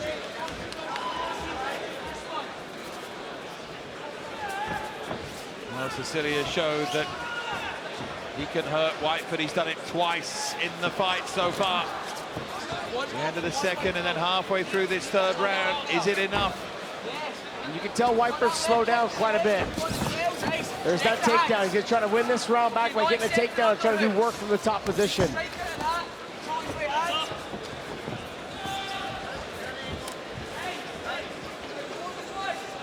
Sam just took a peep up at the clock. He was just looking around for the clock. Yeah, both starting to tire now as we head into the final minute of the fight that has been sporadically entertaining. Great little bursts of action. Yeah, but Whiteford's got nothing to lose. We're under a minute now. Whiteford's got nothing to lose. He's got to get after it. Yeah, he needs to go for it here. Again, the crowd give him the bird. Also, within all that exchange, Sam, when he fought Pedro Caballo, his problem was he fatigued and gassed out halfway through the second round. So if Whiteford pushes the action, knowing that Sam's already a little bit tired, there's a good chance. Oh, beautiful little right hook by Whiteford. Left hook though from Sicilia as well. Sam took another peep up at the clock. 22 seconds left. Maybe Whiteford still hurt. Nice combination from Whiteford. Sam's in trouble right now. But only 10 seconds left. Oh, what a shot! What a turnaround! What from Robert Whiteford! That is a stunner, a thriller. Sam just asked the ref what happened. Unbelievable comeback, great combination. Whiteford back with a win, and a staggering win. Wow. That was something. We thought Quealy turning it around against Scope was good. That was different level. And you have to feel for Sam Sicilia, but you sensed it. He was tiring, and he just couldn't hold on. Whiteford caught him, but how impressive. Josh, once he caught him, how impressive was the finish then. Yeah, he kept his cool. So Sicilia hits him beautifully right out of this exchange at the beginning of this third round. Boom! Drops him right to his butt, but he's still there. You can see he's rocked a little bit, but he's still there. Sam does a good job getting to a circle behind him, and then here's the last exchange here. Boom, nice little right uppercut and straight left. You can see Sam's already tired, he's kind of rocked there. Now he starts backing away, and Whiteford did a great job of picking and choosing his shots and not rushing the combination. I gotta tell you, this was definitely one of those fights that you look at Whiteford and you're thinking to yourself, at your age, at where you're at in your career, you need to get after it. And what a great job at finishing this fight and showing the world that you're still got it, you're still there. Nice job. Yeah, extraordinary. Wonder what Big John thinks about that, whether he just took a shot too many at the end there. The referee could have got, he was out, he was gone, no? No, he was still sitting up in a position. It looked like he potentially could still be fighting, like he could have tried to get back up or turn away, but there was nothing there. Okie dokes, I'll go with your vast expertise, of course. Let's get to Terry and make it official. What a finish. Ladies and gentlemen, referee Jacob Montalvo calls a stop to the action at the official time of 4 minutes and 54 seconds of round number 3, declaring a winner by knockout, Robert the Hammer Whiteford. The announcement says it all. 4 minutes 54 of round 3. Whiteford turning it round. Your final thought on this, John? My final thought is this. Remember what I said when Sam Sicilia was on top and letting Whiteford rest, and he got back to his feet and he was tired. That's what cost him the fight. It was topsy-turvy. What an ending. What a climax. What a win for that man. Still plenty left. Robert Whiteford. Paul Daly, that's your kind of fight. It ain't over till it's over. It was a fantastic fight. And I was wondering for a while why they called him the Hammer. But at the end of the fight, we certainly saw why they called him the Hammer. It was brilliant. All right, we're looking at a poster there of an upcoming event. This is a truly unique and special one. The Bellator cage heads to Japan, where the last emperor, Fedor Emelianenko, battles Rampage Jackson in a legendary heavyweight showdown. Plus, Michael Chandler takes on Benson Henderson in a highly anticipated lightweight rematch. You can see it all Saturday, December 28 at 10, 9 Central, live on Paramount Network and DAZN. As you were saying, Paul, it ain't over till it's over. No, what an incredible was it? Victory. 5-6 seconds from the end, he certainly saved it till late. So the fights just keep on rolling. We now return to the middleweight division. Here comes Pietro King Kong Panini from Verona in Italy. He boasts a professional record of 8 wins, 1 defeat, 1 draw, 3 wins by knockout, 2 by submission, and he makes his Bellator debut tonight. Paul, we were due to see him in Dublin in September against Charlie Ward. We finally get to see him tonight. Yes, we do. King Kong Panini reminds me of, makes me think about a large sandwich or something, but we're not. We're talking about a fighter here at Bellator, 8-1-1, great fighter. Like I say, he's got the confidence to be here at the best MMA show in the world, so I'm expecting him to come out here swinging, trying to get this fight done. His just 1 loss on his record came by a doctor's stoppage in 2018. We know also he's trained with Chris Weidman. He has skills, he's looking to demonstrate them tonight. But his opponent, who unfortunately couldn't fight him in September due to injury, he is relentless. Charlie Ward from Mount Mellick, Ireland, 7-3 as a professional, but inside the Bellator cage, he is unbeaten. 4 victories, all by way of knockout. All by way of knockout. Now, is Charlie Ward's hands going to be enough to get him through this fight? Like you said, Panini, he's been training with Chris Weidman, a champion of another promotion, so he's got that world-class experience training with a guy of Chris Weidman's caliber. Now, will Charlie's heavy hands be enough to stop Panini, or is Charlie going to have to draw on some of that experience that he has training with guys like James Gallagher, Peter Queally and McGregor in this fight? Well, he also says that he's been working on his jiu-jitsu. He hasn't needed it much inside the Bellator cage, but he has been working with Kieran Davern in SBG in Tullamore, and he really has found his home here in Bellator and also at middleweight. Yeah, he's looked great at middleweight. It's fantastic that he's been working on his jiu-jitsu, but you know, I always find that you go back to what you do best and what you know best, and that's throw his hands. Let's see if Charlie Ward can make it 5-0 inside the Bellator cage. And the tail of the tape looks like this. Charlie Ward is 12 years Pietro Panini senior. Panini is the taller man and has that slightly longer reach, but this surely is going to be about power. Let's get to our MC, to Terry Kavanagh. Ladies and gentlemen, this contest is scheduled for 3 rounds in a middleweight bout.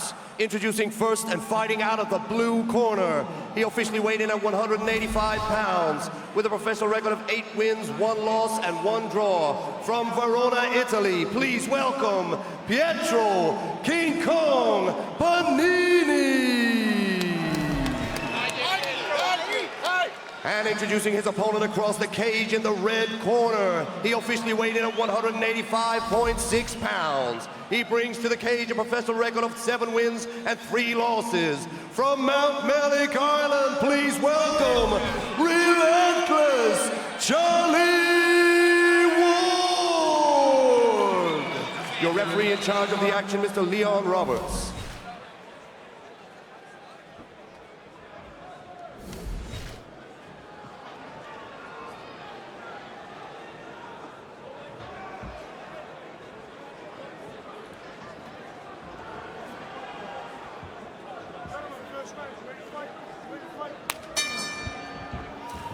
Well, Pietro Panini says it's a true honor to fight against this man, Charlie Ward.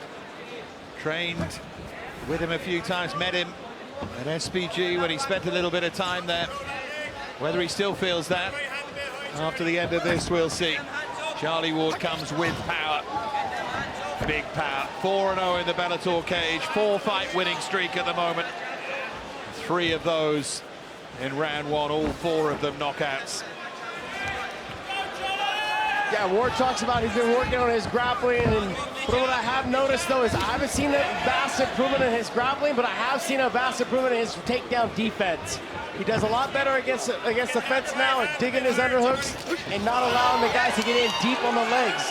What you're seeing right here, he's controlling the head, he's the big power, nice right hand.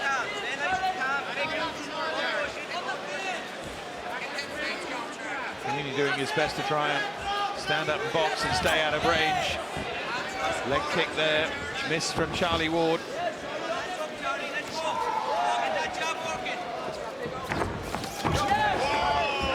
Ward's got to be careful. He's got hit with a nice little hook right there, a little jab hook, as he was trying to lunge in. Jab again there from Panini. Oh, got it again. He's got to box his way in and not just worry about the one crunch knockout. I know he wants to knock everyone out, but exactly what I was talking about. Very good and very wise on stopping that takedown. Panini dropped down on the legs and Charlie dropped his level and did a great job of getting his underhooks. That's the thing I've seen the most improvement on with Ward. You might come with power and you might come with a following. You'd love to see that power, but you've got to be more than just a one-trick pony. Well, might be some trick, but you've still got to be more than it. I know, but here's the thing, though. Across the board, when guys start getting knockouts, they start falling in love with their power. And you can tell that Charlie, he's loved his power from the beginning. But the fact that he's trying to evolve his game and get better, that says a lot about who he is. And he's surrounding himself with great guys. I mean, everyone's going to throw out Conor McGregor's name, but he's at SBGs with, you know, he's out there with John Kavanagh and James Gallagher and all the guys, you know, from that Pedro Caballo, all those guys. So the fact that these guys are helping him as well, I mean, it just shows that, and I'm glad to see him using it in the cage.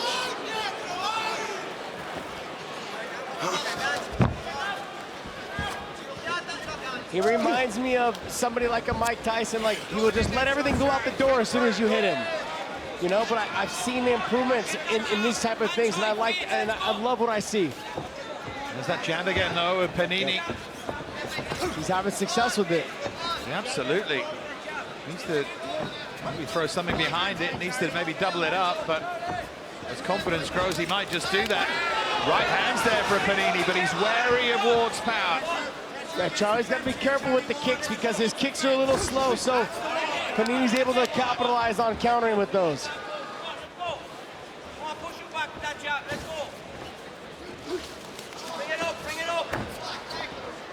Only beat once himself, Panini. Mr. Leon Aliou.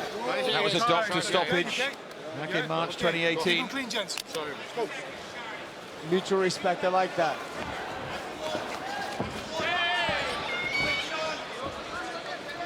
Another who played football as a younger man, Panini. And saw some videos of MMA and fell in love with it. See, I like 17. I like to see that. Charlie stepped in with a jab. Now I like to see him follow up with maybe a left hook. Nice body shot there by Ward. Got a little cut on the head. Yeah, looks there like is, isn't there? like grazing elbow or something on the exchange. High enough on the head, I think, not to cause any problems. Some people don't realize that you don't have to actually have the guy elbow you. As you step in and the guy slips or he throws a punch and you slip underneath, the elbow sometimes will graze your head as you step in and will give you a small cut. The head bleeds so easily as well. Right hook there from Ward, but again, you know, Panini responded well. Stopping Ward so far from landing cleanly as well. You saw a little clash of heads there as well. Maybe something along those lines as well could cause a cut.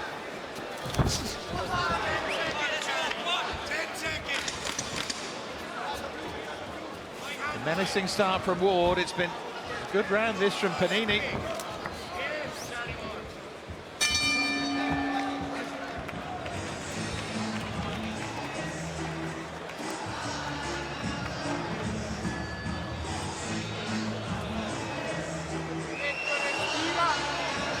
Four-fight win streak. Mentioned it, all four by KO, 3 in round 1. Charlie Ward has not got this fella out of there. Here's some of that action. There's the if that was a clash that led to that cut on Ward's head.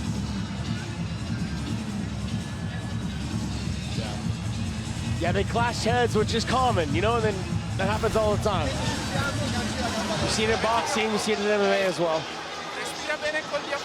Let's keep him a little bit on his heels like you did, yeah? Snappy jab, don't load up. All you have to do is land it. Right. Let them talk. All right, perfect. All right, let's do it. Charlie's looking for the left kick to the body in the head. I gotta tell you, our Bellator cut guys have been on point tonight. Yeah, really good. Absolutely. Houdini Hardwick earlier on, they did a great job with that. As did he on the night. Superb performance.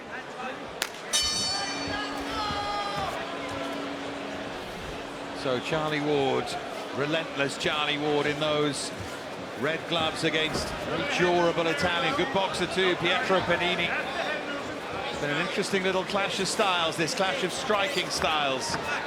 I want to see Charlie work in behind his jab. He works in behind that jab, and then, oh, big right hand by Panini. Accurate, isn't he, Panini? It's good work from him. It's the speed factor that's winning him this. I don't know if it's winning him the fight, but he's landing the cleaner shots right now because he's throwing them straight, and he's waiting for Charlie to step into the pocket. Then he throws. He beats him with the speed. That's why I'm saying. That's why I'm saying Charlie needs to work in behind the jab. Give feints, work in behind the jab, and throw the right hand.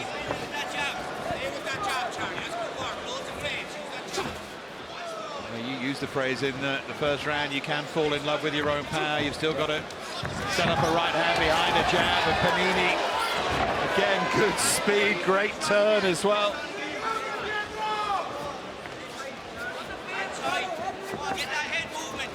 I want to see Charlie stop kicking because it's been getting him in trouble. When he kicks, he stays directly in front of his opponent, which opens him up for striking, as well as when he kicks. Sometimes his kicks are a little slower, so he's able to get caught just right there in that exchange.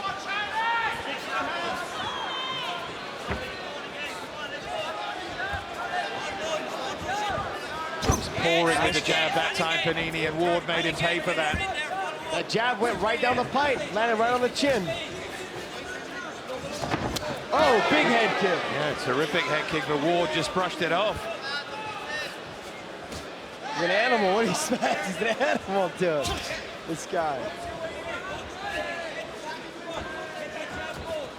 Great accurate work with that left hand again, though, from Panini as Ward tried to line him up with that right hand.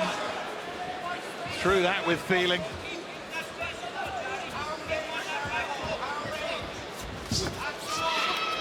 Again, Panini beat him to the punch, though.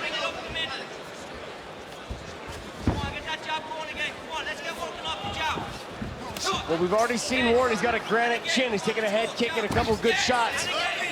But can Panini take Ward's shot if he lands it clean on the chin? Yeah, that's the lottery, isn't it?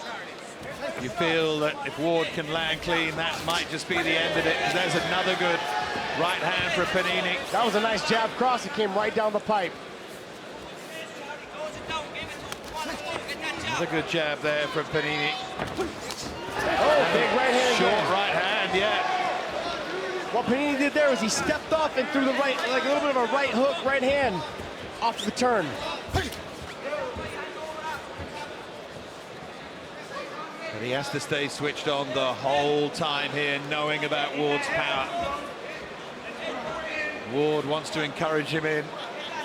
But we saw in the last fight with Whiteford, you just can't take your, or with Sicilia and Whiteford, you can't take your foot off the gas at any moment.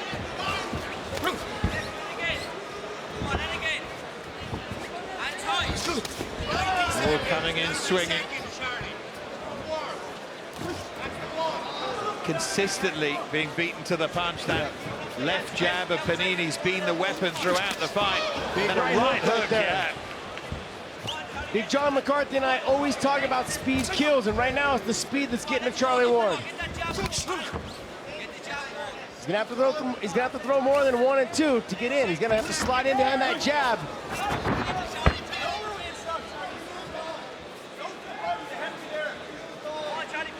Well, right now, as it stands, with this man's power, everything can change, of course, but you'd have to say Panini's winning the second round. I'd like to see Charlie potentially go to the body as well. That'll maybe stop his movement as much. there's a bigger target to hit. You hit him to the body, that'll keep Panini from circling out as fast. When you headhunt, you can just dip out or dip underneath. And Ward swinging and missing. Oh, big shot there by Ward. See the venom in the face as it puts everything into those shots. 25 seconds left in this round. Nice jab by Ward. Yeah, that was better, and he felt that as well. Felt the weight of it. Gotta go, 15 seconds. Big right hand there, he's gotta get after him. Just feel Ward's getting closer to landing a big one here. You can tell Panini's getting a little tired of circling and staying away.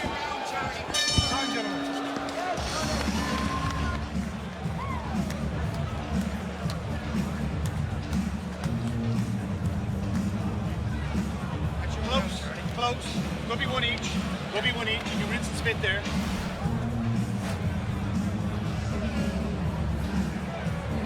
Panini with the jab. It's the speed that's beating Ward to the punch. And that beautiful little switch head kick.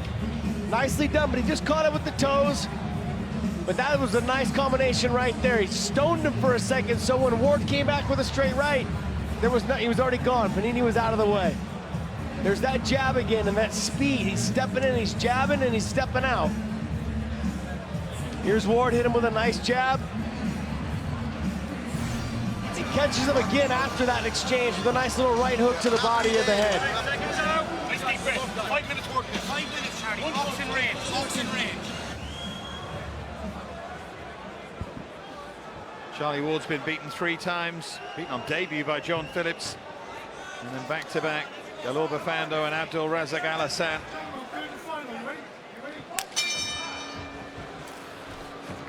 Can he just turn the tide of this? Because even in the Ward corner they were saying might be 1-1.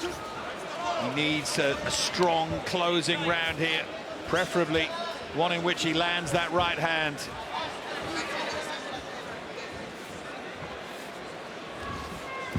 Yeah, Charlie needs to work behind that jab. That jab was doing him some good in there when he was snapping behind the jab and then throwing the right hand to the body a little bit as well. The nose is really bloody of Ward as well. I mean, Charlie just throws everything behind every punch.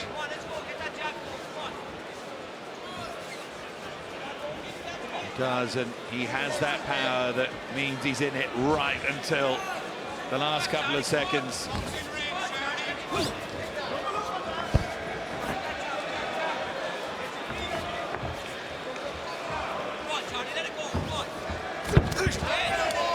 Lunged in with a jab and tried to land the right hand. You hear that corner yelling behind Charlie's corner yelling at him, hey, you gotta let it go, Charlie, you gotta let it go. Panini going for the takedown, and Ward so strong he got straight back to his feet. Oh, big smile on his face. 2 fighting men with great respect for each other here.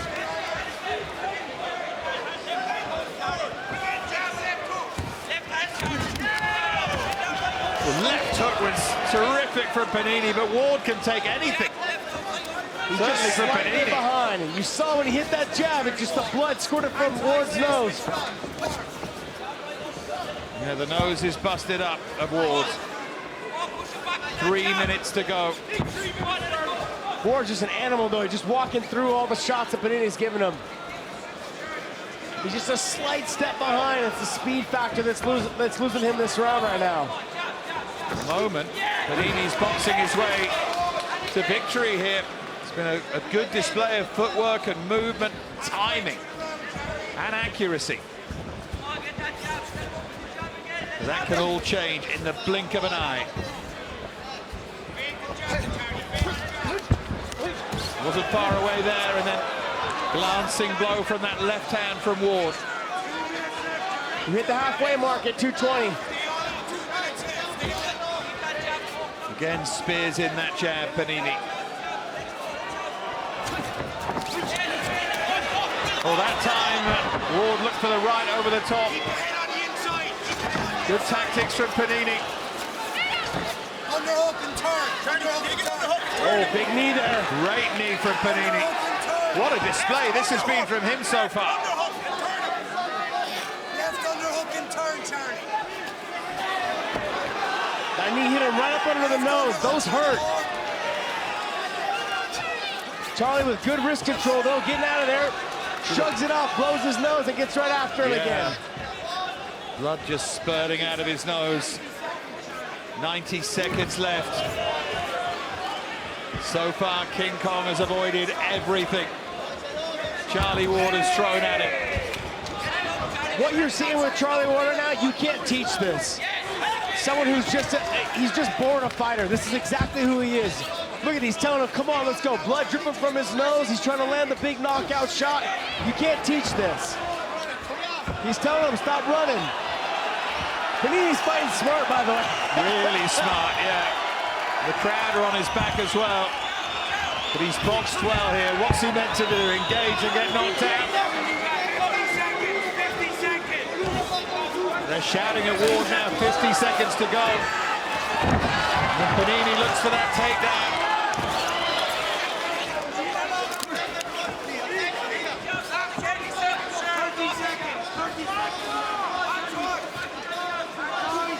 What a display of character this is from Ward. He's trying to egg him on. Panini's saying, I'm not interested. He's not. He's moments away from winning the fight. Ward's gonna have to go and get this. Gonna have to make him fight. Ward trying everything he can to walk Panini onto a shot, and he nearly did. There's your moment of jeopardy right there. Comes in swinging again. Get on him. Gotta push on him. Closing seconds. Panini kept his head, and he points to his head. That was thinking from him. Reined in the fighting instincts and didn't want to get caught into this trading with Charlie Ward. There's only one winner there. Do you think he did enough to win it with his accuracy and that left hand, Panini? I think Panini did enough to win the fight. I think he was just touching and going, touching and going. I wanted to see a little bit more out of Ward at the very end because I thought there was a chance that we could have seen a redo of what Whiteford and Sam Sicilia. Yeah, you see Panini here pointing at his head saying that, hey, look, I used my head. I fought a smart fight, and I'm going to end up walking away today as a winner. Mentioned before, Panini said he had great respect for Charlie Ward, and he might have just had a little bit too much for him in the cage. Clearly, for me, won the last 2 rounds. But I got to tell you, every takedown he lost, he snapped right back up to his feet, and that's exactly what I was talking about. He went right to his knees, grabbed wrist control, got back to his feet. You didn't think he had it in him in the gas tank, but he did. I mean, Charlie Ward, he's showing vast improvements on the grappling and wrestling defense part of it all.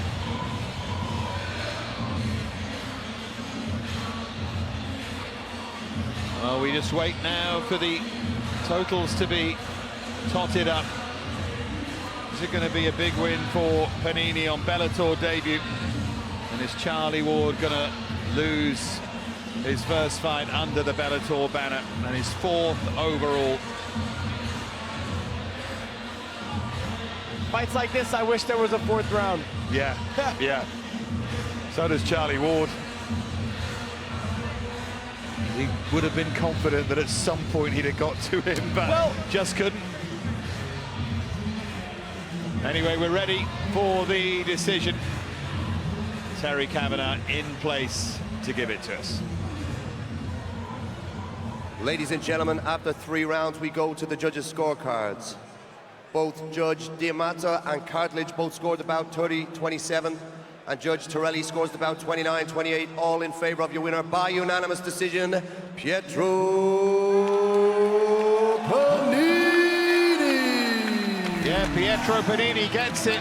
Unanimous decision. Got all 3 rounds on one card there, Panini, and I guess you can see that. Your final thoughts on that, Josh? The first round was a toss round. I mean, I had Ward winning the first round, so did one of the other judges. And then, I mean, like, you can't argue the fact. I thought he lost the second and third round, Ward did. Yeah, they all clearly gave him 2 and 3. That's what won this man the fight. Big win then for King Kong as the action continues to build. The crowd does as well here at Wembley as we get ready for the big ones at the end of the night, but much still to come in these preliminaries. But Pietro Panini with a big win for him over Charlie Ward.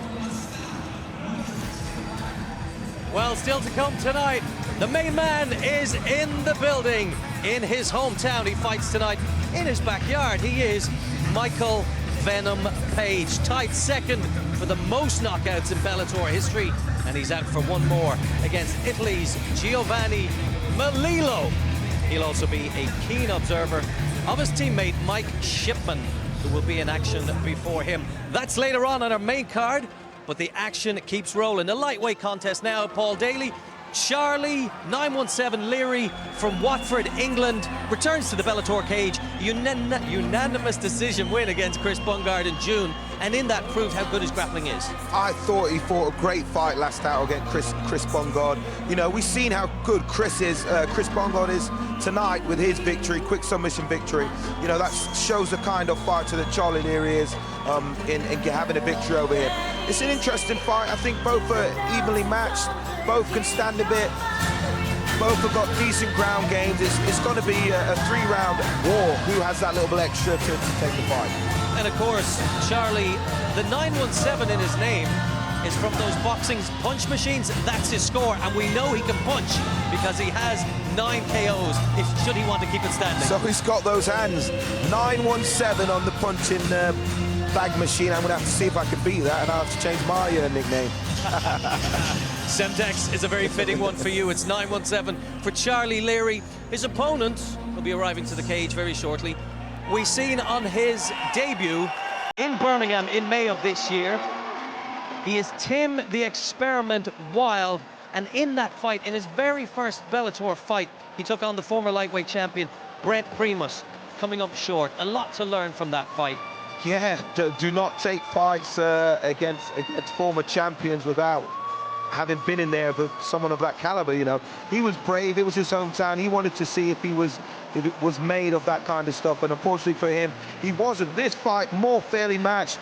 You know, he's got a lot to prove, really. We didn't get to see too much from him, but I think the embarrassment of losing so quickly in his hometown will really spur him on tonight to put on a good performance. Yeah, he was submitted very early on by the former champ Brent Primus. Well, tonight he promises that he's going to use his long reach. We know he does throw from funny angles and has a very good use of range.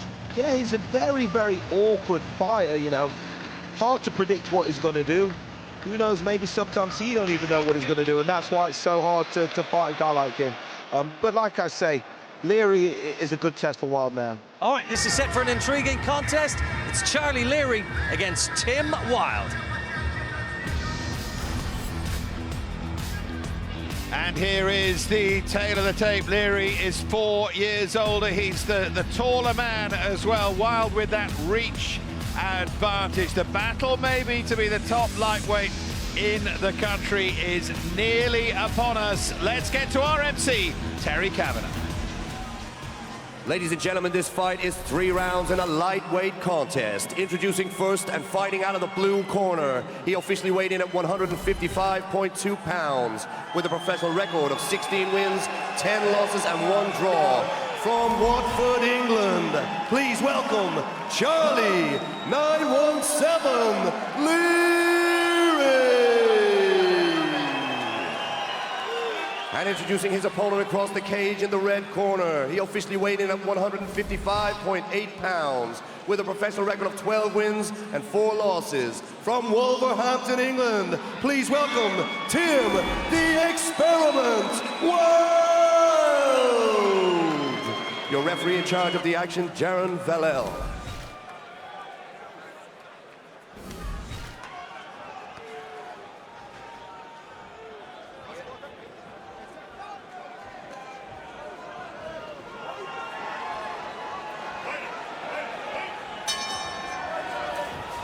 Tim Wild in those red gloves after a defeat by Brent Primus in Birmingham in his hometown, and he's down early again here. Explosive start from Charlie Leary. He was circling out, trying to get away from the fence, and he couldn't get out fast enough, kind of stumbled a little bit and caught a big right hand. Big fight this for both men, as I mentioned at the start. The battle to be the top lightweight in the country. Both guys very good on the ground, though, so there's going to be a good little exchange here.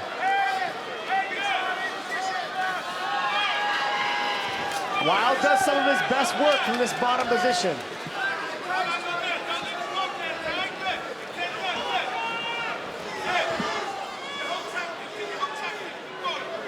Encouraging start certainly for Leary, but needs to be careful.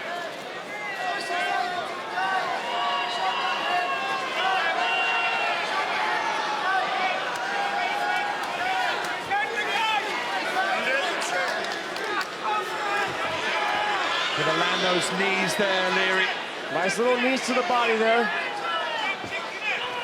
Leary's doing a good job of cupping the chin with his hand. Wild eventually back to his feet and extricated himself. Tim's got to keep that chin down. Leary's going to just stalk forward again and start rushing punches. You got to keep that chin down as you're throwing and kicking.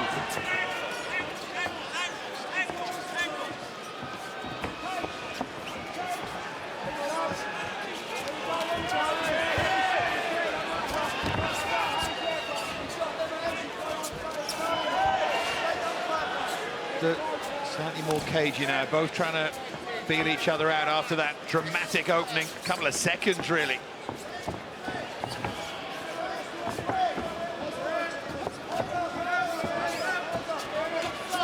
Leary was on the books at Watford when he was younger, very, very good footballer. He's turned into an exceptional MMA fighter as well. Nice, Charlie. Nice, Charlie. Great win over Chris Bungard last time. This an even tougher test. Nice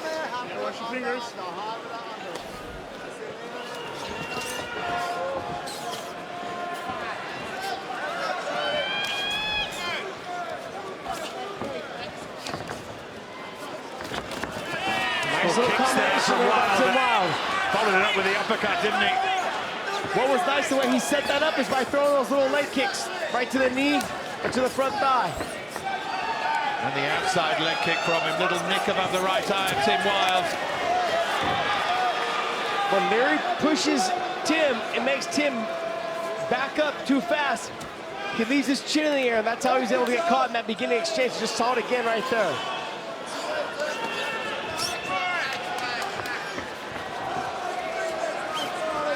Yeah, that's definitely a habit to get out of quickly.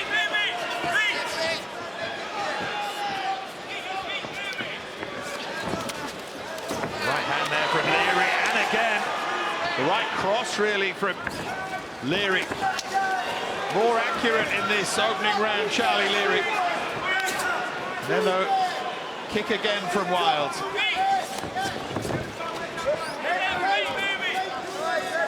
Tim's landing some good shots. The only issue that I see is he's having his chin up in the air on the exchanges, so when he circles out, he's getting caught with the shot on the way out, which is always the thing that judges keep in their mind at the very end.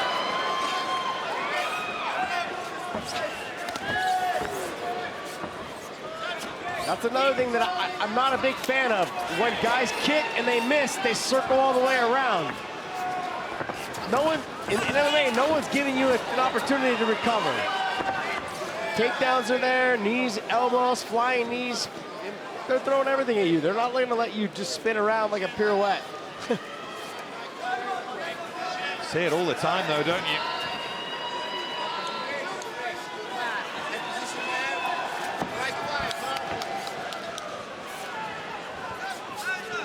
Lovely loose-limbed fighting style, Tim Wild.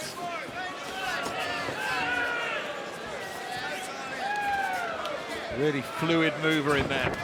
Yeah, oh, right on from Leary. Trying to go in and land the elbows as well.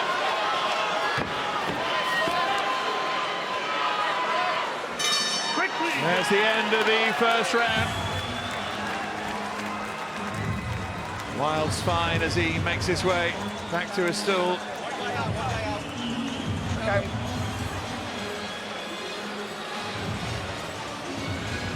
Nice knee stretch. Nice. So you see Larry just kind of like pushing. You see Tim's chin's in the air, trying to strike. Boom, gets hit with a nice little left hook.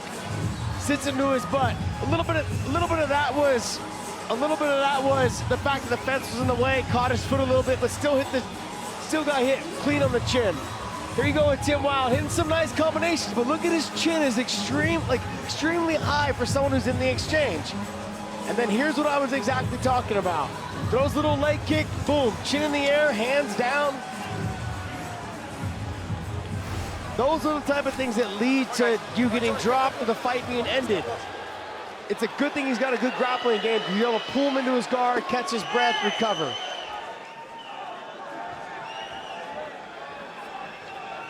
It's called the experiment, Tim Wilde, because his coach John Roberts always experimented with new things on him. It became a bit of a running joke in the gym. He's at UTC Staffordshire. I mean, great knee there from Wilde. Leary. This is where Tim Wilde has an opportunity to win this fight. I feel that Tim Wilde's probably the better jiu-jitsu guy, so if he can maintain this top position, do some work and some damage, potentially get Leary to open up a position where he can get to a submission. Still trying to let those right hands go there, Wilde. Leary, bloody under the eye now. It's turning into a really good fight, this one now.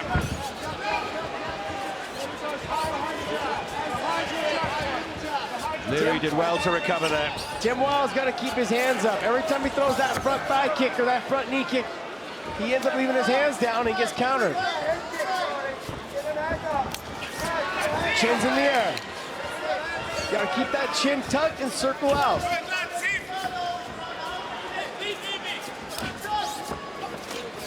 Side leg kick there from Wilde.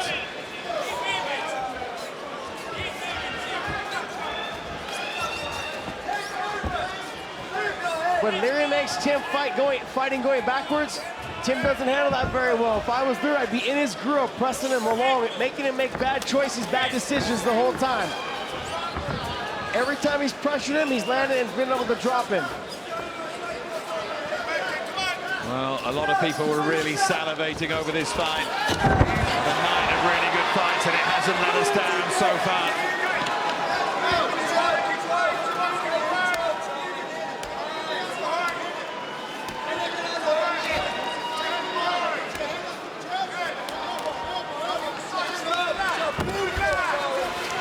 Nice triangle setup, here we go. Looking for dominance, and Wilde was looking for that triangle.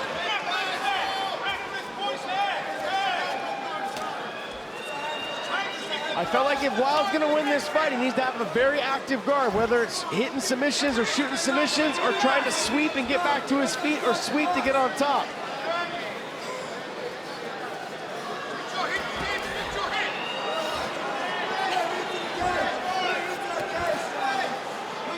Wilde had a look at the referee there.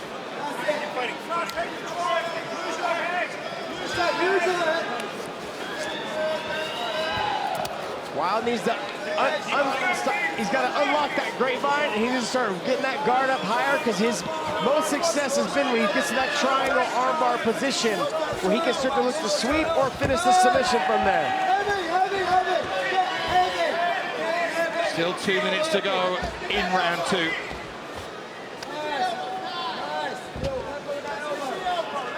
Good pressure this from Charlie Leary. Leary fighting a great fight, to be honest. I mean, outside of the knee that caught him on the way down in the beginning of this round, he's fighting pretty much a pretty damn perfect fight.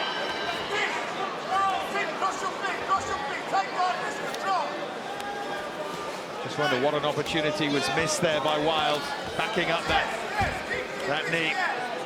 Can't think about that now, though.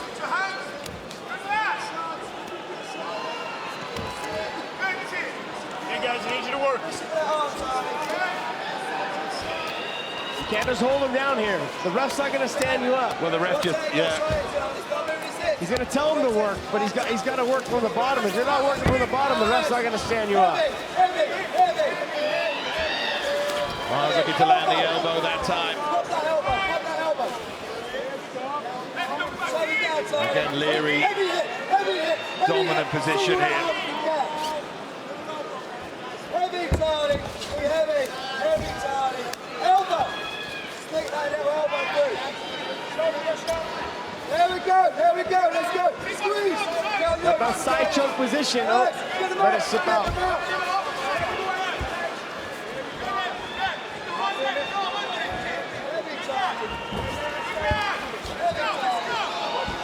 He had the underhook and he had the half guard position where he could have came to his knees and got back up on top. It looks like there he goes.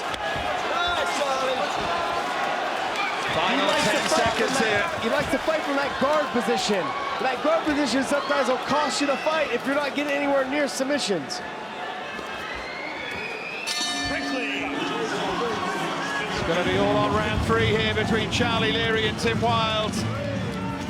Wilde's shown that he can hurt Leary, but at the moment Leary's outworking him.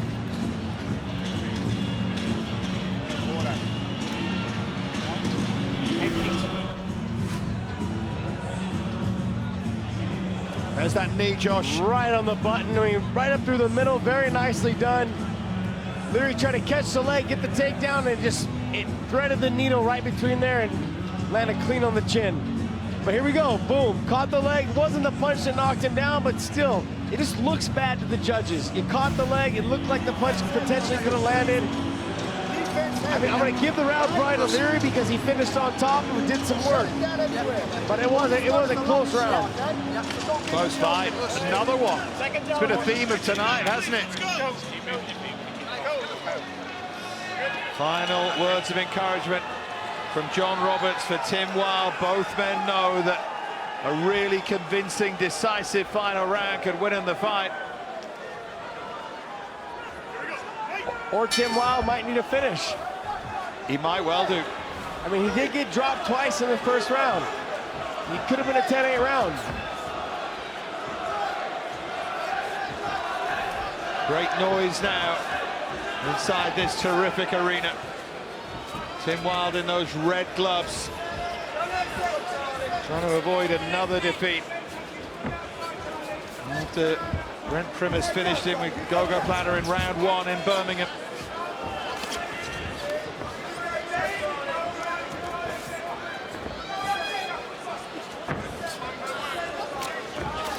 Leary's reading everything that Wilde's doing.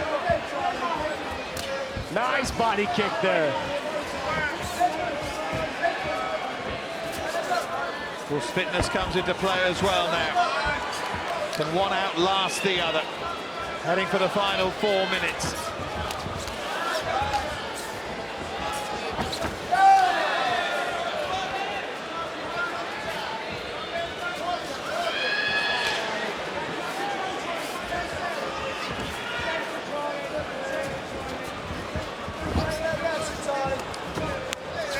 Good leg kick from Wilde. See the reddening on that left leg of Leary.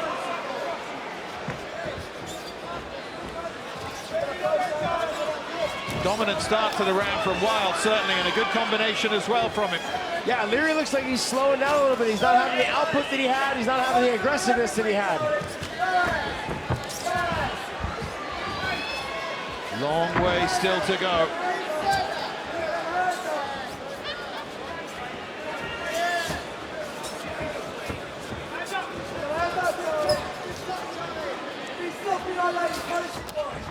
One of those spinning techniques there. Wilde is so good at that, renowned for it.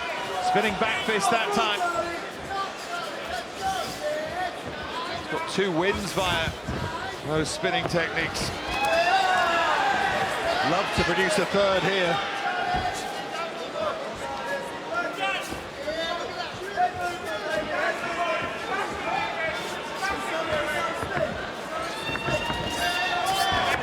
Falling short that time, Leary. Certainly looks to be tiring.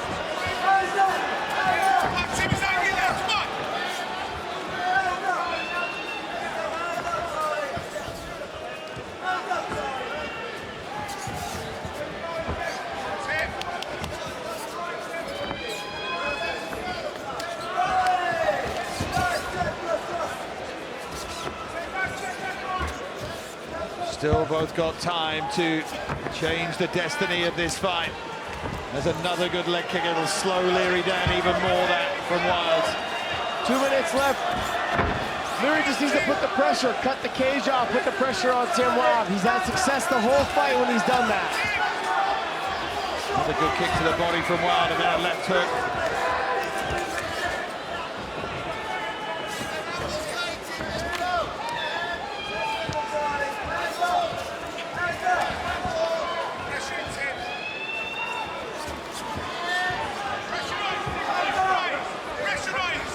Got 90 seconds to try and find a winner. Is Leary ahead?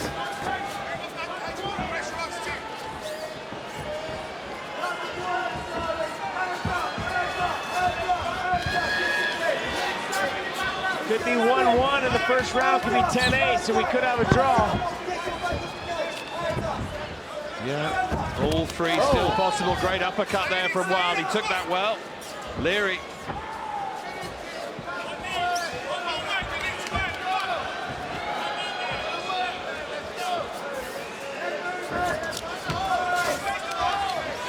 To the final minute now. Wild has dominated so far anyway, this final round.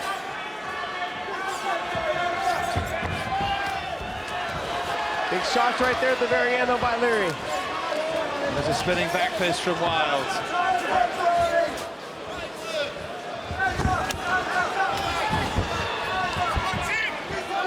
You almost feel like Wild's a slow starter.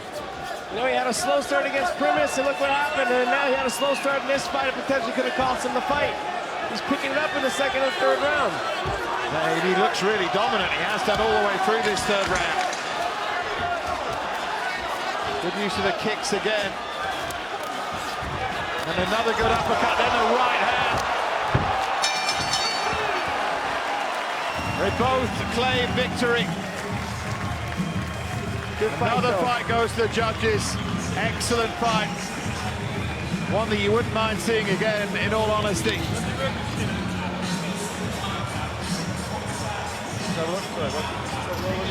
Who's done enough? And the interesting thing, Josh, with fights like this is you can absolutely see why they both be convinced that they've won. Yeah, they both in their mind would think, yeah, because Wild won the last round so clearly. And Leary will think, yeah, I did enough early on. You see the little exchange there at the very end. And Wild hits him with a nice little head kick at the very end there. I mean, it really came down to it comes down to the third round. But is the first round a 10-8 round, or is it a 10-9 round? I mean, did you give Tim Wild the second round because of the knee and it dropped Leary? There's so much at stake right now between the two guys and how the judges are judging this. Well, the knee was eye-catching, certainly, wasn't it? It was the most eye-catching thing that happened in that round, but it's down to them. Sure, you'll have your own opinions at home, but it's another close one on a night of what has felt like close ones. But that's what happens, though, in the exchange, right? One guy gets dropped in the beginning of the round, but at the end of the round, the guy gets the takedown and dominates the last minute and 20 seconds. So, but didn't really do a lot of damage. So how, as a judge, how do you judge that? I guess we're going to find out fairly shortly. I probably would go with the guy who dropped the other guy. I would probably give him the round. So Tim Wild won maybe rounds 2, maybe rounds 3. But what's the first round, a 10-8 round? That's the question. There you go. We are going to find out. Which would make it a draw. It would. Thanks for clarifying. Let's get the real clarification now from Terry Kavanagh. Ladies and gentlemen, after 3 rounds, we go to the judges' scorecards. All 3 judges scored about 29-28 in favor of your winner by unanimous decision, Tim Wild. Wild gets it by unanimous decision. And you can see what Charlie Leary thinks of it. Disgusted by it, but from what you were saying, Josh, whether it's right or wrong, it wasn't a 10-8 round the first. And he's won the next 2. Wild. The contentious one will be that second round. Yeah, I think the second round had everything to do with it. He dropped Cleary in the second round. That would have won him the round. I mean, if you're talking about who did the most damage, if someone gets dropped, that's more damage than being taken down and a little bit of ground and pound with a minute left in the second round. And then who won the third round? Tim Wild won the third round. It just really depended on how you judge the first round. Was it a 10-8? Obviously not. So Wild with the win. Unanimous decision over Charlie Leary. We have one preliminary left.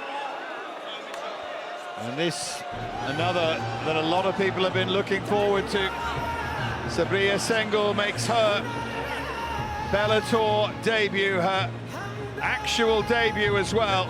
But this is someone with huge kickboxing and indeed boxing experience as well. From Trabzon in Turkey. A lot of people are excited about her. And I tell you as well, Denise Kielholtz is on her way. But at the weigh-ins, there was a lot going on here as well. There was a lot of enmity between them. Obviously, it got overshadowed by what happened later on with Fabian and Mike Shipman. But there's not much love lost here either, I suspect. And even though it's an MMA debut, brings a great deal of kickboxing quality into this cage. Yeah, I don't expect either one of these girls to shoot, and I think we're gonna end up seeing the kickboxing.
Tail of the tape looks like this. Denise Kielholtz, 30. Frier Sangle making her MMA debut at the age of 31. A reach advantage for Kielholtz. Not that it looks like it when you look at them in the cage, but 3-2 is the Denise Kielholtz record. Pro debut for Frier Sangle. Let's get on with it. This could be really explosive. Let's get to Terry. Ladies and gentlemen, this fight is 3 rounds in the flyweight contest. Introducing first and fighting out of the blue corner. She weighed in at 124.6 pounds and making her pro debut inside the cage tonight. All the way from Trabzon, Turkey, please welcome Frier Sangle. And introducing her opponent across the cage in the red corner. She officially weighed in at 121.6 pounds. She brings to the cage a professional record of 3 wins and 2 losses. From Amsterdam, Netherlands, please welcome Denise Miss Dynamite Kielholtz. Your referee in charge of the action, Mr. Jacob Montalvo.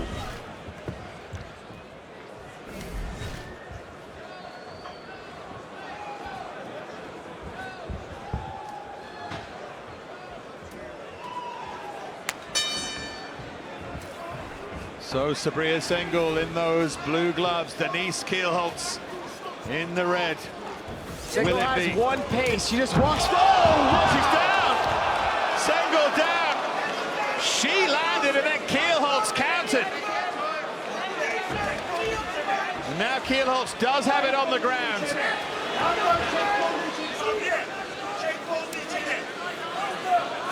Dynamic start by Miss Dynamite. And she has the win. She has the win. It's all over. Inside 30 seconds, Sangle is furious with herself. And many people were predicting that Sangle might pull off the win, but Denise Kielholtz does it in great style, Josh. Her back was to us when the whole combination landed, so I couldn't see it. But all I saw was her drop to her knees and then Denise jump on top of her. We'll get a better look at it when the replay comes up, but I couldn't see exactly what she hit her with. She steps in, hits Denise with a nice right hand, and boom, right on the button. When somebody's stepping in and you're throwing the punch at the same time, the impact's double. Just nicely done, right on the button, drops her to her knees, jumps on top, gets her in the crucifix where she's got the far left arm trapped and she's got the right forearm chopped. So she's able to just land some shots. She's hitting her with that key lock right there. Hits the key lock, get the tap, all done. Great work from Kielholtz. What a shot that was after Sangle had connected as well, and with a bit of power too, but she just had that coolness in there. And as you said, Sangle just walked, almost ran onto it, and there was no recovering really from that. Let's Sangle. Kickboxing, no MMA, kickboxing, okay? Kickboxing, no MMA. Oh. Well, you see, she wants a kickboxing fight with Kielholtz. Can't be a bad loser. She's disappointed after being hyped up all week. I get that, but she has to accept she was beaten, and she needs to just move away. Yeah, exactly. Well done there as we make it official with Terry. Ladies and gentlemen, referee Jacob Montalvo calls a stop to the action at 32 seconds of round number 1, declaring your winner by submission due to Americana, Denise Kielholtz. Feels like a big win for her, big smile on her face as well, getting on a roll, Denise Kielholtz. We'll see much more of her, of course. That must be a good feeling that to get a win, Josh, so early as well. Well, her opponent, Sangle, she's complaining about MMA. The problem is, though, is that you didn't end up on the ground due to MMA. You ended up on the ground because she punched you in the face.